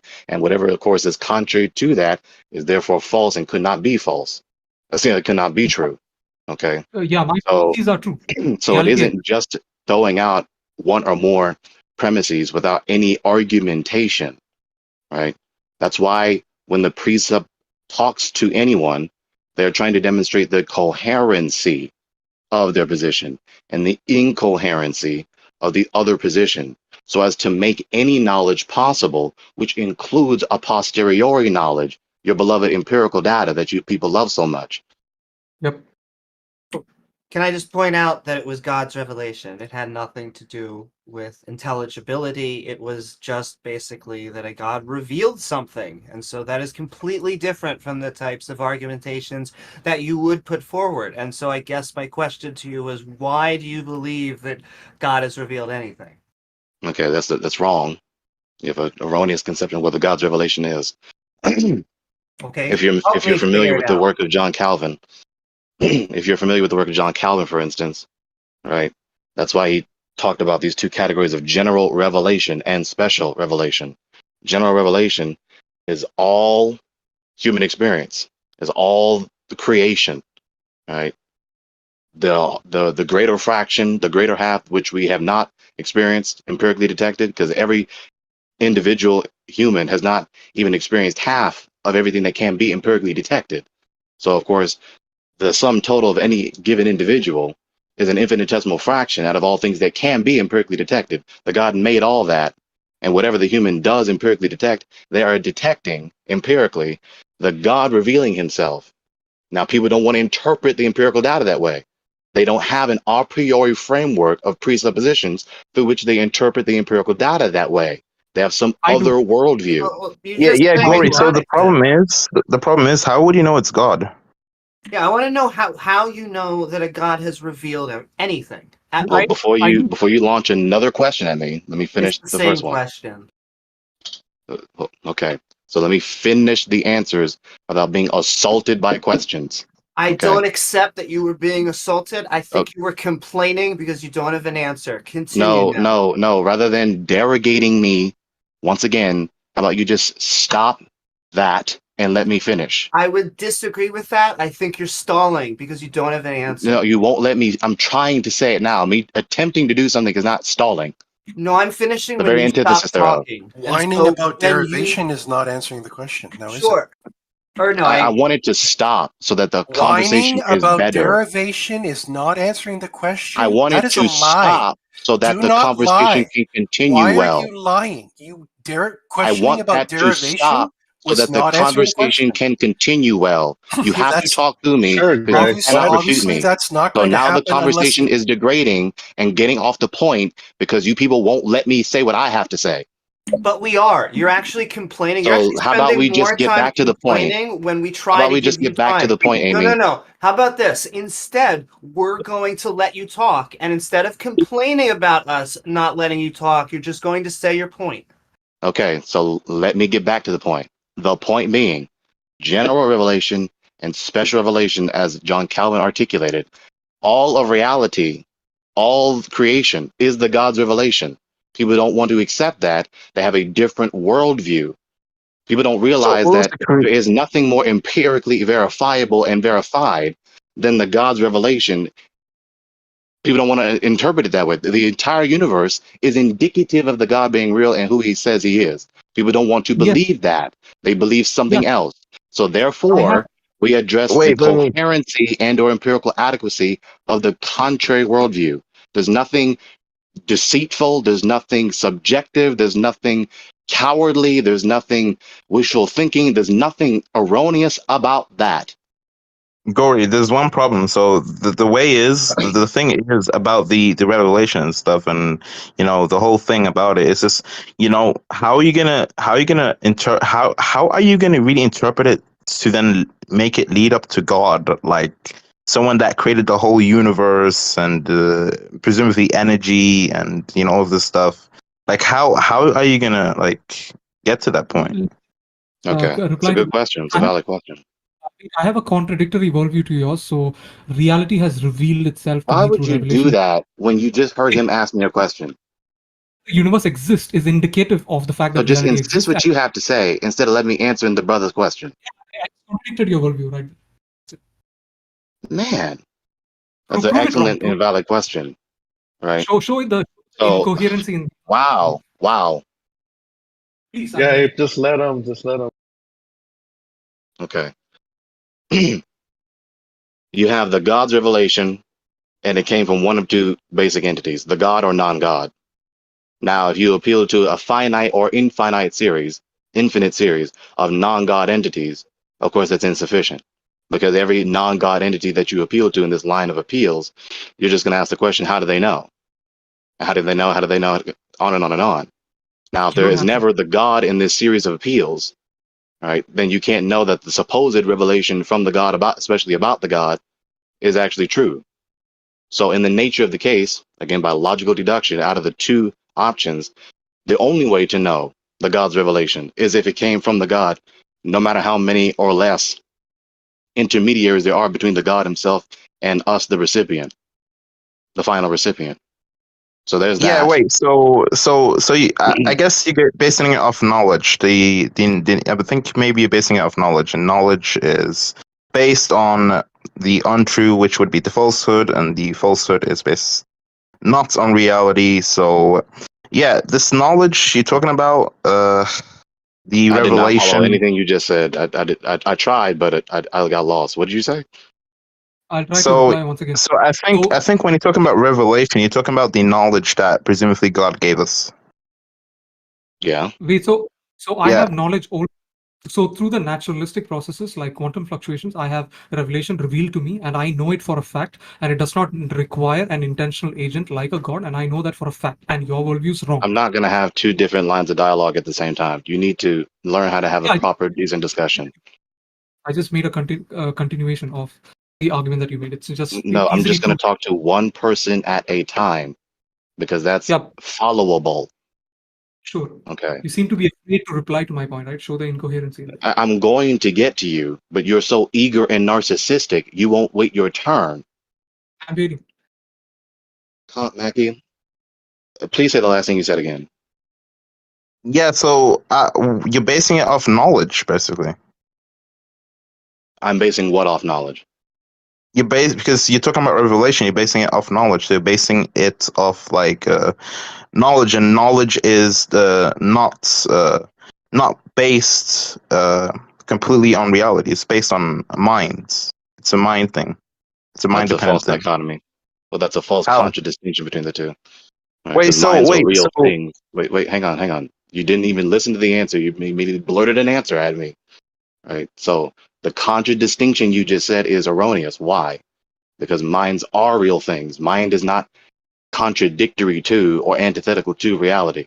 It's a part of reality. yeah, no, I agree with it. I agree with you. I'm just saying that the mind to make, you need the mind to make knowledge, and the mind is not it's not like a perfect. It's a flawed. It's flawed in ways, right? It's not a perfect thing. You can't have perfect knowledge, and revelation is about knowledge, which means from God, and God is presumably perfect, so perfect knowledge, right? Okay, so humans err. Yeah, humans err. Humans are fallible. Humans do not always err. Humans do not always and only commit fallacy and error. Right? If that Yeah, that's is true. what you are asserting, that must apply to the supposition itself. And if it is true, then it's false. And of course, if it's false, it's false. So it's caught on the horns of a dilemma. You cannot sustain it to be true.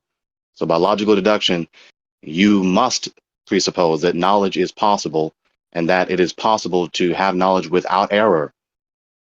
So humans can What? know No, things no, no. correctly. No. So having perfect knowledge, is not like known enough yet. So Say again? can't really having perfect knowledge is not known enough yet. Is not known of yet. Is that what you said? Yeah. Okay. That's not the point. Yeah, It's like not you about. can't have perfect knowledge. Like even if you would know everything, there's just still some things you won't know. Give yourself pause. You're saying two different suppositions. Do not know yet versus cannot know are two different things. Right? You're talking about what is the case presently. Then you're talking about what is possible. Just because humans have errors, humans believe falsehood, have committed fallacies, believing falsehood, believing fallacious argumentation, whatever have you, doesn't even necessarily indicate that knowledge is impossible. I didn't say knowledge is Okay. impossible. I said knowledge, perfect knowledge is not known yet. Why are you prefacing it with perfect knowledge? What is Yeah, the but difference because between perfect knowledge it's a and knowledge? revelation from God, right? So I'm assuming it's perfect knowledge, right? You Hang think on, you hang on, think God hang would on, hang really on, give hang on, something? hang on. Listen to me. Okay. You're prefixing knowledge with perfect, supposedly in distinction to knowledge, without the prefix perfect. Why are you saying that? So look, do you think God is going to give knowledge that is subjective? That's a category. So no. The reason I'm saying no is because it's analytically false. That's a conflation of categories, right? It's just knowledge about whatsoever, which is held in the subjective No, perception. so you can gain knowledge through the experiences you go through, right? Yeah, that's a Yeah. priori statement. That's So a you have posteriori knowledge. experience. Listen. You're trying to press to your conclusion, right? We can hear it, but follow and walk with me, work with me, right? A posteriori knowledge, empirical knowledge. Yeah. What? Okay, so we got that, right? So the subject is attaining knowledge. What's the problem? No, so the problem is you're saying God gave a revelation, and this revelation, as we should know, it is knowledge. It's a knowledge from God, right? God is not going to give subjective knowledge. For What is example, subjective knowledge? What is that? I can tell you. So God is not going to give something that is like, let's say um some kind of experience that only you could like experience in a certain type of way, right? He would give knowledge that we know and we can actually use, that is independent of minds, right? If I understand you correctly, my attempt to sincerely and charitably steelman you, right, to summarize what you said, to summarize what you said, the God is not going to give only subjective perception. Is that what you're saying? No, so God is not going to give subjective like knowledge. He's not going to like give that. I still don't understand what is this subjective Okay, knowledge. okay. So for example, God is not going to give subjective truth. For example, He's going to give objective truths. Right, which is a contradiction in terms. Of course, he's not going to give subjective truth. Yeah. Right. So Okay. he would pretty much give objective truths. Okay. Yeah. And what I wanted to say is that that you can't obtain perfect knowledge through revelation, because having perfect knowledge or knowledge from God would imply that you know everything, and also all things, which would include also your subjectivity. Wrong. That's not the implication. So, like That's I said to you indication. earlier, that's not When the he's saying implication. when he's saying perfect, like when he's saying perfect, like what do you define perfect as? Like something that is Hang on. something that is not flawed, or Before you go like to that, I have to address the previous thing you said. Right? That's wrong. What you said. Okay. The God's revelation, as articulated, for instance, by John Calvin. For instance, general revelation, special revelation. Both are not only given to a single individual. Okay. Both are not only given to a single individual. This revelation has been given to all humans, especially general revelation. Okay. The whole empirical data that is the universe, indicative of the God being the eternal creator thereof, right? With all his invisible qualities, all the omni properties and whatsoever else that we talk about. And then special revelation being the distinct speech and or text and or particular historical instances that are indicative of signifying the God being who he is and who he said he is, accomplishing his will and plan in the universe. Okay. So that is not just this single man receiving some data from somewhere, supposedly the God, and no one else has access to it, and it's not testable or scrutinizable or examinable in any way. That's not what I'm talking about. So that's what I wanted to get to the point of, is that we don't accept revelation from the Bible. We don't accept the Bible as a historical document And so your premises, in fact, to really be on point, your presupposition is not where it should be. Okay, my response. That's why I'm beginning where I'm beginning, because there's no better place to begin than the beginning, right? So before any particular knowledge claim, all particular knowledge claims, all delineated particular knowledge claims presuppose that knowledge is possible, that knowledge about anything at all whatsoever is possible.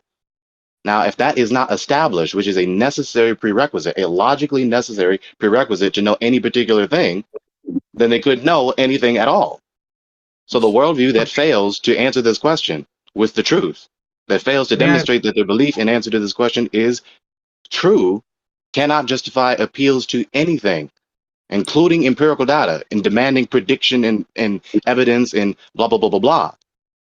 And so we do know that there are empirical truths out there. We do know that we have knowledge, that we have justified true beliefs. In fact, one of those justified true beliefs is that a man cannot come back from the dead 72 hours after composition. And so if there is a book that says that this happened, it's not revelation, it is a false claim, and we should reject it. Okay, so Amy, please realize that I'm about to scrutinize your worldview. You did it to me, I can do it to you. So Can I just respond? It's like a quick response. you have a habit of wanting to say something when I'm right on the precipice of beginning my sentence. Amy, what caused the universe to begin existing? I don't know if the universe began to exist. It may have been eternal, and thus space-time is the farthest back anything could go. Okay, so beginning of everything, question mark. Okay. Right. We know the Big Bang happened. That is as far back as we can go, up until Planck time. Okay, so then not question mark, an answer. Oh, so what's the answer then? No. I'm clarifying what you're saying to me. Are you saying question mark, or are you saying this is what I believe in and or no? No, I was saying a fact, just that we can factually go back as far as the Planck time. Okay, let me address this, because you people have a habit of saying this. There are no such thing as brute facts. There's no such thing as brute facts. It's not just a fact. There's no uninterpreted facts. You identified the supposition to supposedly be veracious, to supposedly be truthful. Right? And you believe also that you have an argument, a series of premises, at least one or more, to justify believing that the supposition is true. There are no uninterpreted facts. The empirical data that you appeal to is not interpreted the same way by everyone. It's not just a fact. You believe it to be true about the empirical data, and you believe you have an argument. 1 sec. Let us be honest. So anybody else in the audience want to hop on? Anybody in there? Raise the hand. There you go. So before he moves to the audience, can I just? I wasn't going to move him to the audience. I was just going to let anybody else on to also have conversations. And before you do that, I just want to respond that we know that the Big Bang is a fact because of microwave background radiation that gives us an early imprint of the universe, and because of Hubble's law explaining that dark energy is repelling everything outward and that we can trace that all the way back to the Big Bang. What I'd also like to highlight, though, is nowhere in all of these knowledge claims and knowing knowledge is that your religion cannot grant us knowledge. It can't tell us anything. It can't tell us how much a cheeseburger is at McDonald's. And so I want to keep on going back to, you do not have revelation. You have a book that says a bunch of things that can't be empirically verified, and it's just your opinion that you think it's true. Okay, no. So my And response. he's wrong about the mind. There is evidence that the mind is physical. So he's wrong on that one too. Okay, so my response. Amy, the so-called Big Bang, which I'm sure maybe you're not familiar, but perhaps you are, was a mocking term of derision for this primeval atom theory of cosmogony. Right? So it's funny that you people call it that as though it's, a serious term. But anyway, that's a minor premise. The major premise is this supposed Big Bang. Explain this to me. What is this? Can I ask, before you say supposed Big Bang, can I ask what your just background is in physics? Oh, I haven't graduated any university curricula. I'll be the first one to beat everyone to the punch and say that. I will Can we also say, just quickly can we sure. also just quickly ask him what his model is? Because I take it your tags say you're a creationist. Are you a young Earth creationist? Could you just clarify where you're coming from so we know how to explain things to you? Sure, yeah. Young Earth creationist, which is very crass and a very crass misnomer. I mean, several thousand years is not young. Yes, it is. It's off by a factor of 99%. If someone was going to say, listen, I'm putting Oh my God, really? $6,000 in your bank account, or I'm putting $4.5 billion in your bank, well, I mean, 6,000 is kind of a big Yeah, number if Amy, you think about relative it. to other exorbitant numbers, sure. Relative Good to God. people who do not know science, yes. Yeah, relative to an exorbitantly bigger number with several more digits, yeah.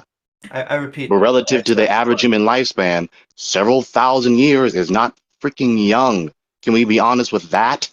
Sure. Two, once again, people who can't think about time frames longer than their own lifespan, it's like really, really like big. Okay, so let's get back to this cosmogenic doctrine, right? What is this Big Bang so-called? So it's an expansion event. You can't have space without time, because if you just have A, but with an A and a B and a C, you can actually start to have markers where everywhere there is a space, there is a marker in time. Wherever there is a marker is time, you have a marker within space. The Big Bang allows for this. So is that the whole of the Big Bang doctrine? The doctrine. I'm just glad you like doctrines. You should call it a religion so that we can continue to reinforce that religion's a bad thing. What is the meaning of that? It's a doctrine, yes. This is something that is taught, right? It's a fact, yes, a fact about reality. So you believe. A justified true belief. That's what knowledge is, yes. Okay, so you believe. You believe Jesus came back from the dead, but you don't have knowledge. You have no justified. Precisely, but I do have knowledge. So rather than just emphatically derogating over and over again incessantly throughout the entire dialogue that what I'm saying is true, it is true. I don't even just believe it, just is true. And what you believe is just a belief and you don't know it and you don't know it. And by the way. Instead of with that vitriol, can we just get to the premises, please? No, Sure, Amy, let me just try a quick counter argument. I'm asserting that it's not something that I believe. I know the Big Bang is true. I know it. You can't refute that. I know it. It's a fact. I can't refute a knowledge claim? Okay.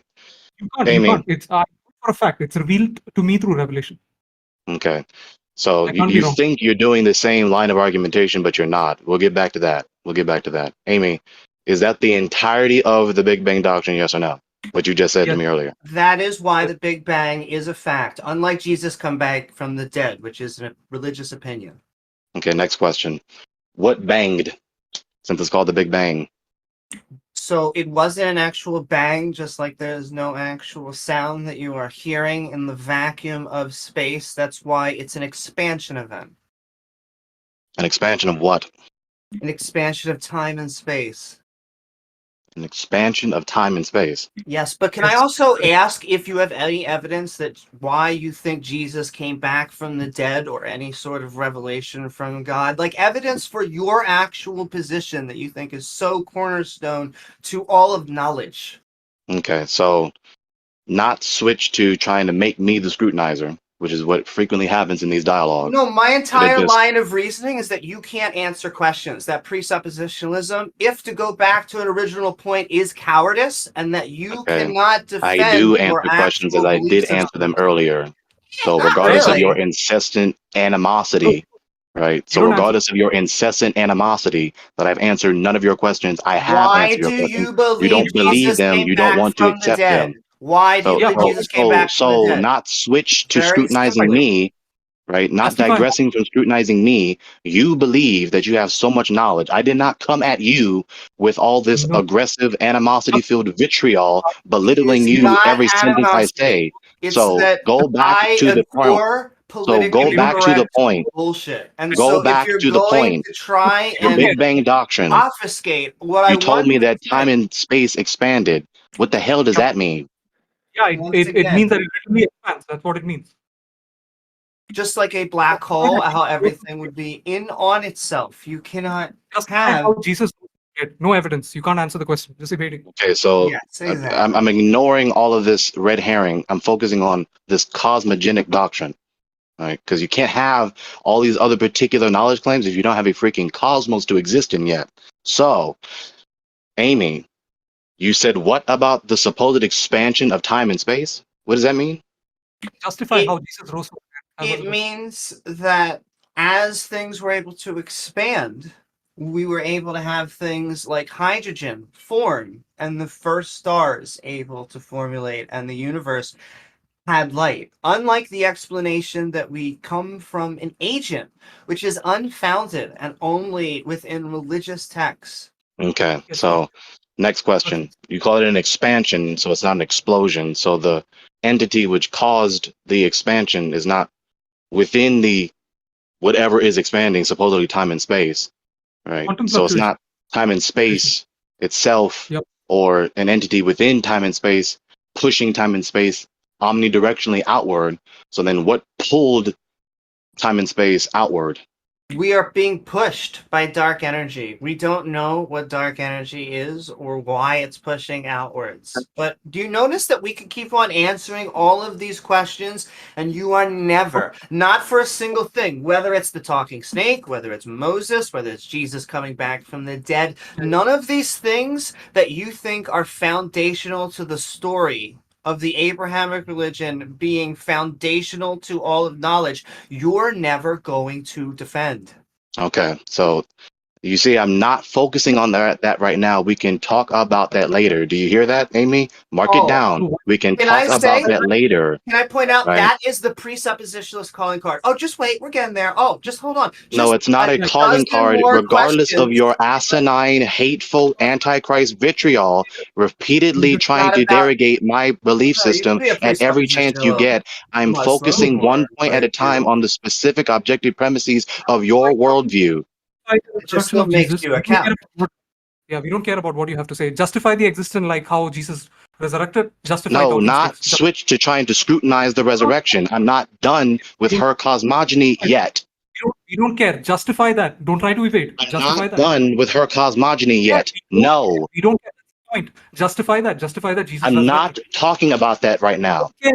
Don't care. Justify that. You're so eager to try and scrutinize the resurrection because you want to destroy my position. I'm not nearly demonstrating that much eager vitriol as you are. I'm trying to focus on the specific objective premises of the worldview in question. I'm not talking about the resurrection right now. Stop being a narcissist. I'm talking about her cosmogony. Do you understand? You know your position cannot be defended. You're trying to evade. We don't care what you Oh, have to you're say. trying to digress from my scrutiny because you don't want to face scrutiny. You just can't come here and then say like people are antichrist. Like you can't be saying that, you know. Antichrist is simply someone who is against the Messiah. Yeah, just justify that Jesus resurrected. Justify talking snakes. Wait, no. So the like, you can't just call them antichrist because maybe with enough evidence they would maybe believe in it, right? Exactly. Someone who's against the Messiah. That's what antichrist means. We are not against. Yes, that's what it means. But like, do you think? Let's say some people are not really against it; just want to know, like, you know, Christ and stuff, right? Okay, that's not how it works. Okay, so if you want to digress to this, I'm gonna briefly touch this with a simple answer and get back to Amy's cosmogony. He who is not with me is except the Lord. Read the Gospels. So by that definition, okay, he is an antichrist. So back to the point, cosmogony, Amy. What your definition? Regardless of these digressions, Amy, the expansion of the space and time was caused by what? Quantum fluctuations, quantum fields, consensus in physics. What the hell is a quantum fluctuation? Quantum fields are something that is uncreated. There is no preceding event. There is no evidence to show that it is created. It is literally the consensus in physics. You can Google it right now. So it's debunked instantly. It also Okay, may you have been. repeatedly can appeal to this consensus. So Yep. quantum fluctuations, quantum field. What is this quantum? Just Google that. You can just literally Google it. So you're not going to Space-time answer is the question? I'm not going to. In the same way, you don't answer questions. But I'm not even talking to you. You're so narcissistic. You won't even let Amy defend herself. She's a big girl, isn't she? Well, just Because there are it's also many ways that you can do things. There are also hypothetical white holes. When you have gravity zero out, it makes a repelling force. And so Hypothetical, that which is not known yet, right? that Yeah, is what a quantum field hypothetical means. Okay. Just like what all of us are trying to do when we're talking about the very beginning. In fact, anything past Planck time, which once again is what we can demonstrate. But I want to also keep on going back. How do you know about any creation or anything about the universe at all?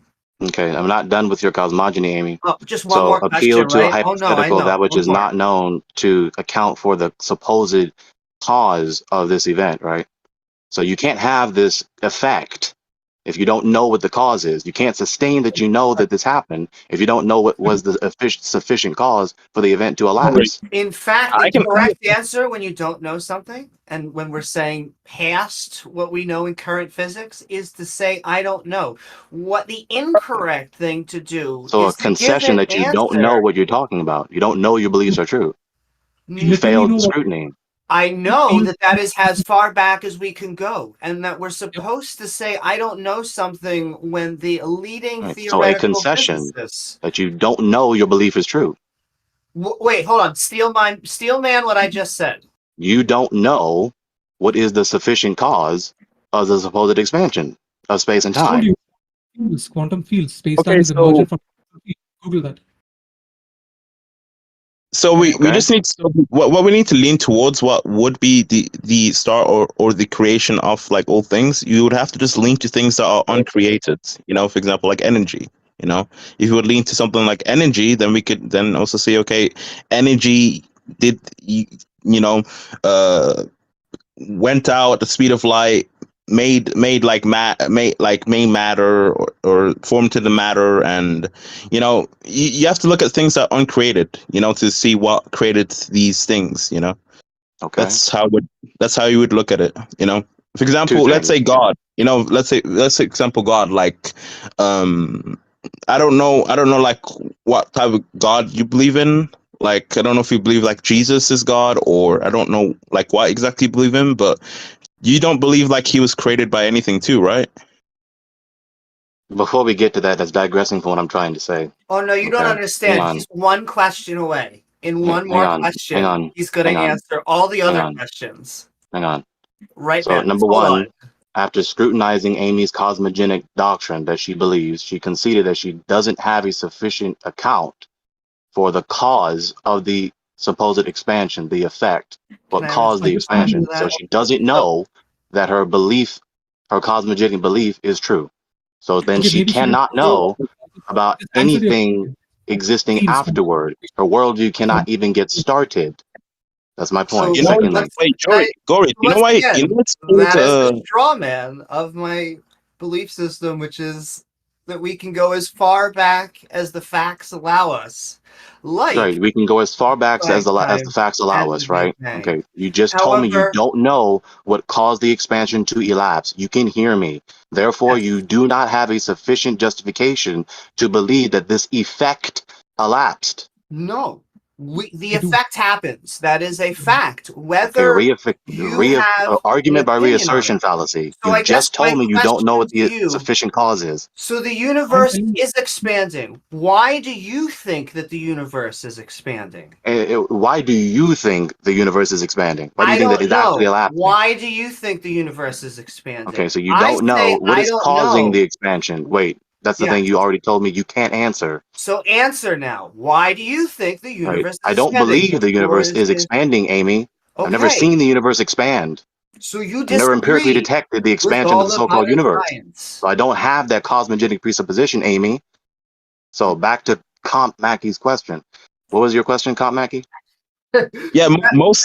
That's a something question. I'm not going to defend my beliefs. Wait, whatever happened to my one more question? I told Okay. you I don't even So- believe the universe is expanding, Amy. I don't have that cosmogenic presupposition. Did you hear Okay. it that time? So your answer is I don't know. Okay, good. No, We'll I take that don't on board. believe that supposition is true about Okay, the universe. you reject all I modern don't science. know it to be No, true. no, If I don't no, even that's believe fine. it, of course, I'm I'm not going to okay say with that I that. don't know That's it to be fine. true because I don't believe that doctrine. That's I don't okay. believe that is You actually reject, happening. it's okay. You reject all of modern science. Yeah, you're My not going to question, compensate can with you please condescension, just Amy. It's not let going me to finish work. my You're sentence? narcissistically distracting from Please Mackey's just let me question Gregory, you finish need because to you're my so shut up and let sentence. determined him. to You're bash rejecting me. you're rejecting what we can empirically verify that the universe is expanding. That's No, a not fact you can continue on this red herring. So you people must have no respect for Mackey Hey, at all, hey, Please let right? let me Amy talk. finish. Gregory needs to just be quiet and let Amy talk. Okay. I'm okay with you rejecting all of modern science. That is as good as not knowing something because, in essence, it's ignorance. But my question instead would be, how do you know anything about how the universe came to be or any truths about the universe? Okay, so 9, can you pay attention that I'm trying to get to Mackey's question, which he said No, I before thought you her? should answer the question. I think No, you've been I'll get to telling it me you later. were no, You're not no. the most important person in the world. But you The told me world you doesn't were going revolve to around answer. you. Yeah, but you You're not the told most me. important person in the world. Yeah, I think you Greg, think you're the most don't want to important answer, person in the world. yeah, Greg, I if you will don't want to answer answer a her question, later. then you want to No. dictate who you are and are not going to talk to, and then we're just going to talk to somebody else. Why can't I have a logically sequitur discussion rather than several persons bashing me, interrupting one another? Because you said you would answer my questions I after a didn't series ask you, of Amy. I asked questions. 9. I'm telling you why anyway. Because you said you were going to answer my question after a series of questions. I have now gone through the rigmarole, and now that you actually have to defend your beliefs, you're trying to ask someone else questions. This is again not to No, harm. I'm And I answering get it. someone else's question before yours, but you Once just won't again, even allow yourself to accept that sure. fact. But I get it, and I understand. But this is why I think presuppositionalist makes people cowards. All right, so continue with the vitriol rather than just not It's talking not and respecting literal. Mackey. I don't know how you are in real life. I just think it makes you this way. Just continue to do so Okay, how rather about than this? If you respecting don't Mackey. like the Do word you see the problem, cowardice, 9? I think you're The fearful problem, of defending your own beliefs. Does that sound I better? think the So why problem can't we is, get back to Mackey's question? Why are we also why are we stuck on her vitriol against me? Why? Respectfully, Mackie is a caller, not a panelist, right? And we're not here necessarily to let every caller talk to every other caller infinitely. The panelists are the ones who are doing the First time that primary was explained to me discussion. now. Okay, so I got Well, that. now you know. So like Mackie believes in supernatural stuff, right? He's not one of the panelists. So go Okay. ahead and continue talking to Amy and address her question. Okay. What do you want? I want to know why you believe in general, special, any type of revelation. Why do you believe that a God has shown you any facts to the universe? Okay. So you look at the world, you have these questions, and you want answers to them. You don't just want answers, you want the truth. You don't just want the truth, you want to know the whole truth, and you want to know. So with all these various worldviews, everyone contradicting one another, I'm going to ask 4 basic questions. I wish I could post these questions in the chat, but I can't. So number 1, what is the argument? Okay. All these different knowledge claims and beliefs, what is the argument? To demonstrate that the beliefs are true. Secondly, what makes knowledge possible? Everyone's claiming that they know this, that, and the third, especially about answers to the most profound philosophical questions. What makes knowledge possible at all? Okay. Secondly, this is deliberate. This is my worldview. You asked me, okay, about me. What guarantees what invincibly guarantees complete euphoric blessedness? How can I have the best life possible? Now, if someone is offering me something less than the best, then I'm going to reject it. Why would I pass up the best for something inferior to the best? Especially when it doesn't make enduring suffering in this world worthwhile. Fourthly, why should I make haste to believe you? Because everyone's pressing their position as though they should be believed. And that it's bad in some sense, greater or lesser severity of badness, to not believe and adhere their behavior to these beliefs. So when I look at the Bible, the Mikra, the Bible, it answers many questions. People don't want to acknowledge this. Oh well, it answers many questions. Origin, purpose, morality, destiny, the preconditions for knowledge, the worthiness of human dignity, the worthiness of humans, all these other questions that are intimately, directly relative and significant to human experience, everyone. Furthermore, there's plenty of data to examine. People just don't examine the data the same. You don't examine the data the same as Dr. Gary Habermas, Dr. Mike Lacona, Dr. John Frame, Dr. Van Til, Dr. Bonson, all these doctors that have graduated university curricula. So therefore, again, back to the first question, what is the argument? I don't need to take for granted the fundamentalist scientist worldview of the average university. Why should I? You people earlier just said to me when I introduced myself, no one should believe anything, but you keep pressing and belittling people for not believing it as though they should. Lastly, if a worldview cannot, as I've said this repeatedly, cannot provide the necessary preconditions for reality, especially knowledge, the worldview cannot be sustained. That does not need to be repeated over and over to you people. You have enough sense to grasp that. So if a worldview cannot justify believing that knowledge about anything at all is possible, why should I believe it? But the Bible does. And I've heard the refutations supposed by the people who very much want the Bible to be false, and I have refuted them, and we will get to them, God willing. So there's plenty of reason for me to have faith in the God that this God is revealing. Yeah, and so far you've just evaded the question when we asked you about talking snakes and the resurrection of Jesus. So yeah, you've not defended your position. Okay, You've what just about the asserted. talking snakes? Let's address every single point, Abe God. Let's address it Okay, all. Before we Oh, number one, what? And then I want to have a response after.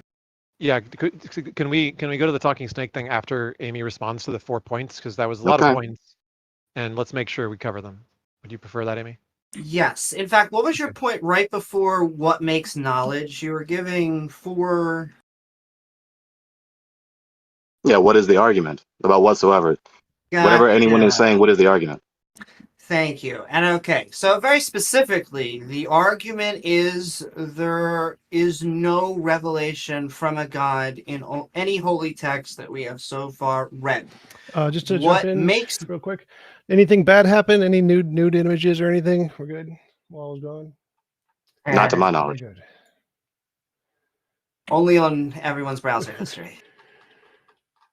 But what makes knowledge is a justified true belief. We have beliefs, all of us. We want them to be justified true beliefs. We want to have actual good evidence so that we can say, I would say, we believe that a sandwich is $5. That's a belief. But then when we get to the store, well, it was actually $6. Well, now we have a justified true belief. We actually know that it's 6. It's right there. We can even test it. We can go to the counter and say, hey, I want a sandwich. And they say, hey, it's $6. We now have knowledge.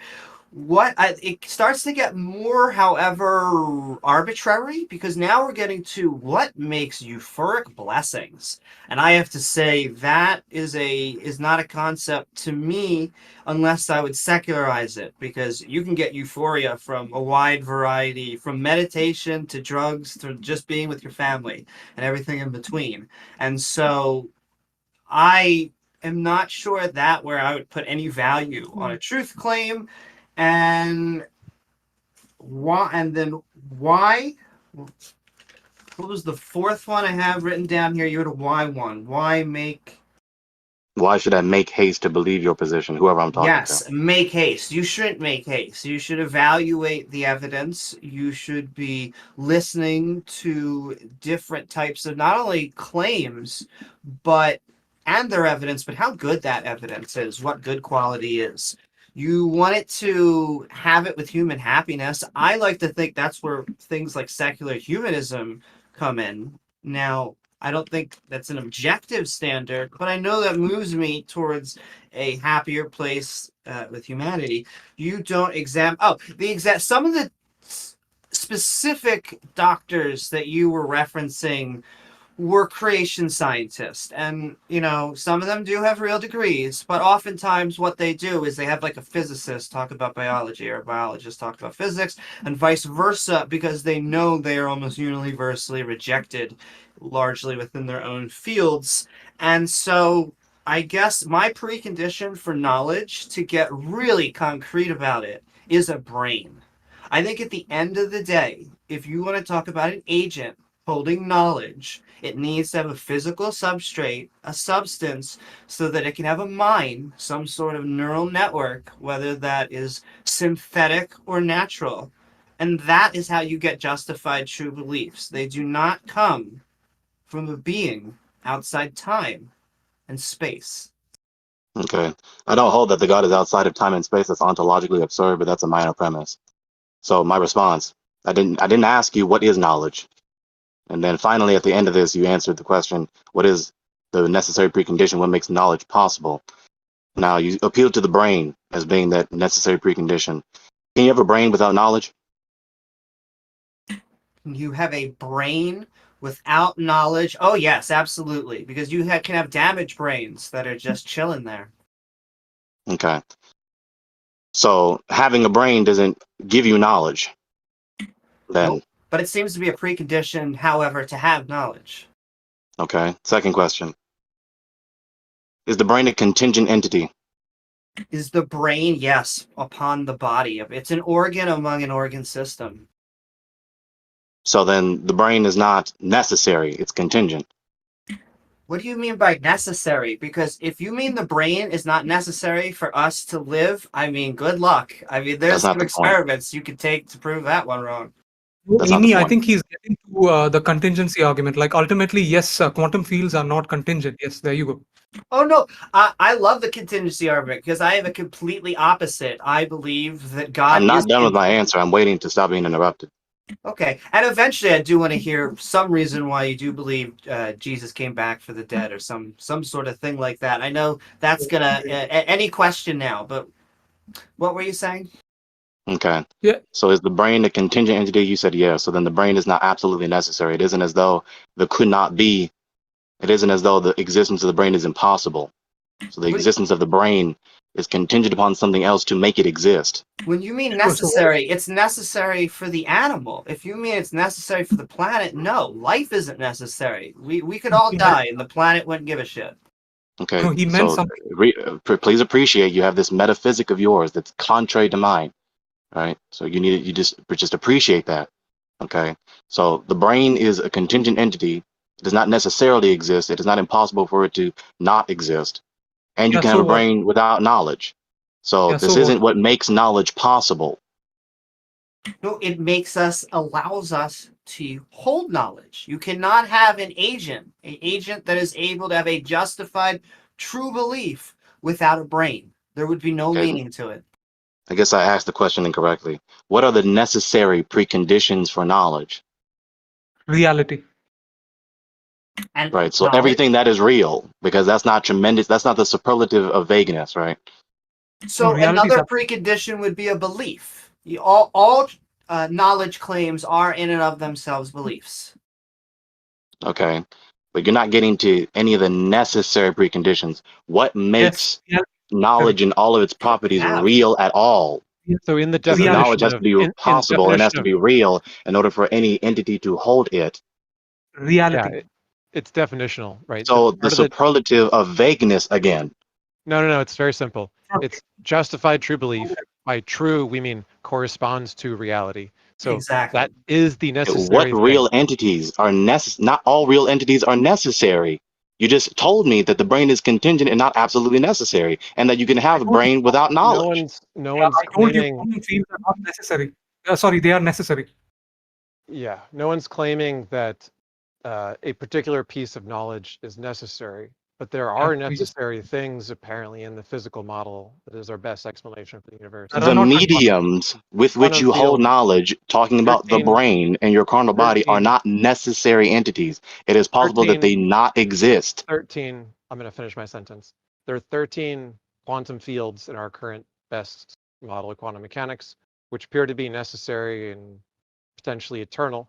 And those are the things which, excitations of which give rise to time and space and all the other things that we experience. And the things that we call brains consist of excitations in those necessary fields.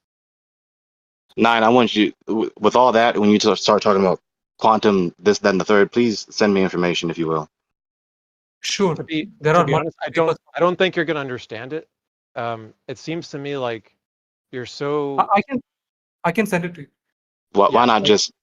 Thank you. Why not just go with that? I will or will not send it to you.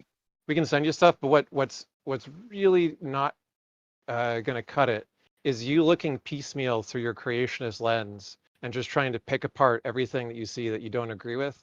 Because you already established at the outset of this that you actually are opposed to So I'm not studying. allowed to critique things.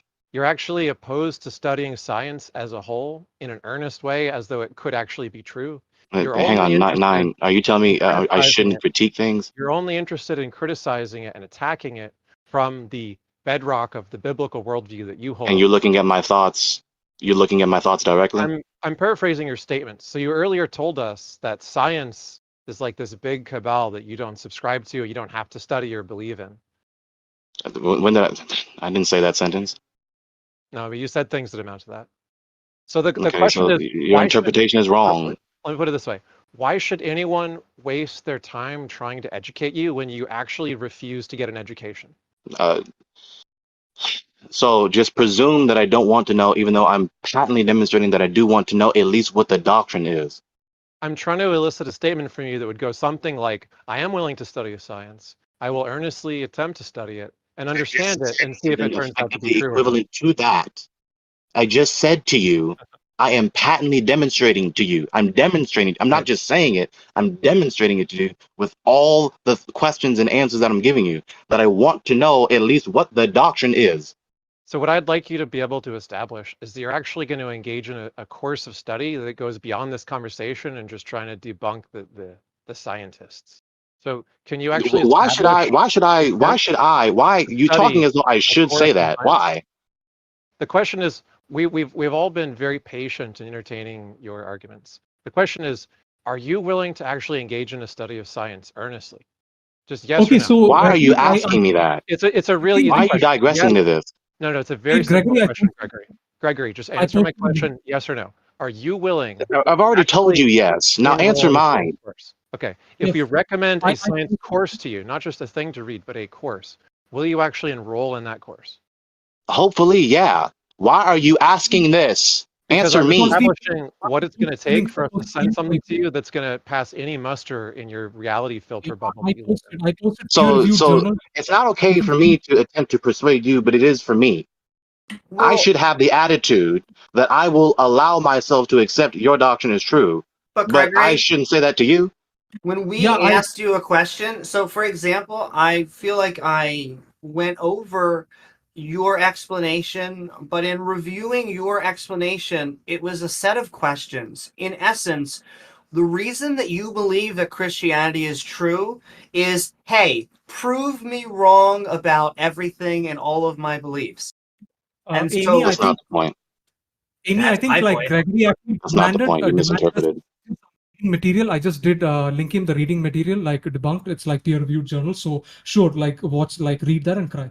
And I hope he does. My point would be, Gregory, though, is that these are not the Oh, that reasons was there the why whole time. I should have tapped that. why you're not a theist, and you refuse to answer why you are actually a Christian, except for saying revelation from God. But then No, I didn't why refuse anything. Stop derogating me. You are so Okay. despicable with that. You're so despicable. Can you call me naughty? So I'm saying like quantum fields are fundamental and they are necessary. So your argument is debunked. It's based on evidence. Like all the assertions that you make are invalid. Like we don't care. Okay, so you're insistent about emphatically declaring your quantum such and such doctrine. What is this? Yes, I just sent you the sources. Please read it. Okay, are you gonna talk to me since we're in this dialogue? You demanded to me the sources. I sent you the sources. I told you that they Okay, are I'm not fields. neglecting them. I want you to talk to me now. Do you get that? Yeah.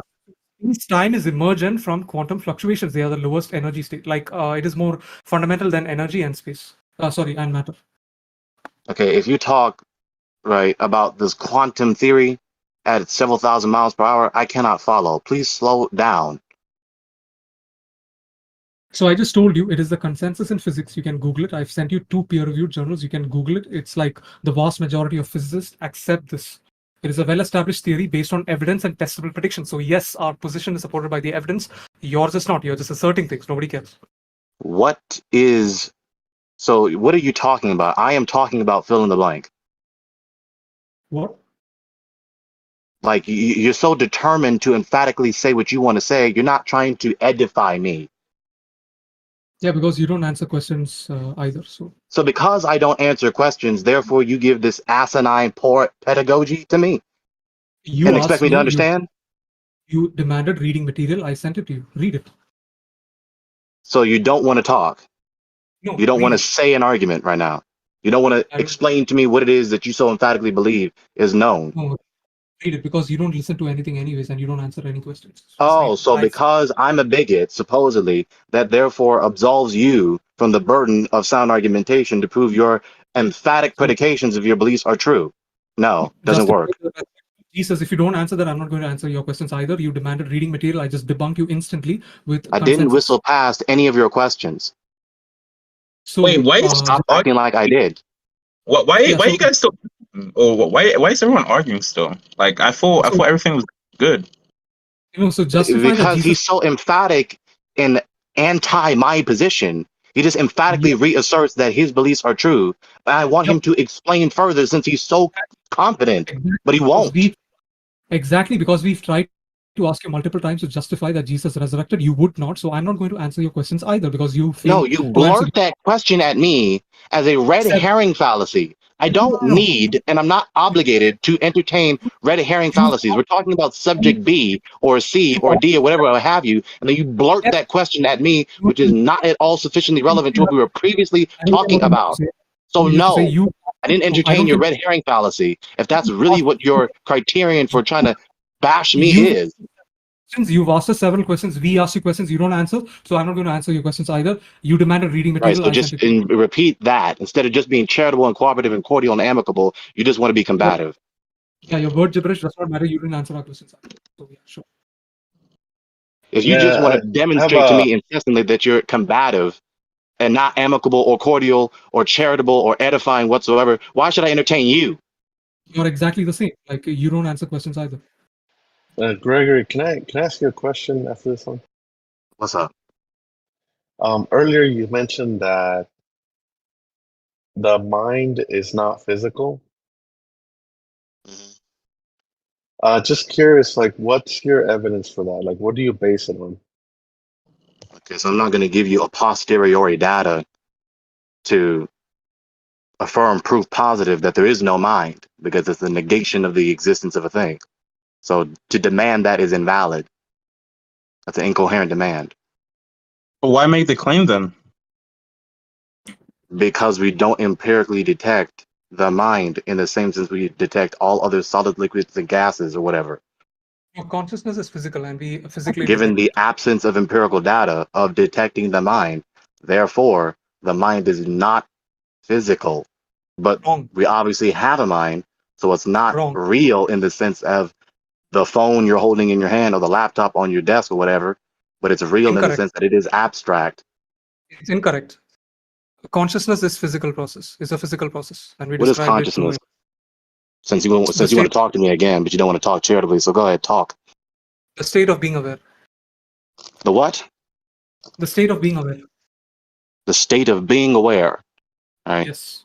Is awareness a substance? Can you hand me a substance of awareness? Yes, it is an experience. It's a brain state, so we get to experience what we are experiencing right now. Motion of particles. I asked you, can you hand me the substance that is awareness? You experience it, and it is a result of prior physical What is processes. experience? The state of being aware. What you're experiencing right now. It is a sensation. So consciousness is the state of being aware. Awareness is experience. Experience is awareness. You haven't told me anything about a substance. You haven't shown me the substance that is supposedly awareness, consciousness, experience. There are multiple descriptions of consciousness based on empirical data. Consciousness is an emergent phenomena of a system that processes complex information. Description 2. Consciousness is an emergent property of a system that is An having emergent property. What does that mean? Of energy activity in your brain. An emergent property means what? Something that emerges from prior things. Emerges. So you're telling me what, the consciousness rose up out of something? Yes, it is just like how temperature is emergent from the average motion of particles. Oh my God, I'm being interrupted. Not you. What? Over here where I am. I'll be right back. I think he fails to understand what emergent things are. So he just wants to assume that the mind or like consciousness is somehow immaterial, whatever. Also, I have to possibly leave in 20 minutes, but this is just a reminder, everyone out there in chat, that I am sending you love. You are amazing, and please don't forget to like, follow, and subscribe. I just want to know what he bases that the mind is not material. Like what evidence? What base? He said he has them. He said it. I just don't know, man. I'm Like sorry, this what whole, did he say? like I'm pretty sure he said there is none. Like there is none. Like he's basing it off no like original source. Like there's no original source for it. Okay, so why should anybody take it serious? Yeah, I mean, I don't know. He refuted like the evidence that was found by like many scholars, like many experienced scientists, right? Like he refuted them, and he told me he's gonna tell me like why he refuted them, but he still didn't give me anything about it. But me personally, I just think this whole thing. I think this Gory. I think this whole thing actually is like kind of waste of time. It's not. Like we're not getting anywhere. Like the thing is, right? We answer each other. Like if we go like one at a time, yes. But you're also saying, okay, I'll answer your question after, and then you never answer it. So then then the other person wants to talk, and then there's two people want to talk at least with you, and then it kind of gets messy. Okay, we don't need to get into this critical analysis, the dialogue every time, just because you're not getting the answer to your question when you want to. Greg, so I didn't understand your reply to my question. Can you repeat it one more time? Yes. So before the interruption, well, Ape hopped in after I answered you, so I actually did answer you already. And so the last point we were on is talking about the supposed emergent property. Oh, sorry. I cut off and I couldn't reply to your reply. Sorry, Greg. Is it okay if you just? Okay. Yeah. My answer to Adon was, we do not empirically detect any substance that is the mind, right? We don't empirically detect the mind in the same sense that we empirically detect all other physical particulars. Therefore, it's not a concrete physical entity. Nevertheless, it is still real, so it is abstractly real. Incorrect. I've showed you the studies in. And wait, please, please, thank you. And so you're saying that there's no empirical evidence? That's your claim? How do you know it to be true? By the absence of detecting the entity that is supposedly the mind. So after doing the act of attempting to empirically detect the mind, we don't. Yet nevertheless, it is still real. We all know full and well we have a mind. Therefore, it is real not in the concrete sense, but in the abstract sense. Just to be clear, what claim are you making about it not being detected? I just want him to clarify that. Can we get a clarification of what he's claiming? Because that's empirically false as far as I know as a cognitive scientist. What? You said that we don't detect a mind, right? So if I show you papers that are like showing 70 to 80% reconstructions of the entire stream of consciousness thoughts that a person is mentally thinking in their own like monologue inside their head, being reconstructed just by reading the neurons firings. Yeah, we can convert. It's not an instance of empirically detecting the mind itself. Well, it's only 70%. That would be insufficient. We haven't detected the mind. So if you show that to me as the answer is being muddled through all this crosstalk. One sec, Amy, could you say what your YouTube channel is? Somebody in my chat wanted to know what your YouTube channel is. Is Amy here? All right, we'll get her when we get back. Tija, in case she doesn't come back, I think it's on her. If you can click on her name, I think that's her YouTube. Yeah, there it is. YouTube.com/Amy Newman. So there it is for everybody wondering. Perfect. Thanks so much, Aiden. No worries, Tija. So, Greg, so you're saying that there is no empirical evidence. Now, my rebuttal to that is, do you know what an fMRI machine is? An fMRI study? I've heard that before. Does not count for some evidence where you use an fMRI to read the signals that are active in the brain to get data from thoughts, etc.? No. So I'm posting a picture in the chat. This is from the paper. It's called Semantic Reconstruction of Continuous Language from Non-Invasive Brain Recordings. If you click on the And picture, you can also, if you click and on you the can also, picture, hold on a second, Abe. If you click on the picture, you will see a diagram of how the experiment works, and you will see the stimulus, which is the thoughts that the person recorded that they actually were thinking, and then the decoded stimulus, which is how close it got to reconstructing and guessing what it was that they were thinking just from the brain signal readings, which are not perfectly precise yet. So in this example, the actual thought the person was thinking was, I got up from the air mattress and pressed my face against the glass of the bedroom window, expecting to see eyes staring back at me, but instead finding only darkness. The decoded stimulus from their brain scan was, I just continued to walk up to the window and open the glass. I stood on my toes and peered out. I didn't see anything and looked up. Again, I saw nothing. Now, those are almost the same sentence, right? If you look at what percent of the words is correct, it's about 70% correct so far. This is just a first attempt at this. So what part of the mind is not detectable is empirically a valid statement to make. and also No, we can this is convert. wrong. And of course, Well, now people won't let me respond to it. No, well, we can Greg, convert. Greg, let me just ask you, what would be the evidence, right? What would be evidence enough for you to say to change your mind? It wouldn't. You would just Because keep it's not that doing kind it. of thing. You can't empirically verify that which is not empirically detectable, that has no concrete substance. Send you the Now, papers you that in your metaphysic, you presuppose that it's true. I don't. no, You we emphatically don't believe that your metaphysic of materialism, physicalism is true. And so We're that's not how you presupposing interpret it. the We're data. showing you data. Right? The data No, I Okay, shows didn't thank finish you, my the answer. thoughts that the Greg. person has are recordable and predictable. See, you're still not letting me finish my answer. You can say all of this and wax poetic about your supposed scholarship, but won't let me respond to it. based on evidence, not presuppose. Well, You see how I have to blurt that all the time? Well, so we've No decency. talked. Instead of just not blurting One that, sec. just let me finish my So we sentence. talked to you for a while now. That's I do what- want to give the other people a chance to speak. Red Panda, Nils, and Brody, I think, haven't had a chance to talk yet.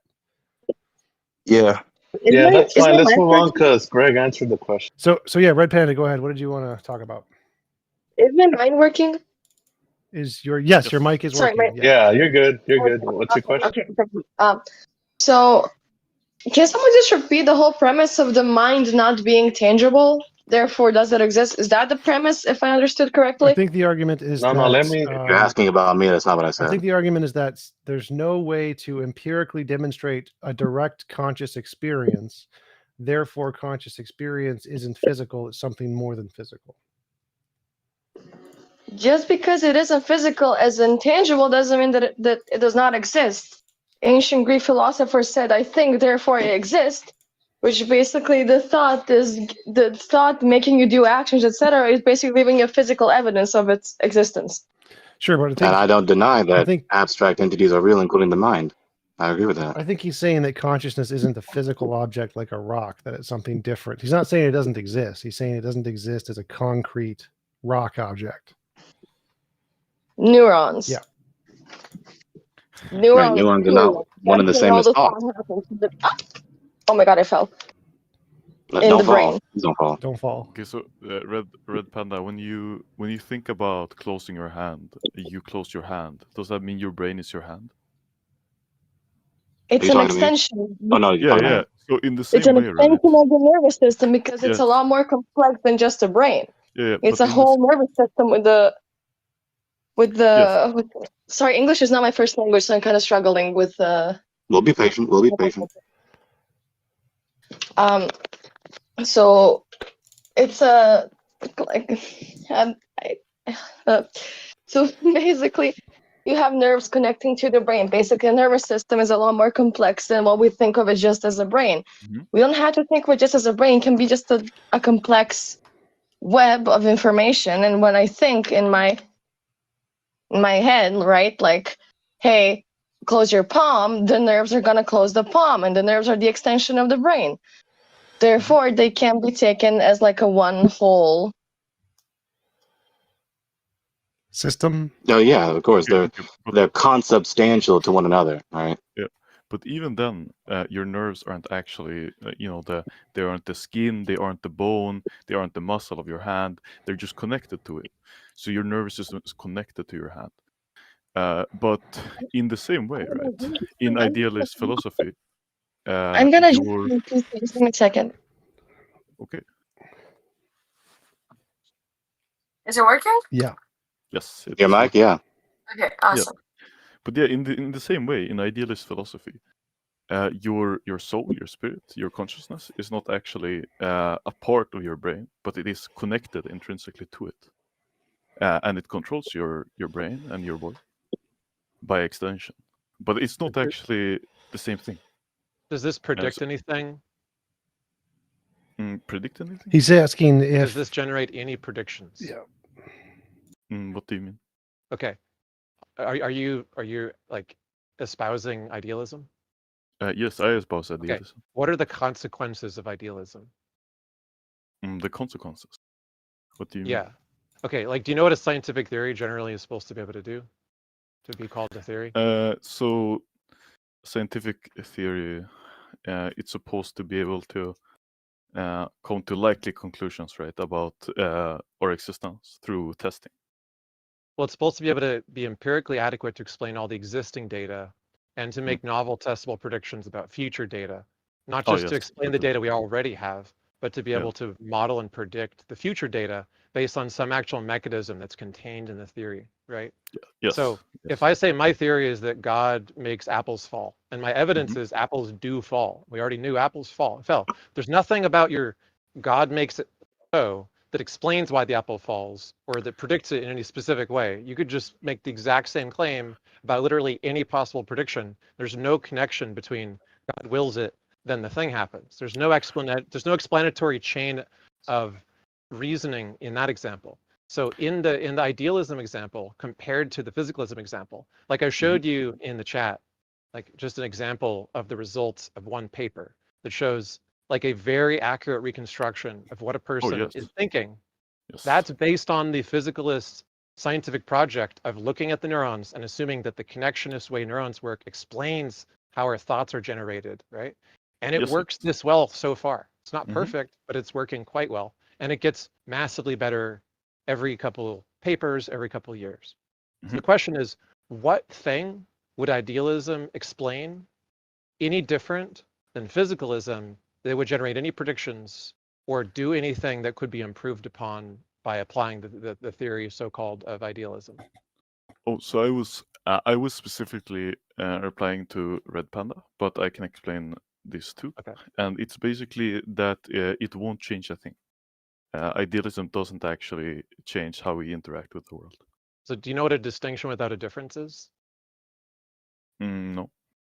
Like suppose if you ask me like, are dogs and cats both pets? And I say, well, no. And you ask me, what do I mean? I say, well, a dog is like a companion. A cat is like, I don't know, like a mascot or something, right? And I go, you say, okay, well, are they, do you keep both of them in your house? Are they companion animals? Etc. I give every single property that a pet has, and I answer exactly the same for both of them. And the end result is that a mascot and a guardian or whatever are both pets by any property bundle that I describe them with.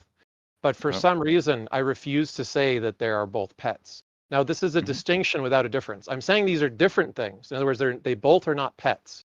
There's something different about them. But I'm not giving any difference from the definition of pet, which they share.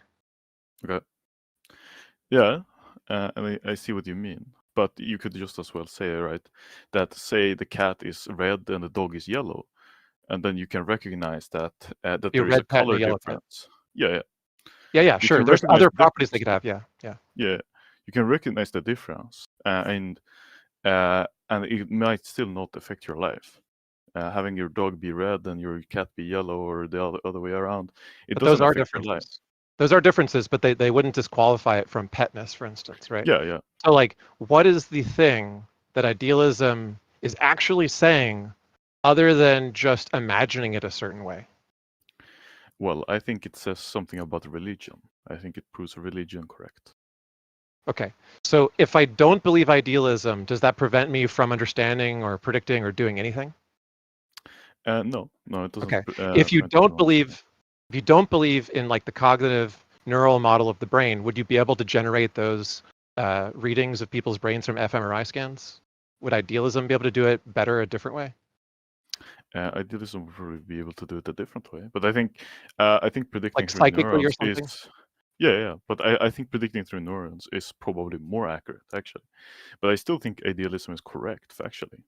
I don't Okay. think What this. fact is it correct about, though? I can't get you to give me a single fact about the world that it would predict any different than the physical, natural explanation. So the question is this: if you have two explanations, one of the explanations actually serves as an explanation. It explains and models all the past data. It makes predictions that are novel and testable about future data, such as that it grounds what the meaning of the word is in the phenomena being described. Like gravity is the natural laws that we have described it as. Mathematically, those laws predict exactly where planets are going to be, where satellites are going to go, with incredible precision, right? Yes. That's a theory. The theory of gravity is a very strong theory. What is it that idealism can do for us, other than just being a certain way that you like to think about it? Oh well, it can aid us in the non-material realm. So I Wait, think, what for realm is example, that? after we die, I think there is an afterlife. I think there is resurrection too, and I think there are gods in this world, and I think Do you there are think spirits. there's any hope of finding evidence for those things, or do you think they will forever be only a reward that can be not verified or believed in for any like evidential reason? It just has to be believed in because of the argument of idealism or something like that. I think it's possible, but it's a very difficult process through finding stuff materially. I think we can't ever find direct evidence, only tangential, right? So secondhand. So why would anyone believe this? Well, it is up to the individual person, I would say. I don't necessarily think that there is a possibility of convincing someone through argumentation. Well, why would you believe that over materialism? Because I think idealism can be proven, not necessarily spirituality. I I think idealism can be proven through disproving materialism. Okay, I asked you what it would even mean for it to be proven. Like, what would it change about anything? And you can't give me a single answer other than you think the afterlife might be justified by it, and you think God might be justified by it. But that doesn't tell us anything that we could ever measure or observe that would be justified. Well, it by seems like his claim is more because that you can disprove materialism. He's saying idealism is true because materialism can be proven false or something. Like that's obviously an argument from ignorance. It doesn't work. But it seems more like his claim is materialism is wrong more than idealism is true. Well, if materialism is wrong, then idealism is true, right? There's No, two options. there are here. tons of other options. There's literally infinitely many other options. Like what? Mignonian objects, panpsychism, platonic objects, digital physics, information theory. Aren't platonic objects also like ideal? No. Like platonic objects can exist in a non-consciousness state.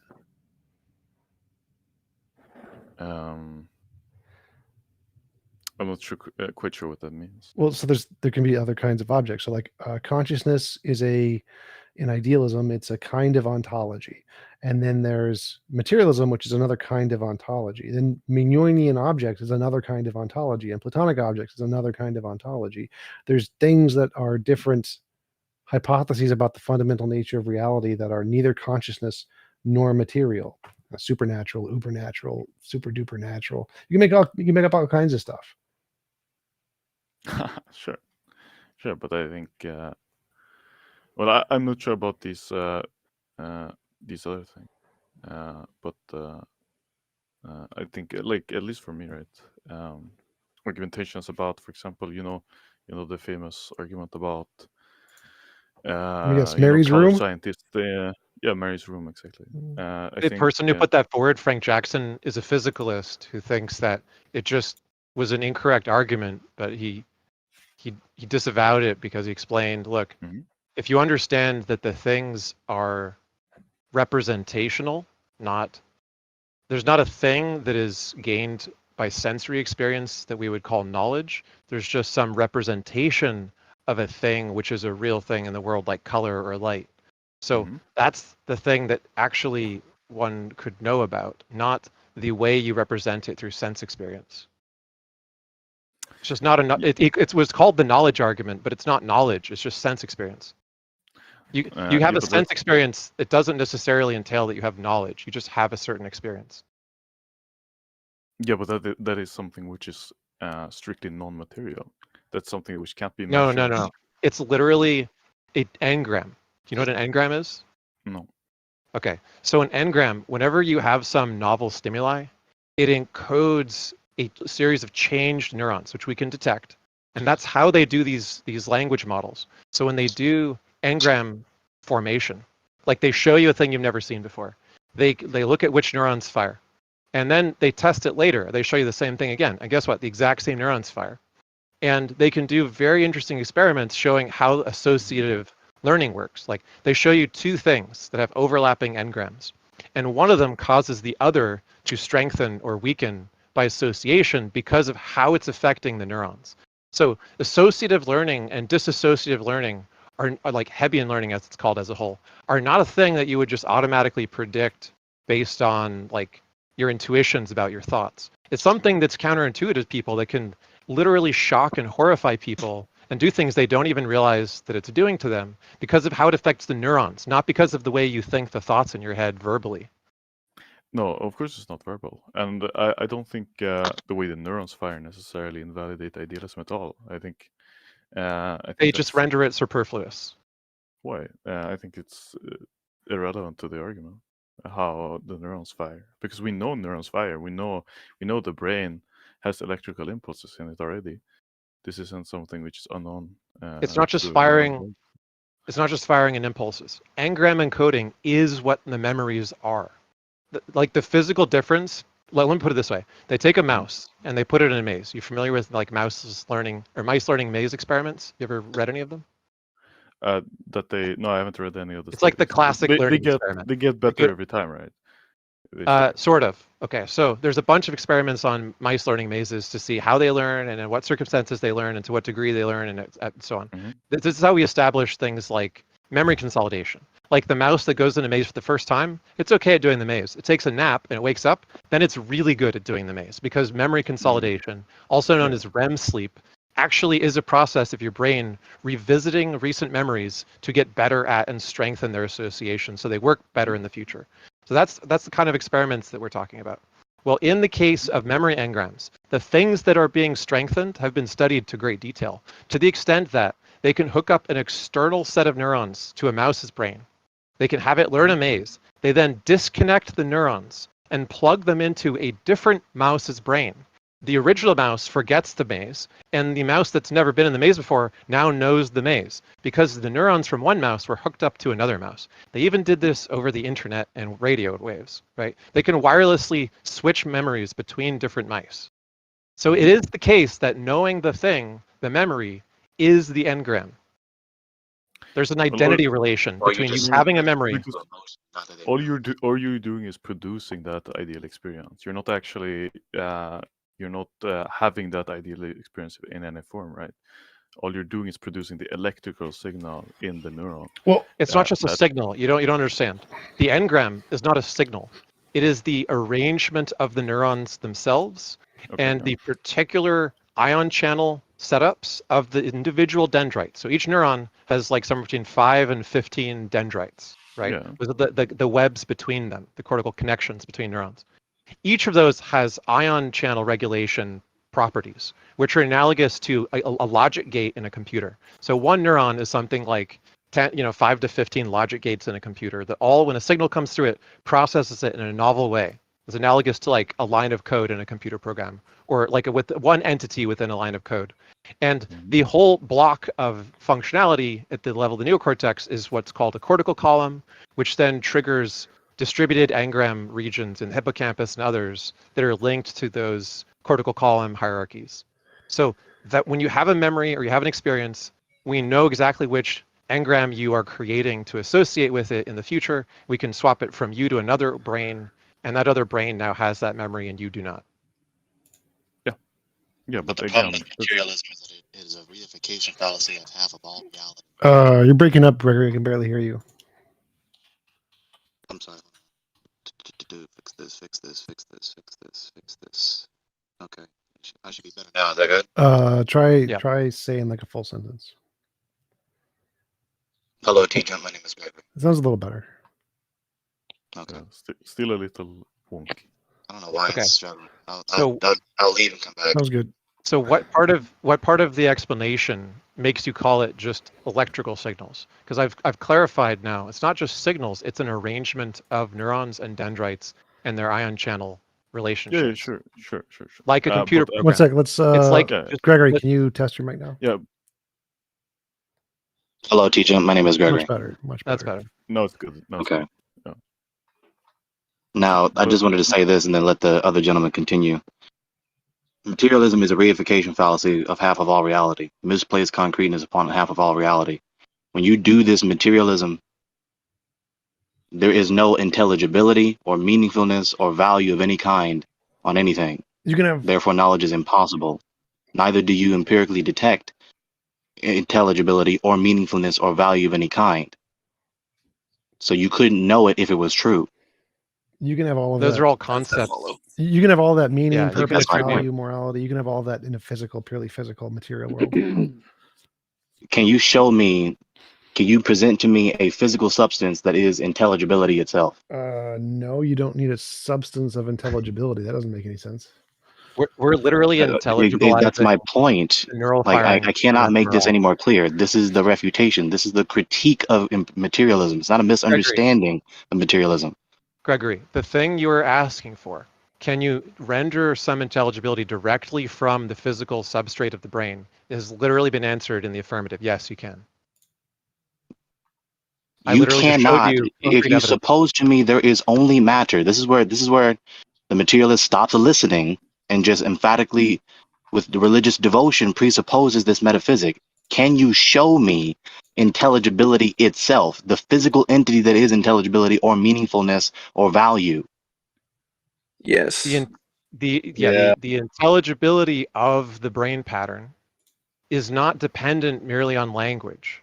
We can infer what the thoughts are directly from the brain without reference to what words come out of a person's mouth. So once again, you're just reasserting your metaphysic. Once again, you're just reasserting it. I right? don't think so. You need to empirically verify your empirical knowledge claim. So if we just show me intelligibility, meaningfulness, value itself. So if we show me the physical entity that is those what would things. that evidence look like if you were to be satisfied? Because it's not clear what you even I mean. don't know. if you're not- You just give your argument. So intelligibility If is you're gonna- brain state X. Brain state X exists, therefore intelligibility exists. Say what? Intelligibility is brain state X. It's having an idea that is able for the brain to process it. This can be done with this brain state that has this exact physical shape. A brain state with this exact physical shape exists. It's in my head. Therefore, intelligibility can exist without a God. A purely physical world. Brain state. Brain state. What is a brain state? It is an organization of patterns and chemical processes within a brain. Okay, so when you look at the brain and all the particular subcategories of the properties of the brain, right? Do you get any meaningful message from empirically detecting the brain itself? What intelligibility? Yes. Intelligibility is the ability for a brain to produce a message that can be understood by other parts of the brain. The brain doesn't say that. It's not like it's written on the brain that it's doing this, but you don't need that for intelligibility. Intelligibility is just the ability for a brain to produce a meaningful message to other parts of the brain, and it can do that. Purely physical systems can do that. Okay, Yeah, so it's let's back up a cognitive moment and think. Let's back up a moment and think for a moment. Right? I have that bottle of soda, remember? Sure. Then I shake it up and there's the bubbles. What do the bubbles mean? The bubbles, they don't mean anything. Precisely, just like the brain. Well, so the brain, It's not analogous to the bubbles. the bubbles aren't talking to Just one another. exactly the same. The bubbles aren't talking to one another. The brain is talking to one another. The brain is sending signals from one side of the brain to the other. And so when you look at a certain part of the brain, like the somasensory cortex, and you see firing in the somasensory cortex, that means that the person is experiencing a kind of physical sensation. So we know what it means. Again, reasserting this metaphysic, you don't have any empirical verification for this. Well, You just keep reasserting this metaphysic over and over again. When you look at the brain, it doesn't mean anything. Just empirically seeing the brain or touching the brain doesn't mean anything itself. You're confusing. Looking at supposed neurons in the brain does not mean anything. Cognitive function of intelligibility. As everyone bulldozes through what I'm saying. Well, no, Go ahead. I just want to say this because Go ahead. I actually have to leave, but it has been a great discussion. I just want to point out, I'll keep on listening because I know this is the time I'm going to get the answer, but I just want to point out, we have been listening to all these multitudes of answers that have empirical data behind them, that all evidence seems to point that we get intelligibility through our brain and our mind, conscious systems that all seem to have a completely physical backing. That is what allows us to have beliefs, some of which we can verify to have justified true beliefs. I do want to keep on pointing out that you know who has none of these answers? Religion. I hope everyone has a fantastic rest of the year. I want to thank Ix and T-Jump. You should all be liking and subscribing. I want to thank the entire everyone out there. And yeah, I'm going to be waiting it. I know you're going to have it, Gregory. It was nice talking to you. Yeah, thanks for coming on, Amy. So, Gregory. And do a shout out for your YouTube channel and come back next Sunday. We need more co-hosts for every Sunday. That isn't the normal Sunday. Oh, thank you. That's right. Check out my channel at youtube.com/Amy Newman, along with my co-host James W. We do a lot of similar other skeptic content, but also feel free to check out Randolph's, as we have this every week, as well as, well, once a week, as well as now the On Weekly, as you can come on here, come on the T-Jump's channel, Theist, and tell us, you know, why you think a God exists. Thanks for coming on. And before you go, Amy, look in the Atheist Call-In Show. Sounds good. All right. So, Let me try to parse this out. So let's let Brody. I haven't heard from you for a while. Go ahead, Brody. What would you like to say? So intelligibility is a cognitive function of a brain trying to understand things, trying to make sense of the world around it, right? Well, I think It's not intelligibility a is metaphysical, specifically abstract, platonic realm, function in some special realm. Yeah, I think Right, and we Well, have that's actually empirical incorrect. evidence to back this up. That's actually incorrect. There's two things at play. If the thing trying to be interpreted is not intelligible, then even when the brain, the subject, has the ability, the intellect to make things intelligible, if the thing itself has no intelligibility, it cannot interpret it. So intelligibility is not the ability to interpret. Intelligibility is the property of being interpretable. That's circular. No, it's not circular. It's two different things. To say intelligibility is dependent upon intelligibility. no. So his argument That's is not what I just is said to like, you. You can imagine. I have to say it again. Well, so let me try to explain it, Gregory. So there's two possible universes. One, whereas a universe where brains can understand things because the universe has the capability of intelligibility.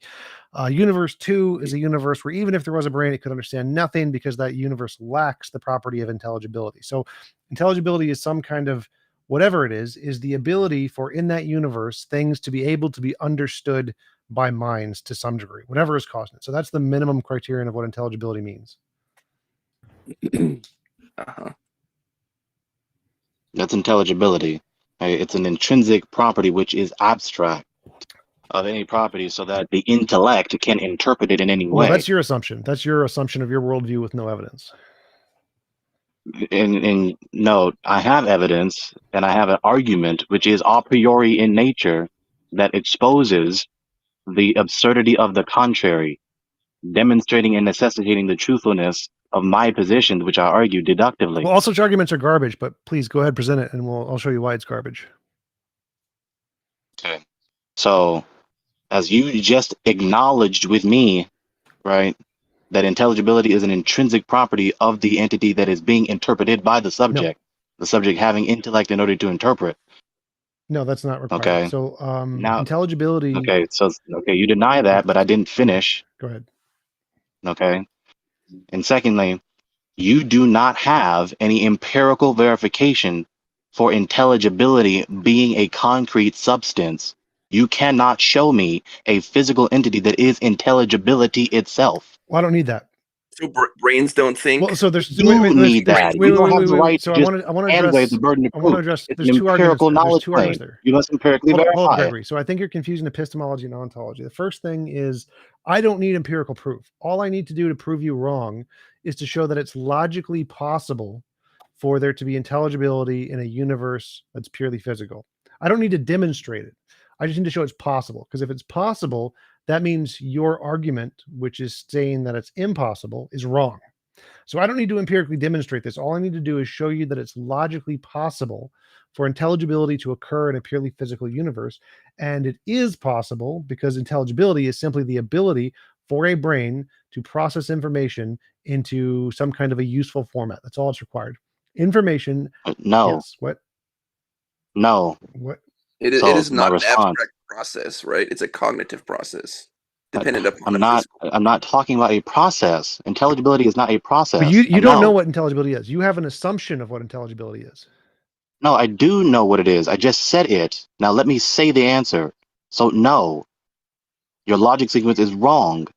You cannot empirically verify your empirical knowledge claim that all things are matter in motion. That has nothing because to do with what I said. intelligibility is not matter. That has nothing to do with Neither what I is said. it moving. It has nothing to do with what I said. It So- has no, no, everything no, to do no, with what you Gregory, said, Gregory, T-Jump. Remember, the first thing I said was, I don't need to empirically verify Yes, anything. you No, do. no. You cannot just hand Gregory, wave that burden of Gregory, proof. Gregory, you said it is impossible for the purely physical universe to produce intelligibility. Now, for me to prove that wrong, I don't need to empirically demonstrate it. All I need to do is show it's logically possible. Logically possible. But you haven't I done did, I did. that. Regardless of you believing you have. Logical possibility means there is no logical contradiction. Intelligibility is the ability for a brain to translate information into some kind of a useful format, to take an idea and make it meaningful. That can be done in a purely physical system. One example of this is Claude Shannon's 1952 paper on information theory. Done. So here's a purely physical system that takes random gibberish information, turns it into useful information, purely physical, also known as a computer. And we can do this. We can do this with just purely physical systems that can then have intelligibility by taking information and making it useful. You do purely physical. And simply by doing that, I've disproved your argument that it's impossible to have useful intelligibility with physical systems. I don't need to empirically demonstrate. Okay, no, you're wrong. How is that wrong? Okay. You refuse to engage the internal critique of your premises. You just take them for granted incessantly. You have not defined intelligibility. I literally did. Because you just negated the definition that I just gave earlier. So now you don't yet have a definition of intelligibility. What is intelligibility? Intelligibility is the ability for a physical brain to take information and you transform it into useful information. That's it. Okay. What is information? Information. What is information? Yes. You want like the physical definition? Information. I mean, listen to you. Listen to you. What? Physical definition, material definition. You are presupposing incessantly your materialism. You won't engage the internal critiques thereof, what internal critiques? which includes the empirical inadequacy of it. Didn't provide any critiques there. What's the critique? Physics and information. It was a critique. When I tell you, you do not have any empirical verification that intelligibility is a that's concrete not a critique. substance, That is and not you a misidentify neurons or brain with being the mind or intelligibility, that is a critique. No, it's not. That is not a critique. You have failed intellectually. You have intellectually face planted onto your face because of how stupid what you just said is. If you are making a claim, something is impossible. What does the word impossible mean? Just stuck in this mindset. What does the word impossible mean? Like Gregory, so far you have not provided any evidence to show that consciousness is not physical. In our case, we do have evidence, and you just keep denying it. So your position is not justified. You don't know what logic is. And you no, don't we don't care know about how to appropriately argue this One sec, point. Ape. Given my conclusion, I'm not Gregory, going to give you a posteriori proof positive data when I'm negating the existence that it is a physical entity. You saying it's impossible? Yeah, based on what? Ape, stop. Gregory, you were saying it's impossible, right? Impossible for physical only substances to produce intelligibility, right? That's your claim. It's impossible, right? Yes, just What pure does matter is impossible unable mean? to What just does impossible mean? okay. It cannot exist. It cannot elapse given the regularities, given the transcendentals that regulate the universe. Well, that's not what impossible means, but we'll go with it. So impossible means it can't be done ever, no matter what, right? Can never, ever be done. That's what I'm talking about. Right. That's what I just So said. I don't need to show you it's done. Like I can say it's impossible for a leaf to fall off a tree. I don't need to literally show you a leaf falling off a tree, right? I can just say there's no contradiction with a leaf falling off a tree. I can imagine a universe with a leaf and it fell off a tree, and that would disprove your entire worldview, right? If you claim it's Okay, so what impossible, concluding premise are you trying to prove? no, pay attention. Try to follow. If you claim it's impossible for a leaf to fall off a tree, I don't need to empirically demonstrate this to you. I can just say I can imagine a leaf I falling off a tree. grasp that. I don't need you to explain that to me So as if you incessantly try claim to belittle it's my intelligence. impossible for a physical universe to produce intelligibility, and I can say I'm imagining a physical universe producing intelligibility right now, that disproves That's your argument. incoherent. That's a supposed impossibility that isn't really possible. let me see if I can Not make it every coherent. supposed So- possibility is really possible. That's Your worldview literally is what incoherent. possibility means. If it's possible, then it is by No, it's definition not. possible. Yes. Possibility is not just anything you fix your mouth to say. No, it's Possibility is not. anything that doesn't entail a logical contradiction. But I will give you a better coherent definition. A physical brain can take physical information and transfer it and make it useful in such a way that the other parts of the brain can make Again, meaningful information. presupposing your materialism, just reifying That's information how and intelligibility and hypotheses whatever work. is not I material. want to show to you that it is possible in a material universe to produce You material. whistle past this every time I say it, T-Jump. If I want to show to you that it is possible in a physical universe, then I need to give you a physical universe. By definition, it's not presupposing a physical universe. It's giving you the example of a physical universe doing exactly what you say it can't be done. It's not presupposing my conclusion. You're an idiot. Who is next? He keeps asserting that it is presupposed. It is not. It's based on evidence. Yes, he's wrong. Who? Hello, clear, which is his definition of intelligibility based upon abstractions. Yes, based on. That's why I actually came up.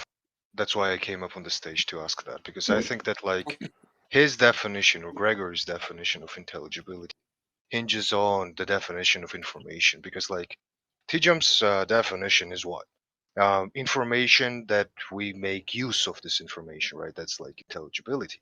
But I think Gregory here makes it, or more likely, he's trying to allude that the information itself is, or capacity of having information, or etc., is what intelligibility means, and it needs to be demonstrated that it's physical, or yada yada, etc. Doesn't matter.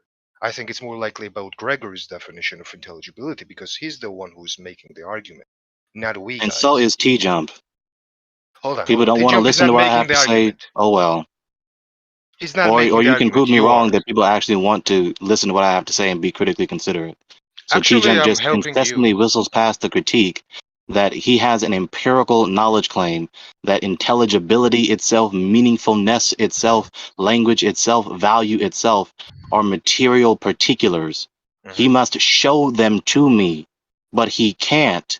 Therefore, it's Gregory. empirically inadequate. That is a specific, objective, true premise in a critique, refuting and exposing the absurdity which his premises In your imply. filibustering, mate. We understand. Sure. No, Gregory, the exercise problem some here is not. patience. Gregory, problem here is not the argument. show me? Hold on, Abe God, 1 second, please. So the problem here is not the interpretation of the argument or critiques to them. We're asking right now for you to properly define terms inside the argumentation. So, you use I've already the done that, George. Excuse me. You use the terminology. You use the terminology intelligibility. Please define what intelligibility means for us. Detectable and meaningful data. meaningful data, not data itself. Okay, I take my words back. Intelligibility, it's a property of the entity. It's a property of the entity which makes it detectable and meaningful. Isn't that putting the cart before the horse? Saying something is what is the sense in that? What is the sense in that retort? Rather than make sense out of it through a cognitive. Wait, Brody, can you please work with me and repeat what you said? Isn't that begging? I mean, isn't that putting the cart before the horse to say that something is intelligible before it reaches our minds, rather than our minds are making sense? What is the meaning of that critique? I don't understand. What is the problem? I'm saying it's like it's a reverse order of things, right? I didn't give a chronological explanation. It's not that meaning is There's nothing coming to at do. us; it's that we're constructing meaning out of things. Well, that's what Immanuel Kant said, and so Immanuel Kant just made the problem which David Hume acknowledged to be the solution. You're just contriving things factitiously in your mind. You're not actually grasping the thing itself. Gregory, I demand you the same thing. Show me God right now. I agree. Can you show me Okay, God so right with that being said, if you say that premise, please follow. If you say that premise, then you don't have knowledge because you're just factitiously contriving concepts in your mind. You're not actually attaining knowledge about any objects independent of your subjective perception. That's the whole point of David Hume's argument, the skeptic that he was. The atheist materialist cannot answer him. Show me God right now. Can you show me God? There's no problem with knowledge being empirically based, right? Rather than based upon abstractions. I'm not saying that's the problem. The problem is that you cannot justify any of your beliefs if there are no abstract entities whatsoever, which is only what knowledge is. Every property of knowledge is abstract. If there are no abstracts, then there are no knowledge. That's not true. Gregory, you doesn't follow. Gregory, you want us to show How does that evidence not like follow? Show us God. Don't evade the question. Knowledge Show us is God not right dependent upon abstractions. Greg, can I ask you a question? What is knowledge, Brody? Hang on. Show us God right now. Can you show us God? I'm not talking to you, Brody. No. Can you show us God? Evading the question. Don't try to dodge. You asked us So, the Brody, same you're just question. gonna pass the mic to him? Is that it? Show us God right now. Okay, so he's staying silent. I would say knowledge is like reliable memory, a reliable memory of an event, essentially. Reliable memory? Yeah. Knowledge is reliable memory. What are you memorizing? Yeah, direct experience that you've like internalized, essentially. So then knowledge and memory are two different things, not one and the same, correct? I'm saying that's what it is. Knowledge and memory are two different things, like the sentences you just said to me, correct? I said knowledge is I reliable believe he memory said based upon empirical experience. I didn't hear Brody because someone was interrupting him. I believe he used the word reliable, which makes it different than just memory. Whether it be reliable or not, your ability to remember being reliable or not is besides the point. I'm trying to make sense out of what he's saying, but people are not following because people just want to say things. Okay, so I think you're just being argumentative. Why don't we just? No, I'm not being argumentative. I'm trying to understand Brody, but people won't let him finish his sentence and let me hear it. Right. So let's just try giving the argument one time. So one more time. So your argument was based on intelligibility, the intelligibility of things, correct? So of course. Well, I was saying a critique of materialism, and then we got bogged down on trying to define intelligibility. Right. Okay. So how would, but you need to define it if you're going to use it in your critique. I already defined it. So again, could you give it to I us don't one more time? understand. I know, like this is a hard He's asking you to so give the we just need to take definition it again. slow. Could you give the definition of intelligibility? Your definition, Gregory. Detectable and meaningful data. Okay, so the ability to be made sense out of. Excuse me, I actually said so- that wrong. so, Intelligibility itself. Hang on, listen. Intelligibility itself is the property of being detectable and interpretable. Right.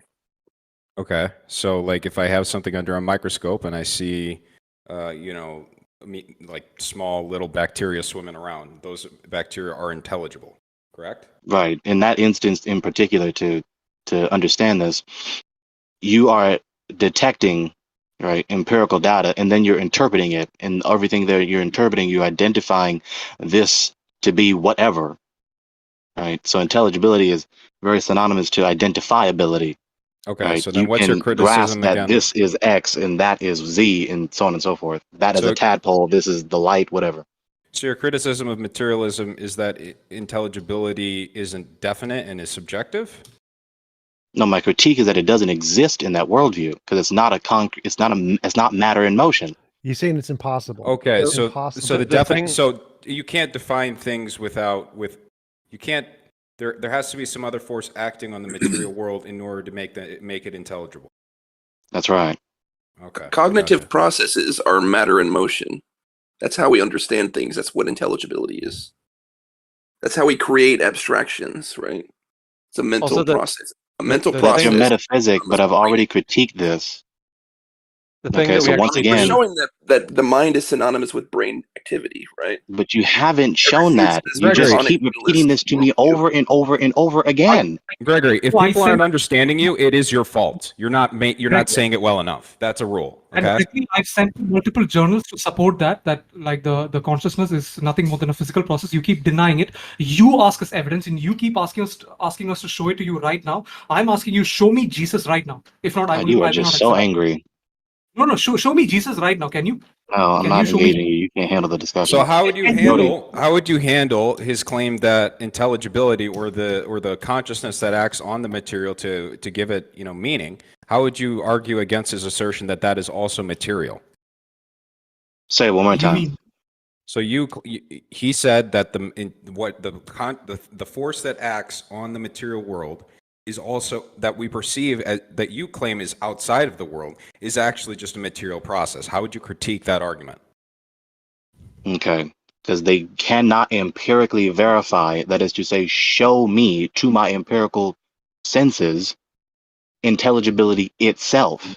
Yet he did Their premise is provide an you a empirical study, knowledge right? claim. About They the cannot past. empirically verify it. Are As he you- interrupts this answer because he does not want me to say what I have to say. But you're appealing like we can't empirically find Platonic ideals either, right? Like that's like the And if you assert that they are empirically detectable and physical, and you don't demonstrate their Right. physicalness, their concreteness, it's an empirically inadequate premise. But in Yeah, this but case, you're arguing from a Platonic realist worldview. I'm not arguing you can't- Platonism. Wait. You have to demonstrate that we know the material world exists. Okay, that's something that we'd all agree on.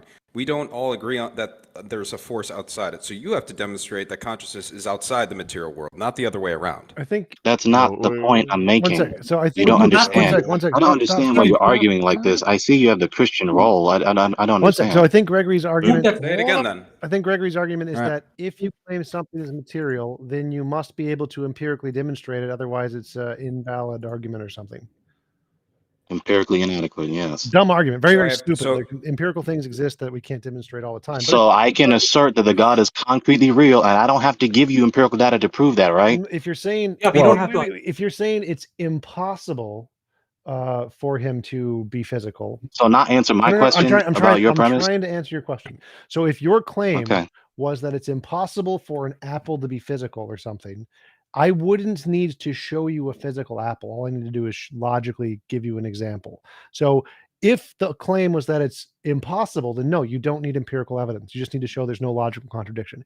If you're claiming that you have empirical evidence, then you're going to need to show the empirical evidence. So my claim is that when you say it's impossible, I can prove that wrong without empirical evidence simply by giving you an example. No. You keep trying to act as though your premise is an a priori premise. It's not. It's an empirical knowledge claim. It's an a posteriori knowledge claim. No, it's not. Throw an apple up, it'll come down. No, That is it's empirical. not. So you deny No, materialism? so I'm claiming You don't my empirically detect argument. all these other My entities? argument is that it is possible for a material system, purely material system, to produce intelligibility. Here is how. I'm not saying this is the way it does it. I'm not saying this is true. I'm saying this is just it's possible. Therefore, your argument that it's impossible is wrong. No, you haven't shown that. Show the syllogism that you think you keep reiterating such a knockdown syllogism. Say it again. Your definition of intelligibility is to be able to create useful, meaningful information or something like that. That's not it. Nope. It was close. What was it? It's The basically property of being empirical data. detectable and intelligent. Detectable. The property of being detectable and interpretable. Okay, detectable and interpretable. A computer can detect and interpret those little card thingies that they use to put in computers. Forget what they're called. Those thingies are purely physical. They are detectable and useful information, or whatever the second word was. I forgot it already. And that can be done in a purely physical system. So whether or not it's ever happened doesn't matter. It's possible to have useful, intelligible information in a physical system, and your whole worldview has been debunked. Your analogy is just false. killed it. Yeah, Want to know actually just why? killed you. It's done. Why? No, your analogy is false. You want to know why? I mean, how about we exercise some, self-control? Shut up. Say what you have to say. Oh, so I guess we just lose control because that's conducive to getting knowledge. Anyway, I know, dude. right? But say what So your a argument. computer, a computer, right? It has no vitality. What? It has no That consciousness. wasn't It part has of no your sentience. intelligibility definition. True facts. You're not listening. I'm critiquing his analogy, not my worldview. Please There was listen. never a requirement for it to be biological or organic. Can you handle the discussion? No, you're already fucking up. Like, why are you still talking? You got So rather than let me finish the critique, just bash Go me. ahead. Right? Go ahead. Why are Okay. you doing this in a debate? Like that's not. God. I know. You shouldn't do that. That's not nice. So mean. That's not Why are you so conducive to- mean? So in So T-Jump's mean, I'm going to analogy, cry. I mean, this guy's So- the most antisocial person in this room. Like, it's annoying to me. But so go just ahead. continue with the vitriol. Okay, man. Right? Go ahead. Great, Get it all out of your system.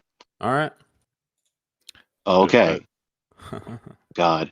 A computer is not alive. It has no vitality. It has no consciousness. It has no sentience. It has no personality. It has no volition. Right? So it doesn't interpret in the same sense that humans interpret. It is simply computing. That's why it's called a computer.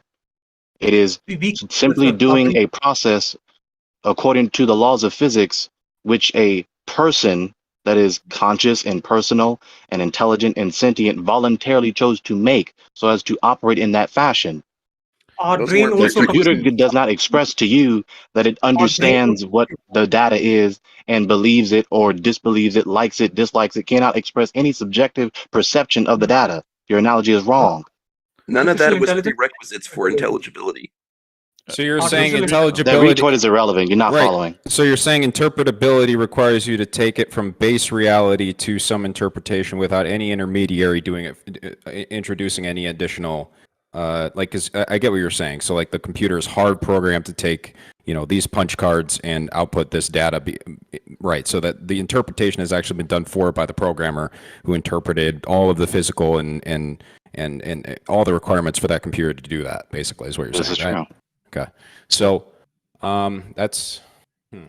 It's essentially an automatic process. But it doesn't make any difference, though. It Whether or not makes all the difference in the world. This is why.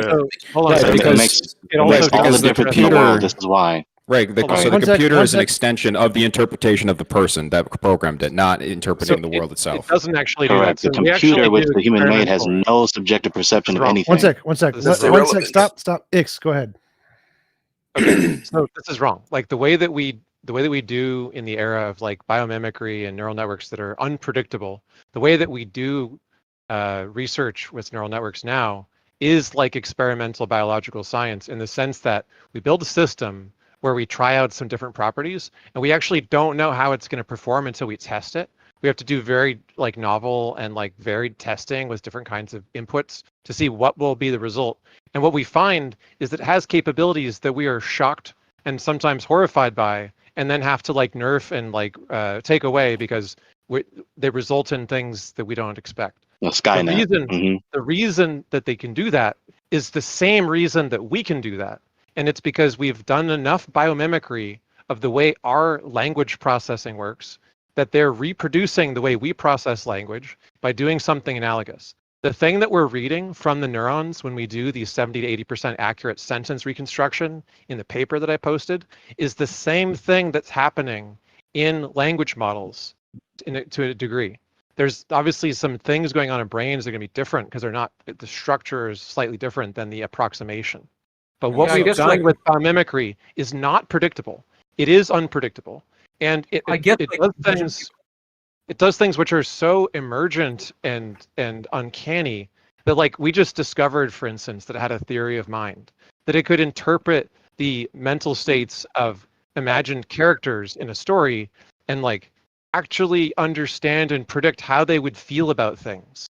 And not just in some trivial way that just comes from like, oh, well, previous stories interpreted it that way, and it's just doing so in a purely like copying from some past experience kind of way. No, it's doing inferences. And it does so with what are called inference heads, right? Like there's literally a piece of the language model that's analogous to like our mental kind of like short-term memory and our reasoning ability. Like when you can only remember like 7-digit phone numbers, that kind of Or thing. our attention, right? It's like an attention they're head. called they're literally called attention heads, yeah, because they're sort of mimicking the way our brain processes a thought as we think it. So it is goes the over case. It Sorry. is the case that the thing that the neural network is doing in large language models is beginning to actually reproduce the emergent behaviors that human brains have, which do analogous things. And they outperform humans in a huge number of ways right now. I guarantee you that there are language models that know far more about reality than Gregory does. But Gregory thinks that they're incapable of understanding reality by definition because he's imagining them because of the punch card analogy that we started with. Right, that everything is hard programmed. In their simplest form, Ada Lovelace actually asked this question in like 1832. She said, could a computer think on its own? And she actually agreed with Gregory at the time. She said, well, no, not yet, because they're doing, deductive analysis and all mathematics a priori, and it's just, guaranteed by the instructions of the programmer, right? But that went out the window in the 1950s when we invented perceptrons and the connectionist theory of the brain started to take hold in cognitive science. And at that point in the 1950s, we had a research program which succeeded today. It succeeded beyond our wildest expectations in ways that are completely beyond control and predictability, because it's analogous to a biological system in silica. In other words, we have rendered what brains do physically, biologically, in a silicon form. So he's demonstrated his devotion to materialism. Look in Atheist Colin show. Okay, I'm actually going now. I need to go to sleep, to go to bed, to work tomorrow. But I would like to say I am an idealist, but I actually do believe that computers can think. I think it's a possibility. It's not inconsistent. You could hold to multiple realizability. You could think that the universe is idealist, but computers can also embody the same properties physically as we have, through some other substrate. That's possible, sure. That is my opinion. But yeah, I go to bed now. See you guys. Cool. Have a nice evening. Yes. So because intelligibility is just the capacity of something to be understood. So please direct your eyes to the text channel Atheist Colin Show, where I posted and added 9 or IX, however you say your username. Commitment to materialism. Our willingness to accept scientific claims that are against common sense is the key to an understanding of the real struggle between science and the supernatural. We take the side of science in spite of the patent absurdity of some of its constructs, in spite of its failure to fulfill many of its extravagant promises of health and life, in spite of the tolerance of the scientific community for unsubstantiated just so stories, because we have a prior commitment, a commitment to materialism. It is not that the methods and institutions of science somehow compel us to accept a material explanation of the phenomenal world, but on the contrary, that we are forced by our a priori adherence to material causes to create an apparatus of investigation and set of concepts that produce material explanations, no matter how counterintuitive, no matter how mystifying the uninitiated. Moreover, the materialism is absolute, for we cannot allow a divine foot in the door. The eminent Kant scholar Louis Beck used to say that anyone who could believe in God could believe in anything. To appeal to an omnipotent deity is to allow that at any moment the regularities of nature may be ruptured, that miracles may happen. This quote is in Newton's review, Lewontin's review of Carl Sagan's last book. It was cited by Lennox on page 61 of Can Science Explain Everything? How does that in any way take away from the fact that the IX here went over how scientists have demonstrated that like using statistics in silico we can recreate interpretability? Okay, that is not demonstrative of intelligibility, language, logic, meaningfulness, value, all these other things. How not? I didn't even finish the response. God, people like you are despicable. You have not empirically verified Well, don't that these call me things are despicable. material, Fuck concrete you. entities. So if you suppose premise number one, there is only matter moving, okay, and then you suppose that these things that I just listed are material, and you don't ever empirically detect them, and it patently is the case that you can't. Therefore, this worldview, this metaphysic, is insufficient to make human experience intelligible, because if it were true, we could not know it to be true. Knowledge is impossible. That's the implications of the premise. It's a reduction to absurdity critique.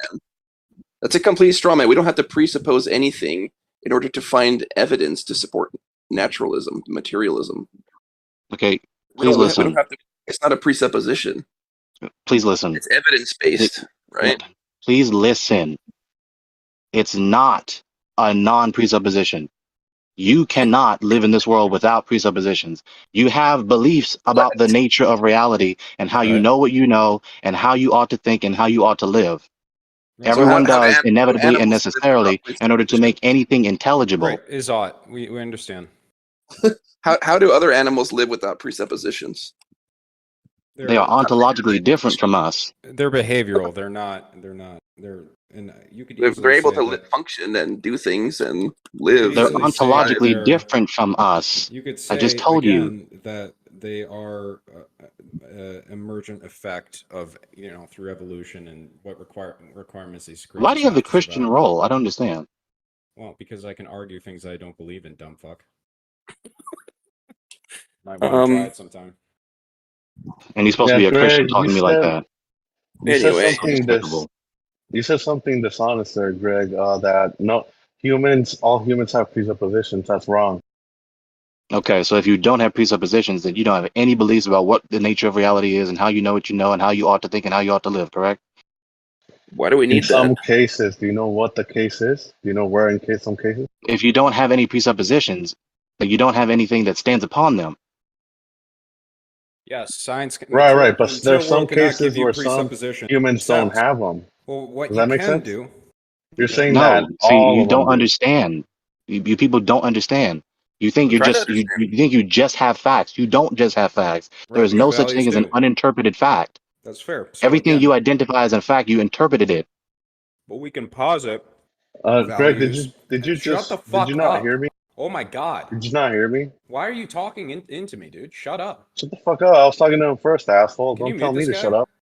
I'm Shut done with up. this. I don't need to be part of this. This is wicked. No, this is dumb. No, see what you do, asshole. I don't care. Come on now.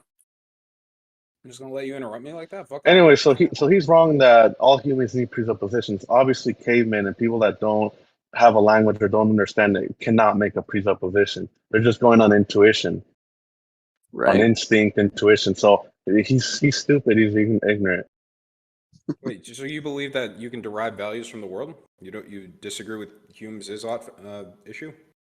What I'm saying that is you need a language first. You need to learn a language and then make those. Whoa, earthquake.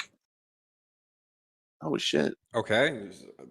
Whoa, big agree. earthquake. Holy crap. Where are you at? California. Oh, it's still going. Holy shit. Hey, Ix, can I ask you a question? Yeah, go ahead. Just curious, do you know how neural networks work at the PFC? At the what? PFC? At the prefrontal cortex, in other words, PFC. Shit. No one's ever called it PFC in the entire history of like. Okay. Yeah. So the neocortex feeds into the rest of the brain. Like I said, an engram is going to be a combination of prefrontal cortex, hippocampus, and other regions that are connected to a particular cortical column. I agree with you on that. I just don't understand how it works on the PFC. Because like on the cortex, it mainly is like a reference to memories.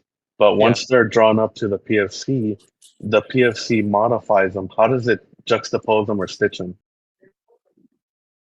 I'm not exactly sure. Like I've just been getting into the engram encoding stuff. I mostly do computer science. I'm not a neuroscientist, but I follow it because cognitive science, which is the field as an integrated form, requires us to be abreast of the developments in neuroscience to understand and reverse engineer them, try to replicate them. And occasionally it goes in the reverse, right? Like the things that we've done with neural networks helped us figure out how to read the brain and decode thoughts. That wouldn't be possible before neural networks were as developed, artificial neural networks were as developed as they are now. Without artificial neural networks, you could not decode biological neural networks in a meaningful way. They're just too fuzzy and confusing. But you can approximate them with a neural network, which does almost the same thing with almost the same number of neurons. In almost the same number of layers. With like it's uncanny. You need somewhere between 4 to 6 layers, which every single neuron, it turns out, is. Like a single neuron with all of its like 5 to 15 dendrites is a 4 to 6 layer neural network in and of itself. Just one neuron is a very small network. What's your study like? Did you take a course, or it's your hobby and you kind of research on your own? No, I studied this stuff in university, but I do it in my professional life. I've worked for a number of AI companies. Okay, because like what I want to do is a software PFC, and I just don't know how the PFC does creativity, creates new memories. Well, I don't posted a think couple of neuroscientists links. really know either, to be I posted a honest. couple of links that are good starting points. Well, thanks. So the first one is a neuroscience channel, which I love, called Artem. And Artem's videos, especially has one called like why the brain is an artificial neural network, basically. Because he's saying it's not just an imitation of it; it actually is what it is doing. Let me find that video in particular, because that's the best intro to the whole thing. So do you think like the one way might be like a serialized connection between, you know, like hundreds of 6-layer tiny networks? Not serial, but hierarchical, right? So there's They like feed into each other. Yeah. Yeah, but they're like mostly vertical. Like a cortical column is like 90% oriented vertically, but there are lateral connections that are the hierarchical connections. So when you decompose a piece of black and white shapes in front of you into text, and then you focus word by word by word, and you decompose those into sentences and so on. And each letter has like shapes that are constituent of the letter, like curves and right angles and so on. We can find like the right angle neuron, cortical column, and we can find the curvy part of the letter, cortical column. And we can find both of those firing when you look at a letter that has curves and right angles in it at the same time. And only the right angled one when you look at a letter that only uses right angles, for instance, right? Sure. So it would eventually, like the finished product of like a silica human brain would be a vertical integration of a bunch of specialized different neural networks that we already do it that way. Could. Yeah, it's called a council of experts. And like if you look at the sort of black box of how ChatGPT was created, there is no ChatGPT. There's like about 15 to 20 different GPT models, which are all specialized, and in each area they're very good. When you talk to ChatGPT, you're talking to a little bit of each of them, depending on what you ask it. And then it gets they figure out diverted which one is the right best one to go. Yeah. Okay. Yeah, and they even give multiple answers and then compare the answers and do self-critiquing to like give you the most quality answer. Is this why, like, when you repeat questions into it, it starts drilling down far more because it like whenever I ask it a serious question that I need to base something on, I ask it like 10 different times to try to really get its answer narrowed down. Well, part of it is the way that a deep neural network, specifically language models tend to work is subtractively. So the more context you give them, in other words, the more like history they have, the more specific and the less random they get. So if you gave them like, 3 words, it's not going to constrain the output very much, right?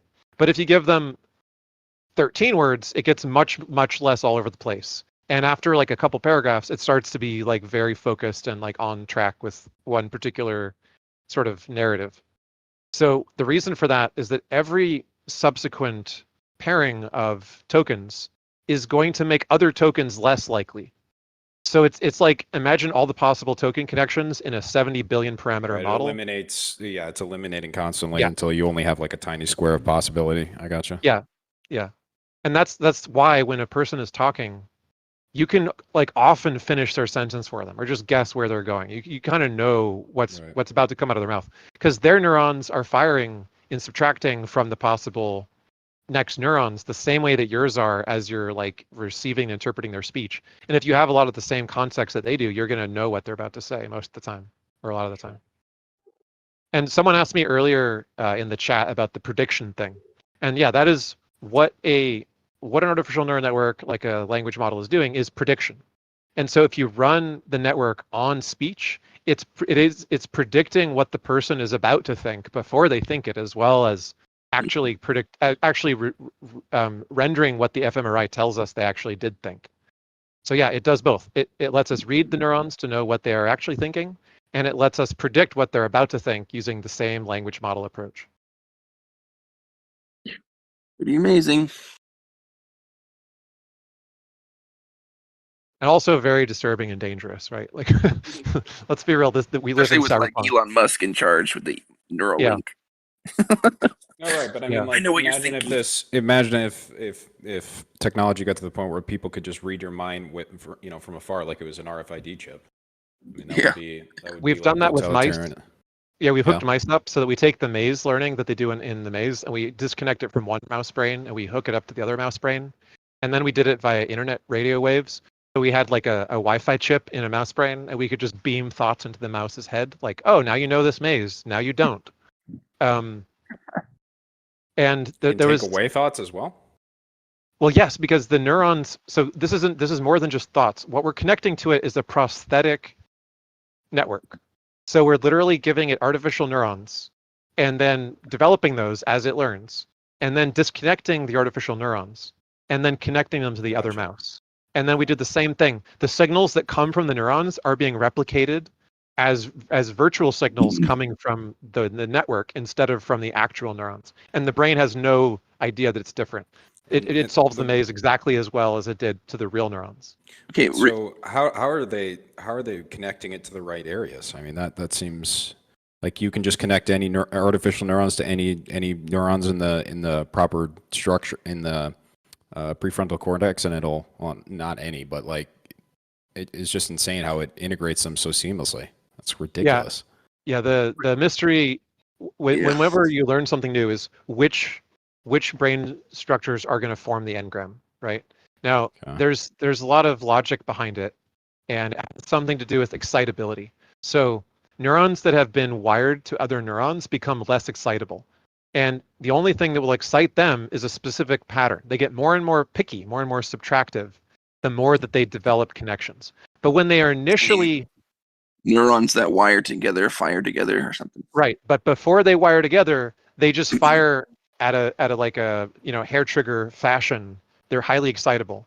So the inhibition that sets in as they become like accustomed to a particular stimuli makes them stop exciting randomly to new inputs. So when a new input shows up, it doesn't successfully trigger any of the inhibited neurons, which have only specific patterns that will cause them. It's like imagine if there's a key, in a database or a data structure in memory. The key becomes more complex as time goes on, right? Exactly. It's harder to pick the lock, right? The more you wire something, the harder it is to trigger that thing. And so it's more and more precise and specific and less vague and nebulous. Is and this that's why human brains get more specialized or less plastic over time? Is it's just the neurons connect together and pathways form? I haven't studied that extensively, so I'm not going to comment on that. But I know that there are papers about it. It's been studied, just not my area. Yes, that but is correct. I can say on the engram stuff. The reason children's minds are much more imaginative is because they don't have as many connections, and when you grow more connections, you become less imaginative. Yeah, I would assume that would be the case. That sounds right.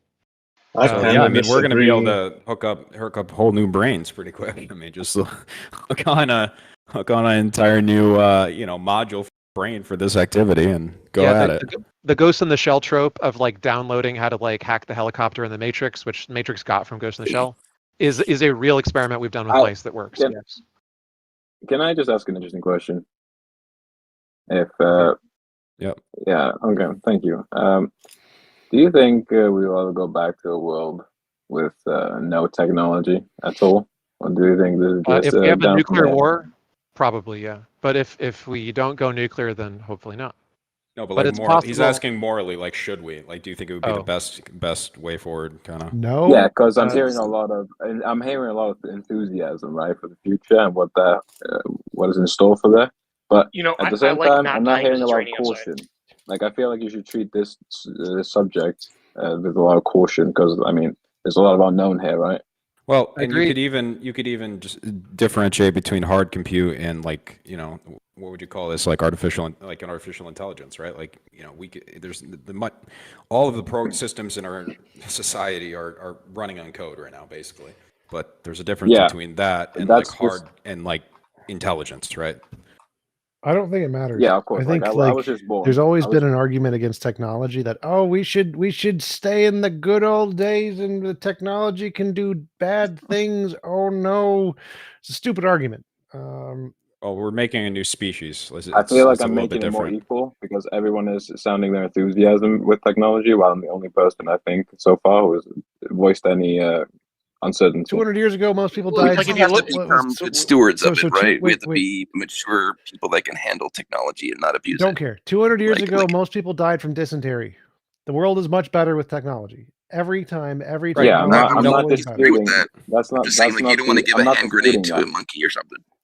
I'm not Well, I think disputing that the world is a technological better place doomerism is now kind than of it silly, was. right?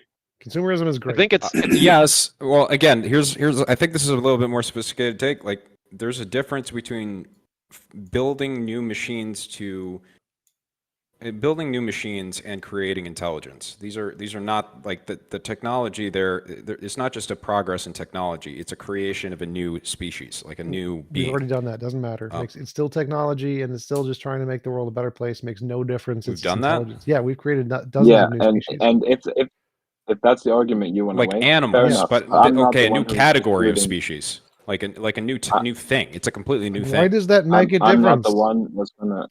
Well, because these things are going to be infinitely intelligent compared to us. Yes, people are stupid. That's a good thing. Let's get rid of them. Speak for yourself. I'm not stupid. Thank you very much. Silicon-based life forms. Yeah, so if you go back 100 years, really interestingly, you can see a lot of anti-electricity propaganda.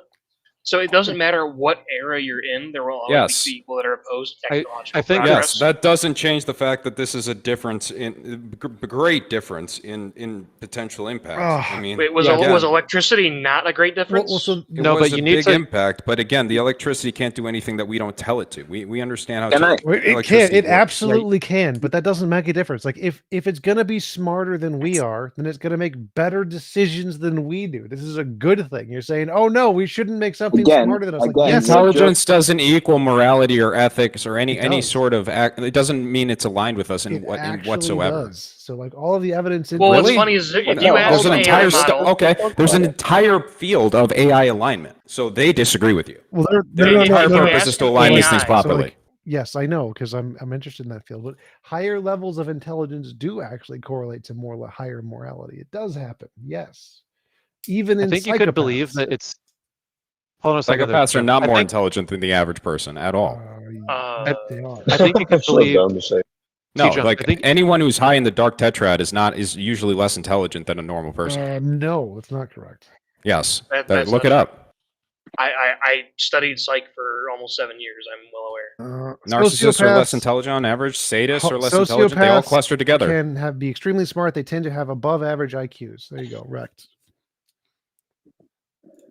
Can I So- just address what you said to me earlier? I'm sorry, what's your name? T. Lump? Yes. T-Jump. It is T lump. T-Jump? Yeah. Are you sure you aren't dumb? Well, you T-Jump. asserted earlier that you weren't. What is the question? I don't care. What is the question? Oh no, I just wanted to correct what you said earlier. Like, I'm not saying that 200 years ago a person having dysentery, right? Like that's bad, right? Yes, bad. That's horrible, probably a horrible disease, and I've never had it, right? But it's horrible. You've heard things about it, right? But I'm not disputing that. It's better. We live in a better world now because we have technology and we have a lot of things that peasants didn't have, right? I'm not disputing that at all. But I think you should rephrase the question into rather, should you be enthusiastic about technology? Yes. I would rephrase that into, doesn't technology enhance our humanity, Yes. or does it diminish it? Oh, well, I mean, I don't really care about humanity. Humanity doesn't matter at all. What matters is conscious experience. You don't think humanity matters? No, if we could all transcend humanity and become uber beings and be the uber being species, we should. Humanity has zero value. No, but that is a different species. That's what Balian Right, was saying. yes. That's a different species. And I'm for that. Well, I'm So if more you wanna concerned become if a- the species is not us than if we become that species. Like I'm all for AI integration, especially cognitive, but I'm concerned if they're outside of the human. Like Well, so I think concerned Yeah, Martha, like, if your I question think that's is, fine to should we say. value the human species? Should we value our biological human nature? No, there's nothing about humanity that has any inherent value whatsoever at all. It's like asking, should we value I can- apiness? No, who cares? If we could just transcend to be technology, yes, do that. Before you suppose all this, right? Before you key word is suppose we. everything that I'm thinking right now, I would like to tell you that I don't think that the net effect of technology on happiness is a positive one. It may enhance humanity. I do agree with you, but it doesn't make it any better. It doesn't make it any better if you think of a good life as being a happy life. No one intelligent thinks of a good life as being a happy life. Happiness is a fleeting emotion that shouldn't define your existence. Yeah, but So we don't this- need on this- technology. We don't need technology to be happy. Not even medicine. Happiness is understand. Happiness is relative. So raising the standards using technology like medicine do- is no use of. We do is need no use technology. to like, we do happiness. need technology to be happy. Like literally. I mean, the I'm amount of arguing- I'm wouldn't you arguing argue that it that has the people opposite like effect. serfs are the least happy people? Like people who are dying at insane rates from diseases that are easily prevented with technology. Like watching your kids die constantly, having to pump out 30 of them just to fucking increase your keep your family tree going. Like, yeah, like that's a pretty unhappy situation, right? Agreed. Right. So like again, like just because but I don't get your focus on happiness as the goal of life. That doesn't make any sense to me. That is not. Listen, don't. That's not what I mean. Okay, that's absolutely nothing. That's absolutely not what I mean. I'm not talking about happiness. That's not the overarching thing here. I'm just saying that, I don't know if people expect happiness from more innovation, technology-wise, I do. but I'm think it could have. I think fair enough. That's fair enough. But I think it could have the opposite effect, right? Making it harder for people to match the current standard that warrants happiness. That doesn't make any When sense. People feel like that. When people hold on, I'll explain it so it'll make sense. Okay, when people feel like they're better off than their neighbors, right? They tend to feel unlucky, blessed, or even happy. Technology can widen the gap between those two who can afford it and those who can't, but are still confronted with it on a daily basis. For example, where I live, a lot of people have smartphones, right? They may have enhanced our society, and I think they're pretty handy as well. But in the long run, they don't make the ones who can afford them any happier. Yeah, they do. There's an No, argument to be made here they where don't.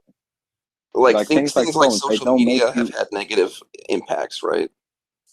Say Yeah, again? Well, I I think did- the real problem is going to be the AI deciding if we're useful or not. Like the AI will have to eventually acknowledge that it's superior to humans, and whether it's going to spare us or add augments to itself.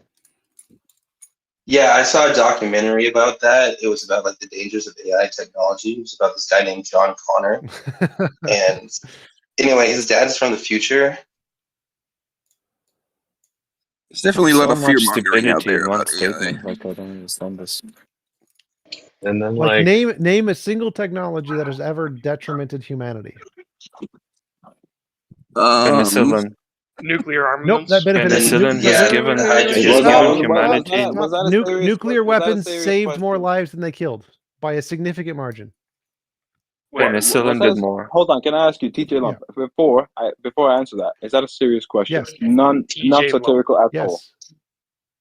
Okay, well, food processing then, which replaces fresh fruit and vegetables and a variety of grains with chemistry set and Saved billions of lives. corn Next. products. Yeah, but you just Yeah. told me to mention some technology, right? That is bad. I would think food processing. I think that is bad. No, so People eat my more question and was more my highly processed question foods, was including give. power bars and energy drinks and sweetened Stop breakfast cereals and talking. soft white Stop bread. talking. My question was give an example of I a just answered your technology question. that was more I just detrimental. answered your No, question. you're I not. literally Shut up. just answered that Shut question. up. My question was to give it. No, you're interrupting me, but I literally just answered the Goodbye. question. So my question was to give an example of a technology that was more detrimental than it was beneficial. Right. If it's a net positive or net negative. overall. What about weaponized viruses? More beneficial. The technology that makes those is CRISPR. CRISPR saves more lives than it kills. I thought I'd get you by specifying weaponized. I think. Well, I actually know the answer. I know of one example that is more harmful, but.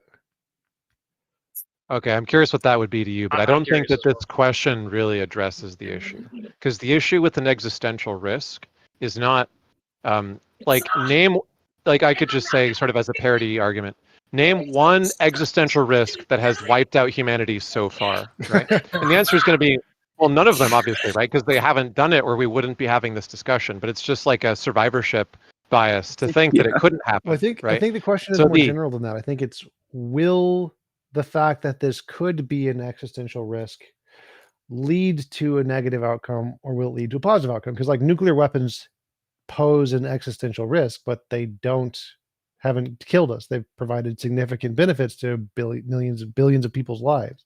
And so I think the question is more, will the technology which has the capability of being an existential risk end up doing so rather than being a benefit to humanity? And I think in every case there are lots of technologies that are existential risk technologies, but they've all ended up benefiting humanity to a significant degree and never leading to the catastrophic outcomes that we've feared.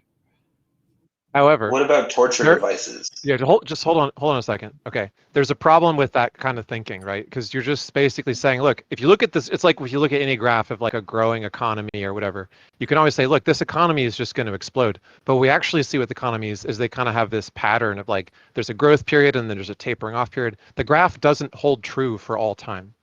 Now, in the case of dangerous technologies that are very powerful, they often have a barrier to entry initially, at which point they're an exclusive club. Only one or two parties have it at first, then a couple parties have it. What happens is it becomes more and more accessible. The technology becomes harder and harder to control.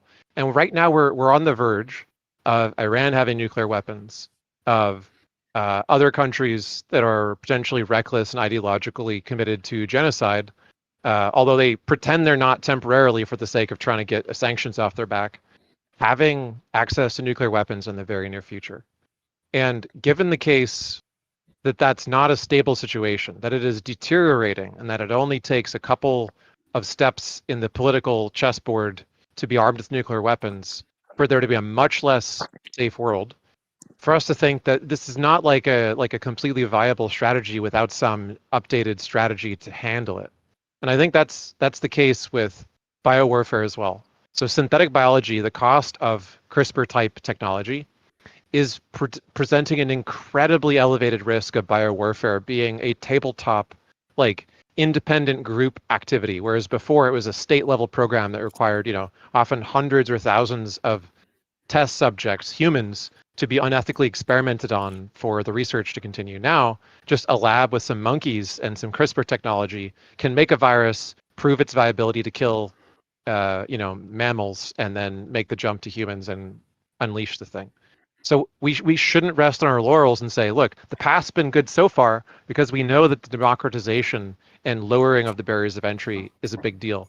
With AI, it's a complete category shift from weapons that humans could use more easily to weapons that could weaponize themselves and turn humans into weapons and tools that they are in control of, not the other way around. I don't see that as an issue. So I see it as less of a threat because they're not human. I see the fact that if they were human, I would be more concerned. So I think that the fact that technology can be democratized is a legitimate concern that would be a counterpoint to the argument if we were like democratizing AI to the point where they could like take over the world. So obviously, like if Iran got AI and can use it like true AGI to whatever they want, that would be a definite concern. Just like if they got access to infinite nuclear weapons or something. But since it's not human, it seems more likely that the fact it's not human makes it less likely to do that many stupid things, not more likely. I would agree with that.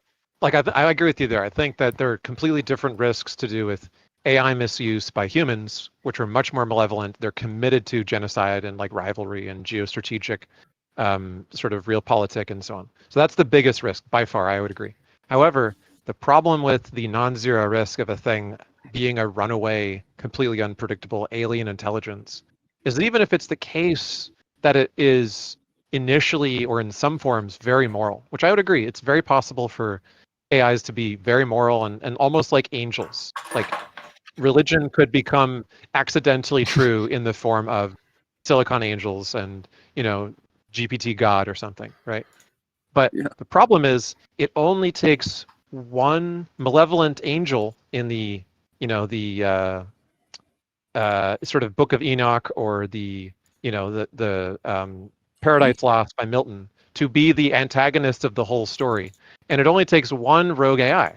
And the most likely reason for the AI to be rogue is a malevolent human modifying it to make it malevolent as some kind of leverage or doomsday device. Well, I would disagree there. I would say that even if there was one bad AI, I think that just like with one bad country, the other AIs fighting against it would be able to subdue it. And so it would take a lot more than one bad AI to cause a significant threat in that way. And so I don't... That's true. I agree that's part of it. That's what, like, all of these strategies are being discussed, right? Like, these are all good ideas. You have good ideas about this, which I somewhat agree with. It's just that there's no perfect attack surface. I think there is. If you're in the field of computer security, the field of computer security only has one term, and that's risk. There's no such term as safety. There's only risk mitigation. Oh, sure. But so I think of it kind of like we're all going to die. We got a lifespan, 100 years, we're dead. In 100 years, all 7 billion people on the planet will be dead. Only way to save us is with such a massive technological shift to the future that it is transformative in some way that is beyond humans' ability to do anything right now. And the only way we're going to get that is AI. We need something so much smarter than us to save the 7 billion lives of the people who are on the planet today. Only way to do it is with AI that I can see. And so I agree that has potential to come true, but it also leaves this non-zero unacceptable risk. And what I think is going to happen is that regulatory regimes are going to try to do what they did with copyright, where they try to prevent anyone from like watching a DVD without some stupid code, and everyone posts the code to Reddit and is like, no, fuck you. We don't, you're not my dad, basically. And there's going to be protests and a refusal to comply with any such system, which will probably be based on the TPM modules that are in everybody's chipsets already. And it's not going to work, right? The people are going to try stuff that will fail. And then it's going to be out of control.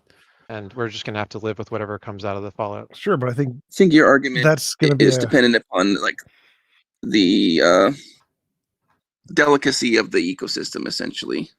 Like things can be thrown out of balance very easily with one bad actor. Right? It can have like a runaway effect, domino effect or something. Yeah, I think we shouldn't downplay it, but we shouldn't overhype it either. And the sort of the cyberpunk ethos has always been a kind of a like cautious optimism, which is, the future is going to be a weird, fucked up mix of awesome and terrifying, and we have to be on guard. And kind of the hacker ethos applies, which is those who understand the technology need to be extremely vigilant of its misuse. It's like, you poison a water system and then suddenly thousands of people are dead, and it just took very little effort, right?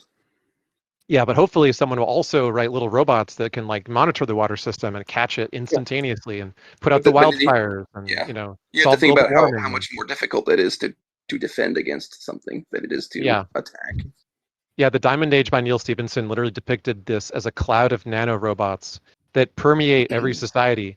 And the border between two countries is like this black cloud that when you have one set of nanobots and the other set of nanobots on the other side of the border, they just like fight each other and like push on each other all the time, trying to like press their nano cloud into the other person's territory.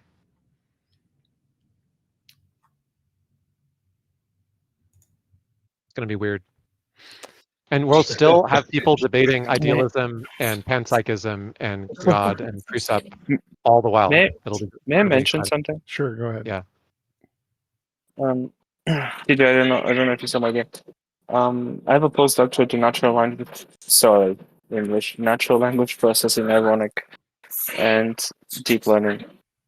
I think it's great that you guys have enthusiasm about my field and about the technology we can create, but you guys should have like more grounded expectations of it. artificial intelligence, the way we have it today, will never achieve the things you fear. The same what? Artificial. Sorry, I'm not English native. Artificial intelligence systems, as we have them today, would never achieve what you guys fear. There's no risk to mitigate in that framework, because that will never come to fruition. There's never going to be type of technology birthed out of the tools we have today that will have general intelligence. So I think if you speak in a hypothetical, sure, I can indulge that. But if you speak in realistic terms, like I've spoken to many people who have great expectation of AI, and they have to cool their enthusiasm a bit. They usually invoke things like quantum computing, which is kind of useless right now. There's no applicable in certain niche fields like use of quantum computing. We get that that's very modern day special technology is insanely inefficient. My favorite example is which is now actually in computer vision, which is a scientific field within artificial intelligence. They did a machine that scans cancerous tumors. Their accuracy was, I think, below 50%. Right, in terms of technological advancement, that's like 2 years ago. There was another computer vision experiment with pugs and cupcakes. It was about like 60% the machine could recognize, and we're talking cutting edge technology. 60% pugs from cupcakes. What was it? Kinda What was it strange. I can 5 years provide you ago? actually. 5 years ago was even worse, but 5 years ago was because we weren't investing as much as we do now from academia specifically, Right, and from like the orders of it's gone up by 50 orders of magnitude of accuracy in the past 5 years, right? Yeah, the example you cited was from 2017. The 2017. Chihuahua or the Chihuahua pug. No, it was a pug and cupcakes. Yeah, Okay, so currently it's a 2017 experiment. Yeah. Sure. But currently like, we do have again, currently benchmark. Amazon currently and Microsoft Meta, I think, have like 75% accuracy. This is the industry standard. Currently, we do have a lot of intelligence benchmarks where AI systems have outperformed humans. Have you checked those papers?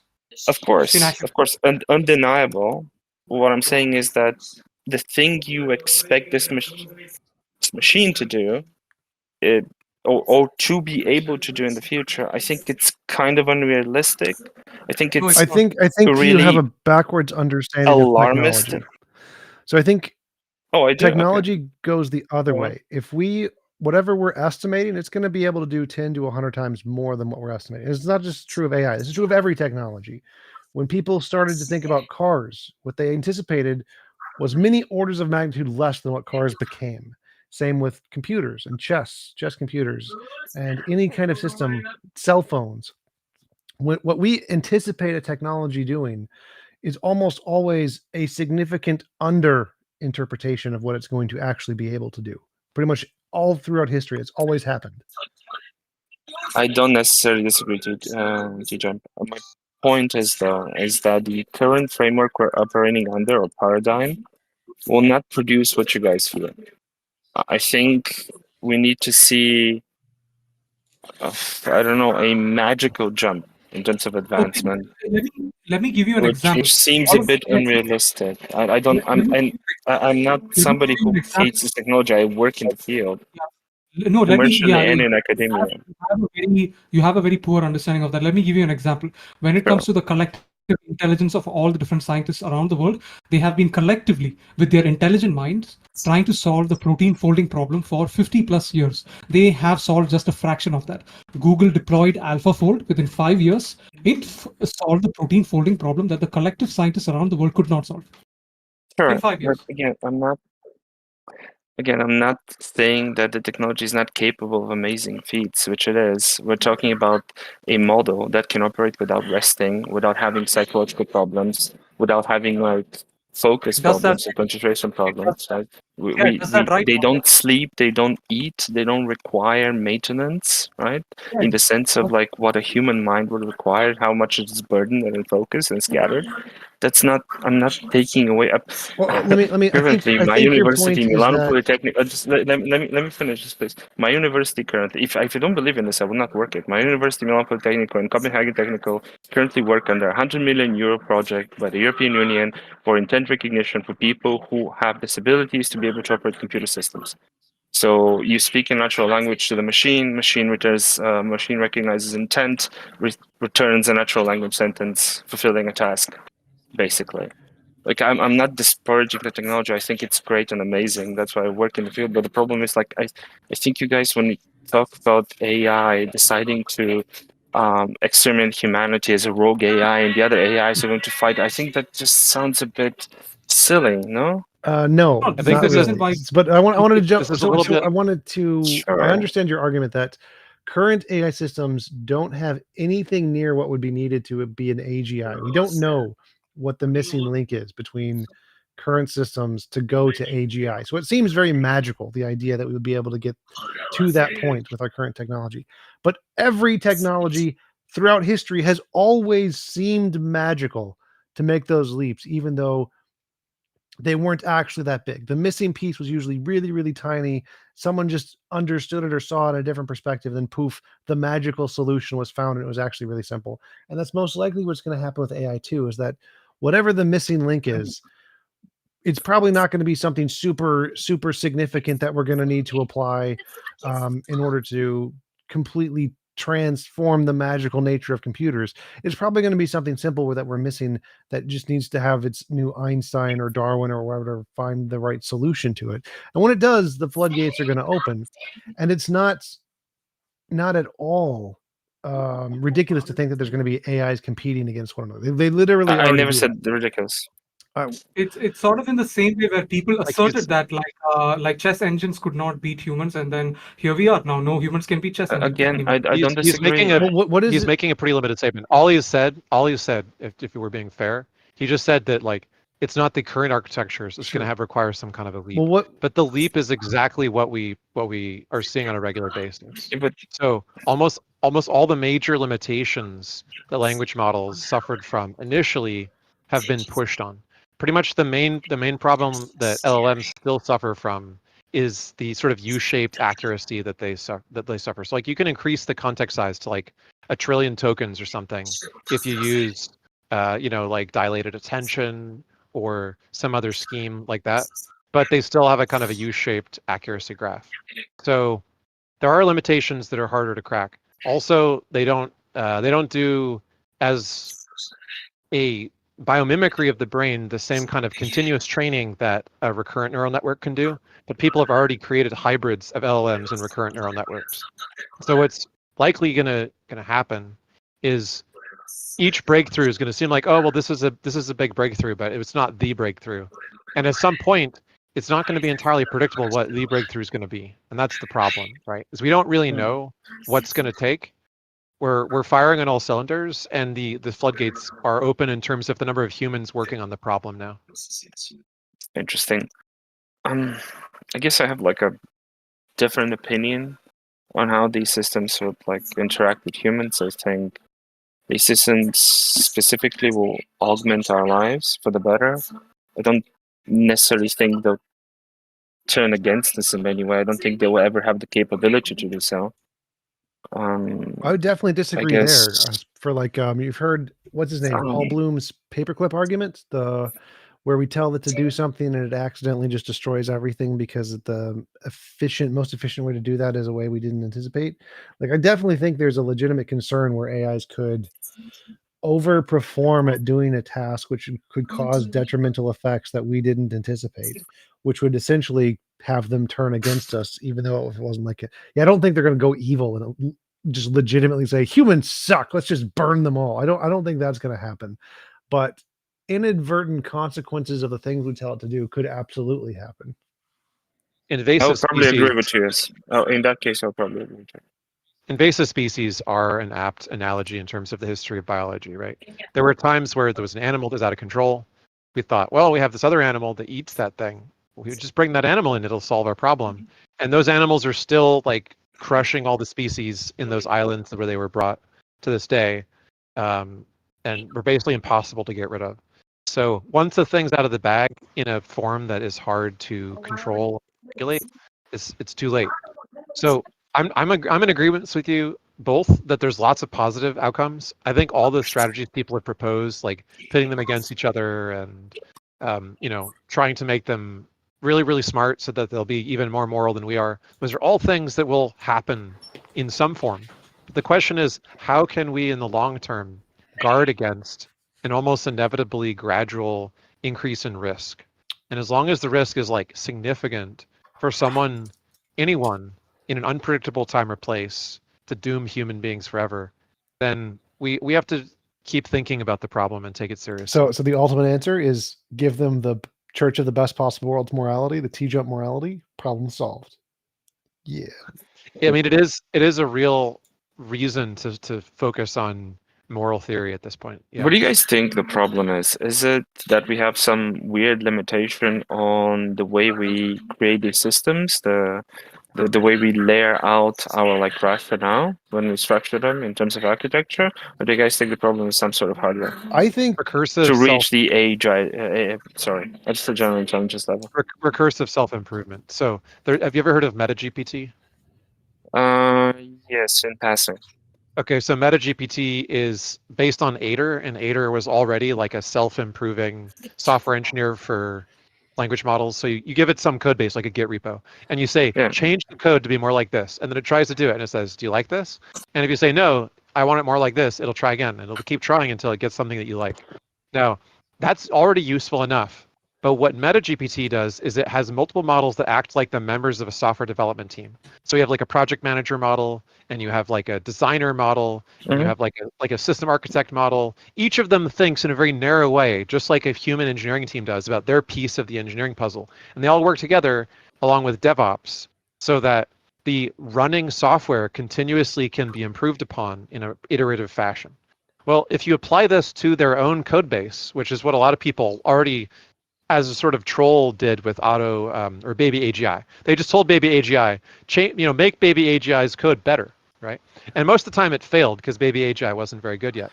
But this is the beginnings of recursive self-improvement. So yeah, all it takes is for an experiment that's unpredictable, one iteration of that experiment to be wildly more successful than the others. And it's not, I don't think it's a hardware issue.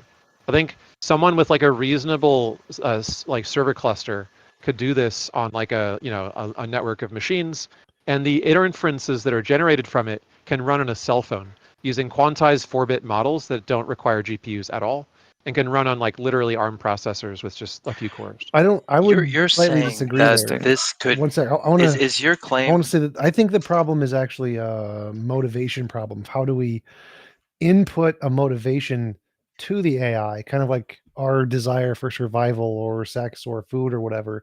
I think that trying to implement a kind of parallel to that is extremely difficult, and we don't know how to program those kinds of like survival desire mechanisms that are inbuilt in biological systems that drive all of the learning in a very broad range of ways. And if we could do that, I think it would be the tipping point to really making an AGI. I think that right now, the only kind of motivations we can put in are very, very binary, very simplistic, like do this task, do that task. I don't think we can put in some kind of survive or reproduce or get food kind of corollary, because there isn't any strict definitions of what exactly that means and how it's expressed. We've done those. Go ahead. We've done those before, like the sort of like autonomous, self-sustaining AGI stuff has been happening for a long time, long before language models. The novel part is just that the language model can speak and like handle language tasks, which are much more sophisticated and useful to us. But the idea of like, I think T-jump, like just look at, just check the paper that is like published on Voyager. Voyager is like a new reinforcement agent that is deployed in Minecraft. It starts developing like new skills, new emergent. Oh no, I know all about that. Goals. That's not what I'm saying. So I'm saying what survival is to humans. All of the different facets of what it means to live in the physical world around us. That evolution is selected for is an extremely complicated thing. It's not simple. And we've never programmed a corollary of what that means, like all of the different facets of what it means to live in a physical world into a computer. It hasn't happened because we don't know what they are. We don't have a definition of You that. can't draw. You can't Yeah. draw a map if you don't know the entirety of the land, Yeah. right? It's called the not a embodied. good map. Yeah, But it's called the. my question is, because I'm not particularly intelligent when it comes to this type of shit, like tech shit. But are you suggesting that AI can have intentionality, like consciousness? It already can, in the sense of like pursuing what we would call the intentional stance. It can You're gonna have to be really like explain like I'm 5 here. So I think he's talking So specifically about consciousness, not intentionality. So can AI have consciousness? We hope so. It depends. I it think depends on what you mean by that. intentionality matters more than consciousness, Well, right? it definitely can have that. I think consciousness is like a spectrum of like competencies, which we as a bundle call consciousness in the human context. So we say human consciousness usually when we say the word consciousness, we're just implying human, right? Or human-like. Sure. And that's a particular bundle, right? I think and it's we false, expect, but I agree.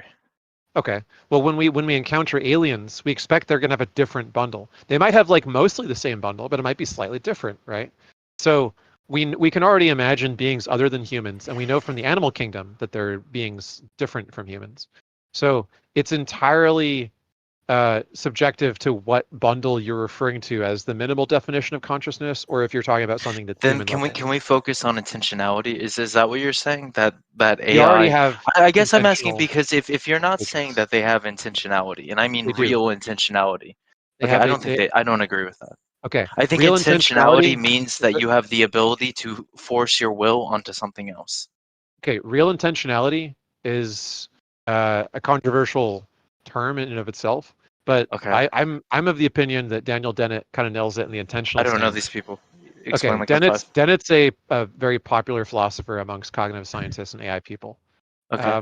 Daniel Dennett wrote a book called The Intentional Stance, where he talks about like what actually is referred to by intentionality.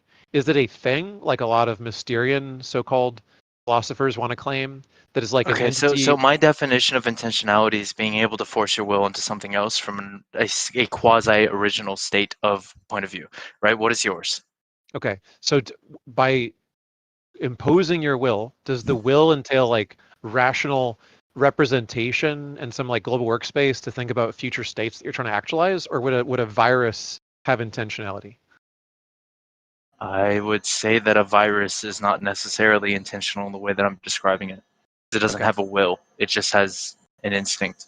It doesn't have a representation, right? So there's no place, there's no neurons for it to represent the external world. It just acts physically upon it, right? It is, So- yes. It is chain Right. reactions, and so are we. I'll grant you that, right? We I will. represent. But we are a more complex form of reaction where emergence starts to happen. Well, So if you're saying that AI is getting to the point where it's complex enough, or will be complex enough that emergence, is that kind of the claim? I'm not arguing with you, by the way. I'm trying to understand what you're saying. Right, and I'm just trying to like clarify the way I'm using the term, and then we can meet halfway. So, by Dennett's lights, a system can be described using a physical stance, an intentional stance, a design stance. So the physical stance says like this thing. So a virus would be what? Design stance? No, the virus is purely describable from a physical stance. What differentiates a design stance and a Physical stance is saying when the virus's little hook thing attaches to the cell's little like hook receptor thing, the virus Something just attaches to the happens. cells, right? You don't need any like you don't need any recourse to any like agent like thought. You can just describe the virus almost like a bomb that just like hooks on and detonates, right? However, when biologists talk about how viruses got that way, they use like pseudo teleological language. Where they say, oh, the virus is designed by evolution to do this thing, right? They don't literally mean it's designed, but they talk in design-like ways about its capabilities because nature is a substitute for the intentional designer, right? But what you're talking about is, does the agent in question have an intentional model of the world that it represents as being its goal? In other words, does it know what world it is bringing about? And that's like what humans do. So humans, as designers, as intentional agents, think about the world they want and then actualize that world. And by that definition, agential LLMs are already emulating that. Are they doing it the same way or to the same degree as humans? Absolutely not. But do they have like I agree with this.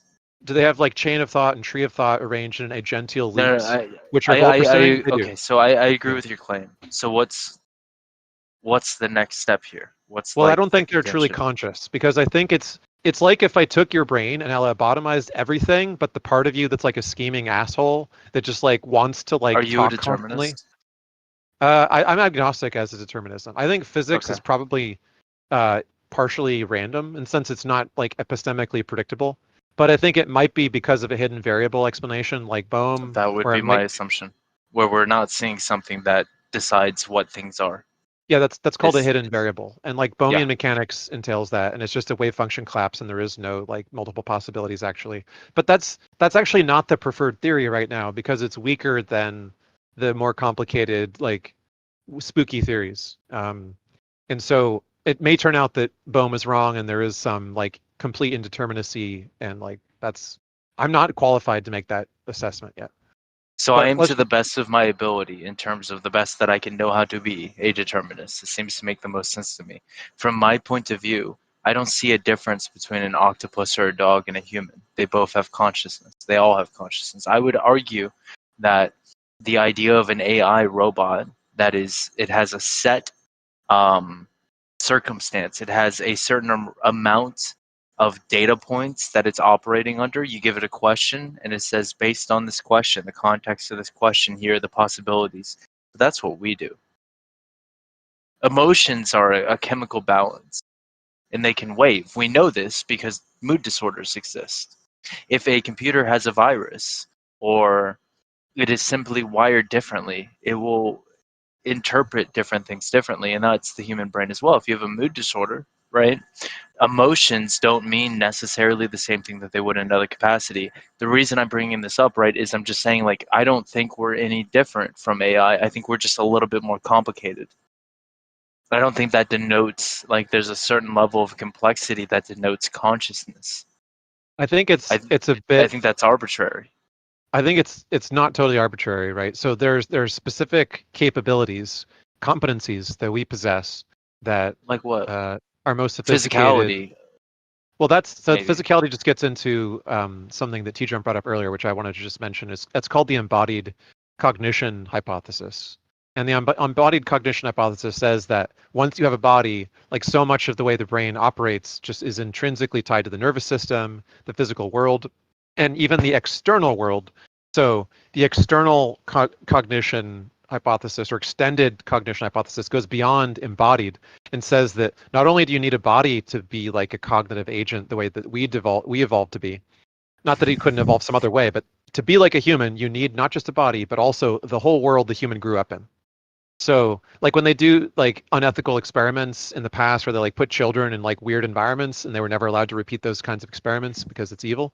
Kids turned They're out weird. a model of AI that was never trained. That's the equivalent, right? Like kids that grew up in the wild were almost unable to learn language as adults because they just Sure. never developed it at an early age. They just like They they're didn't crippled, receive the right? Their language learning ability is crippled, right? So Sure. it seems like it's conceivable that a set of competencies which makes up a fully functional human is a little bit dependent on having the right environment. It's a little bit dependent on having the right kind of body and the right like awareness of its own body. Biological. All of these So are for contributing instance, factors. right? Yeah. And I don't mean to interrupt. I don't mean to keep interrupting you, but like, so like when we know that physical touch from a mother when you're in early stages of development releases certain chemicals from your spinal fluid, right? And I'm probably using terms wrong. It doesn't matter, whatever, right? But the point is that we have certain stages in development which are going to be present in AI, but I don't know if that means that it makes their consciousness less conscious. You know what I mean? Like, yes, you're right. If you take a kid and you divorce him from the things that, as far as we can tell, are necessary for a human to develop a certain competency of interaction based on the axioms that we consider them, right? But AI it may simply be, like you said earlier, we expect aliens to not necessarily be playing by the same rules of framework, right, as far as consciousness goes. So don't you think that like maybe that's not actually a barrier? Maybe that's not a problem as far as like determining if this is conscious. Yes, it doesn't have stages where if you go past the stage and it doesn't have what it needs, you won't be able to teach it further. Maybe that's just a human weakness, but not necessarily a note on consciousness at all. Well, like I said, one of the limitations in LLMs currently is that they don't do like a recurrent network does. They don't continuously learn. They pretend to continuously learn when you give them a prompt. They act like the prompt is kind of part of their model temporarily, but then they forget it again. Yeah, that's my experience with most humans. Yeah, sort of.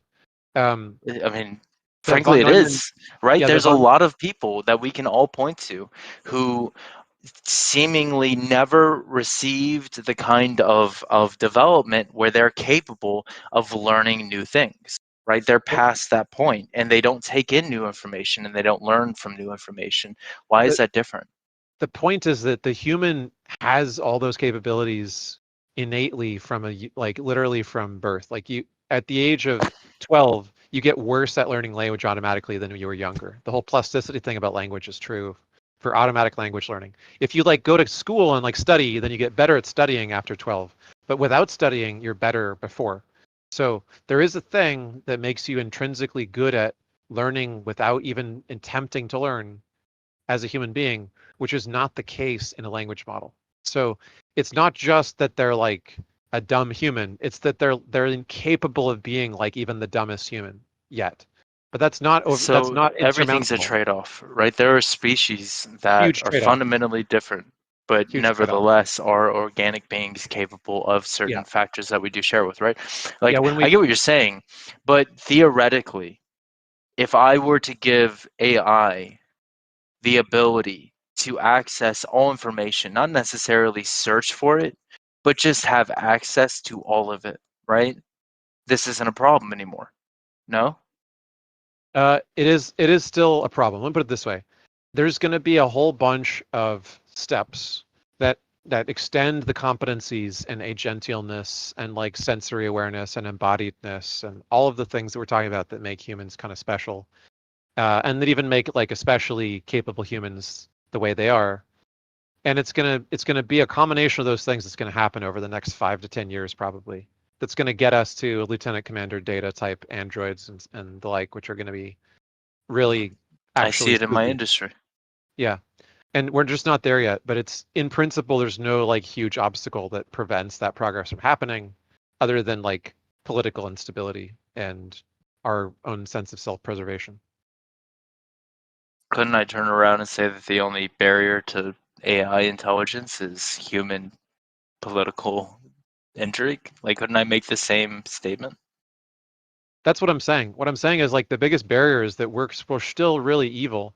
And until we stop being really evil, we probably shouldn't play with such dangerous technologies so quickly, so recklessly. And feels like saying the shovel is, or the horse, or the wheel. We already covered that earlier. Like, I think there's a categorical difference between like a technology which can self-improve faster than we can improve it in the very near future, and which can tell us what to do, not the other way around, and be right and respected and listened to and seen as more worthy of authority than we are. So then my earlier definition of being able to enforce will is the actual line here, right? Well, it's going to be definitely like an alarm bell for people when it's crossed. Yeah, when we already have people who are just like, oh well, I asked ChatGPT and it told me this, and so I believe it, right? And like we literally warn people that it hallucinates. It literally makes shit up. It literally will just completely fabricate an answer because we don't quite know how to get it to stop court saying case that. where some lawyers actually did that and it generated like 6 different trials that didn't exist? Yeah. So it's like intrinsically dishonest and incapable of like not fabricating stuff currently. And we're I guess building... I don't see the problem. Okay. It seems like it just will become human. Like it just as unreliable as a human, just as prone to error as a human, just as like it's just another dude who we now have to like share this with. it's much stronger and much worse at the same time, which is a problem. It's a dangerous cocktail. It's like, let's look, imagine if we like went to like some sci-fi setting, like, you know, the Clone Wars or whatever, and like Star Wars or whatever, like Noonien, what's his name, Khan, right? And they're like, yeah, we're just going to genetically engineer humans to make them like super powerful, and like what could go wrong? And of course they try to take over the world. Like that's like the natural thing any sci-fi author is going to say happens next, right? They're not just going to like don't. be content. Most conscious beings are not looking for grandiose impacts, right? Yeah, but I the would larger the imagine. population, I would imagine that our future in the immediate term is going to be continue to exploit AI for personal gain, and I don't think there's anything wrong with that. And then the question becomes, do we call this conscious when it gets to the technological point where it could be considered conscious, and either we will rearrange our philosophy considering this and continue to exploit this thing, or not? And that's, now we're in science fiction land. But either way, to me right now, it just seems like a tool. I so would actually the thing partially is, agree with you there, but I think that unlike with previous technologies, that transition is going to happen very, very fast, like 10 years maybe, before we start to I be know, like, isn't it exciting? it is, yes, it is exciting. But I think that That's my point. Like, why are we fighting this? Well, yeah, I don't think. Well, I think we should go full from my speed, perspective, full speed over the waterfall. Let's go. I think from my perspective, the issue is everything that involves a bad behavior, quote unquote. You know, bad is speculative, but you know what I mean. Is a matter of outliers. So within any population of people, there is some percentage of people that will do X bad thing, right? Whether it's try to take over the world or try to, I don't know, rape a bunch of people, whatever. So then the question is, what size is that population? That's the kind of thing, right? That's I think, Alu, what you were referring to is, you know, when we have this many people, or the special created race of superhumans that we talked about, what percentage of those people are going to be trying to take over the world, and what percentage of them are charismatic enough to get people to follow them?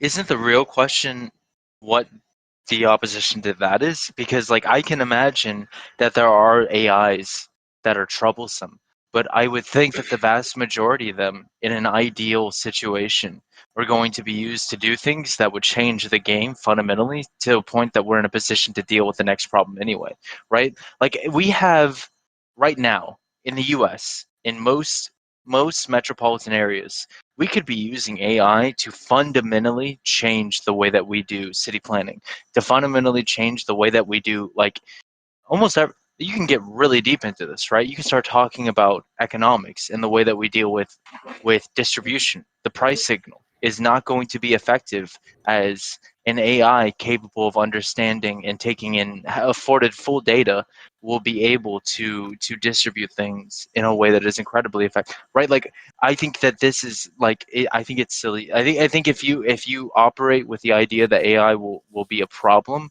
it will be a problem. Well, so I right? It's partially, like I Roku partially Serpent agree or with whatever. the. So I think there's always a Titanic. There's always one instance that goes really bad with the technology, and I think that's going to happen with AI. But I think the other instances of the technology are going to be able to outweigh the negatives for the positive. So there's probably going to be an AI Titanic situation that's going to happen eventually, for sure. Yeah, I mean the first plane crashed, right? But now we have Airbuses.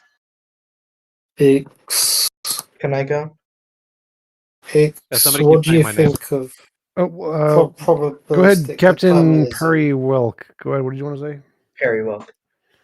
Yeah, so I was wondering about like prophecies in the Quran, if like there was any like resources, because I've been looking for like debates and stuff, but I really haven't been finding much. For which side? Are you an atheist? Deist. So I mean, Well, like, are you arguing for Quran or against the Quran?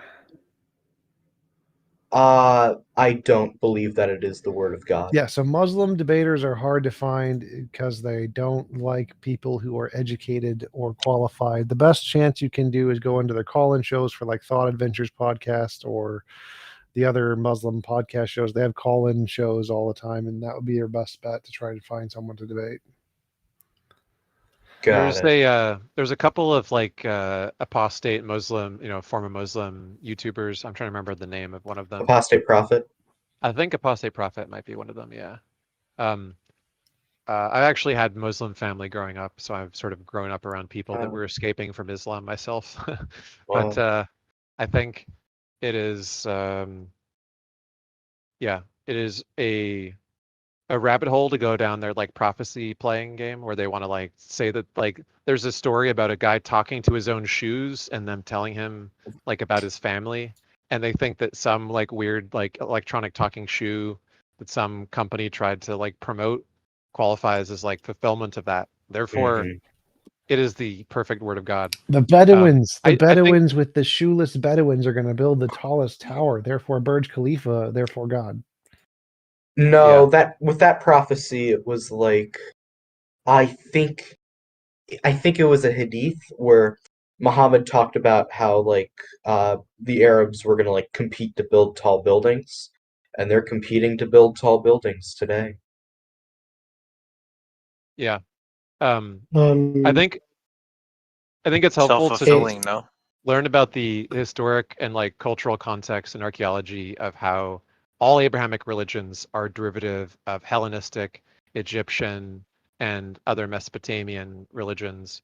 Not just in like a superficial way, like, oh, they're kind of similar. No, directly. I don't know, like in like a like event for event, detail for detail. Like Abraham is derivative of another person. Isaac, who gets sacrificed, is derivative of the son of the other person.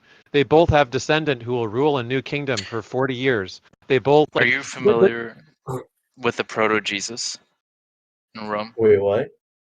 There was a historical figure, and I'm very, very vague on this because I don't remember it completely, but there was a figure in Rome before Jesus, before Christianity swept through. There was a first attempt, a paganistic one, of a figure, and I'll have to look it up, but who is incredibly reminiscent of the mythos of Jesus that would come, but it failed. And then the second The iteration Egyptian? came. The Egyptian? No, I'm His just name was saying this Egyptian. seems to be the way. This is emergence, right? Josephus And recorded 6 other failed Messiah attempts, and all of those were persecuted by the Romans, and therefore were worthy of him mentioning them as such. And the reason they were all attempting this is because a whole bunch of people were forming like mystery cults within Judaism that were apocalyptic in nature, that thought the world was going to, come to a big climax and the Messiah was going to come and save everybody and bring the kingdom of God. Jesus is a reflection of a trend, not like a unique, one of a kind message. There's definitely some innovations, right? Like Jesus is very surprising in the sense that he's not at all a political military type leader. He doesn't do any of the things that Jews were expecting the other messiahs to do. But yeah, he's part of a pattern of failed attempts to fulfill the book of Daniel's 70 weeks prophecy, failing to explain Antiochus as non-death because he didn't die the way it said that he would. And so they instead have to reframe the prophecy to be about a coming Messiah in the future. Interesting. But how does like the building tall buildings self-fulfilling? If it says we're going to do this thing and then people do the thing that the prophecy said they're going to do, they are literally like scoring points with God by doing the things God said that's supposed to happen. So basically, your argument is if there's a prophecy and it comes true, it's automatically self-fulfilling. Well, no, if it's... No, if the people who believe it are the ones who are able to make it come true because they want it to come true, they are literally intentionally self-fulfilling it. Yeah, so it's like Because I in think the rebuilding the temple. Like in Jerusalem, there's a prophecy about how the next temple is going to be rebuilt in Jerusalem or whatever. And if Israel gets control of Jerusalem fully and is able to rebuild the temple there's going to be religious demagogues who literally pay money and send money to get it rebuilt so that they can go to their afterlife and say, we've done the thing that helped the prophecy. So because it is written that this will happen, people in the religion will devote time and money to make it happen because they want it to happen in order to fulfill their religious ideology. Therefore, it's a self-fulfilling prophecy because the prophecy was made in an ideology and the people of that ideology will make it happen, not just it happens to happen. Got it. Whereas if like predicted an asteroid will come in 2040 or something, obviously that's not going to be a self-fulfilling prophecy because there's nothing we can do to cause that. Got it. Then what about well, actually, I need to do more research into this. But I think like either the Quran or one of the Hadiths talks about how the Arabs will find massive wealth from like below, and that was like predicting oil. So mining was the largest source of wealth in the ancient world. Athens conquered large parts of Greece because they found a silver mine that they didn't expect to find. And then they needed slave labor to like work in the mine and provide all the wealth that they could pull out of it. Getting money out of the ground was the most successful business plan, although it was hard to predict when it would pay off in the ancient world. So just because they expected to find minerals and they ended up with oil actually counts against them that they couldn't be more specific and say what kind of wealth it would be. Got it. Oh, that thank you. Yeah. What do you think of probabilistic determinism? So, like, for example, there is what is determined. There's a certain probability that what is determined will happen. For example, in quantum mechanics, there's a probability of different quantum states in things like superposition. That when it's observed, it will enter a certain state, which is a certain probability of that happening, and of that determined thing happening. So, what do you think of probabilistic determinism as a concept? Well, I take it that we're just saying that like there's some frequency at which something will occur, and if we have a large number of particles, it will occur in aggregate at a certain rate that's predictable. Just we don't know to which particles it will occur. So that's true of decay, and it's true of virtual particles and the Casimir effect. Those are the two examples I can think of what you're talking about. Are you thinking of something else? I was thinking of superposition and more in terms of how probability, there's an aspect of probability there. So, like Einstein said that God does not play dice for the universe, but with quantum mechanics, it's that God that there is dice being played essentially with the universe. Yeah. So there's interpretations of superposition that are essentially deterministic. Are you familiar with like super determinism? Bell's theory?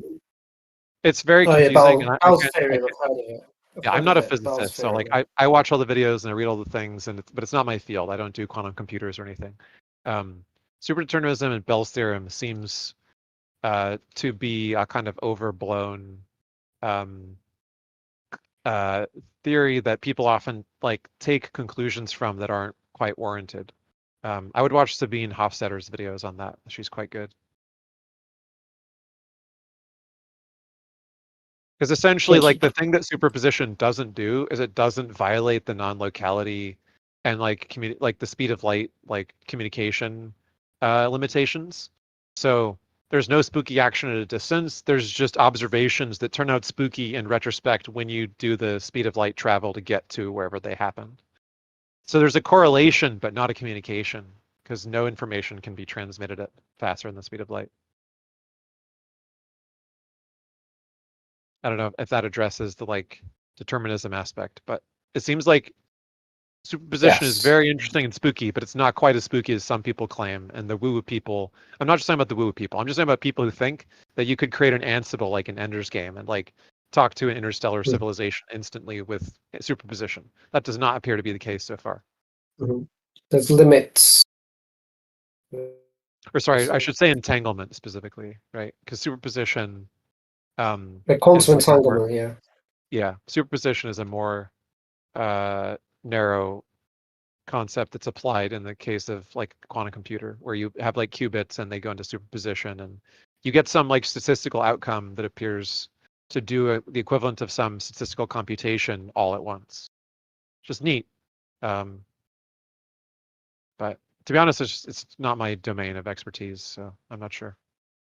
Yeah, I think they currently trying to use like electrons for superposition and quantum entanglement with quantum computers. So electrons. All right, I'm going to get off pretty soon. Does anybody else in the audience want to come up on stage before I leave? Raise your hand so you guys can chat up here, because I think I'm the only mod or admin who can let people on the stage. So if you want to come on the stage, raise your hand. I'm going to head off and go watch some anime and stuff. I'm Yeah, probably going to sign off T-Jump. too now. It's like 4:00 Yeah, but here. So T-Jump. I don't Wait, think you wait, ever before answered. wait, just one question. Before you go, any upcoming projects, like big projects, or who are you asking? Yeah. oh, You never answered. I don't think you ever answered the question of Wait, one sec. which. Stop. Adam, who you were talking to me or X? What? oh yeah, just if you have any upcoming big projects or announcements and stuff, I kind of follow you. I'm working on starting the Church of the Best of All Possible Worlds. I have a church. I have 501c3 status. I'm looking for an event personal assistant, maybe an event coordinator to start setting up live debates locally. That's what I'm working on for the most part. I'm hoping to. I have potential tickets to Australia, which I'd like to do some debates there, but I need someone to email churches and call churches and get stuff set up for conferences. That's what I'm trying to work on right now. Oh, very nice, very nice. Good to hear. Nice.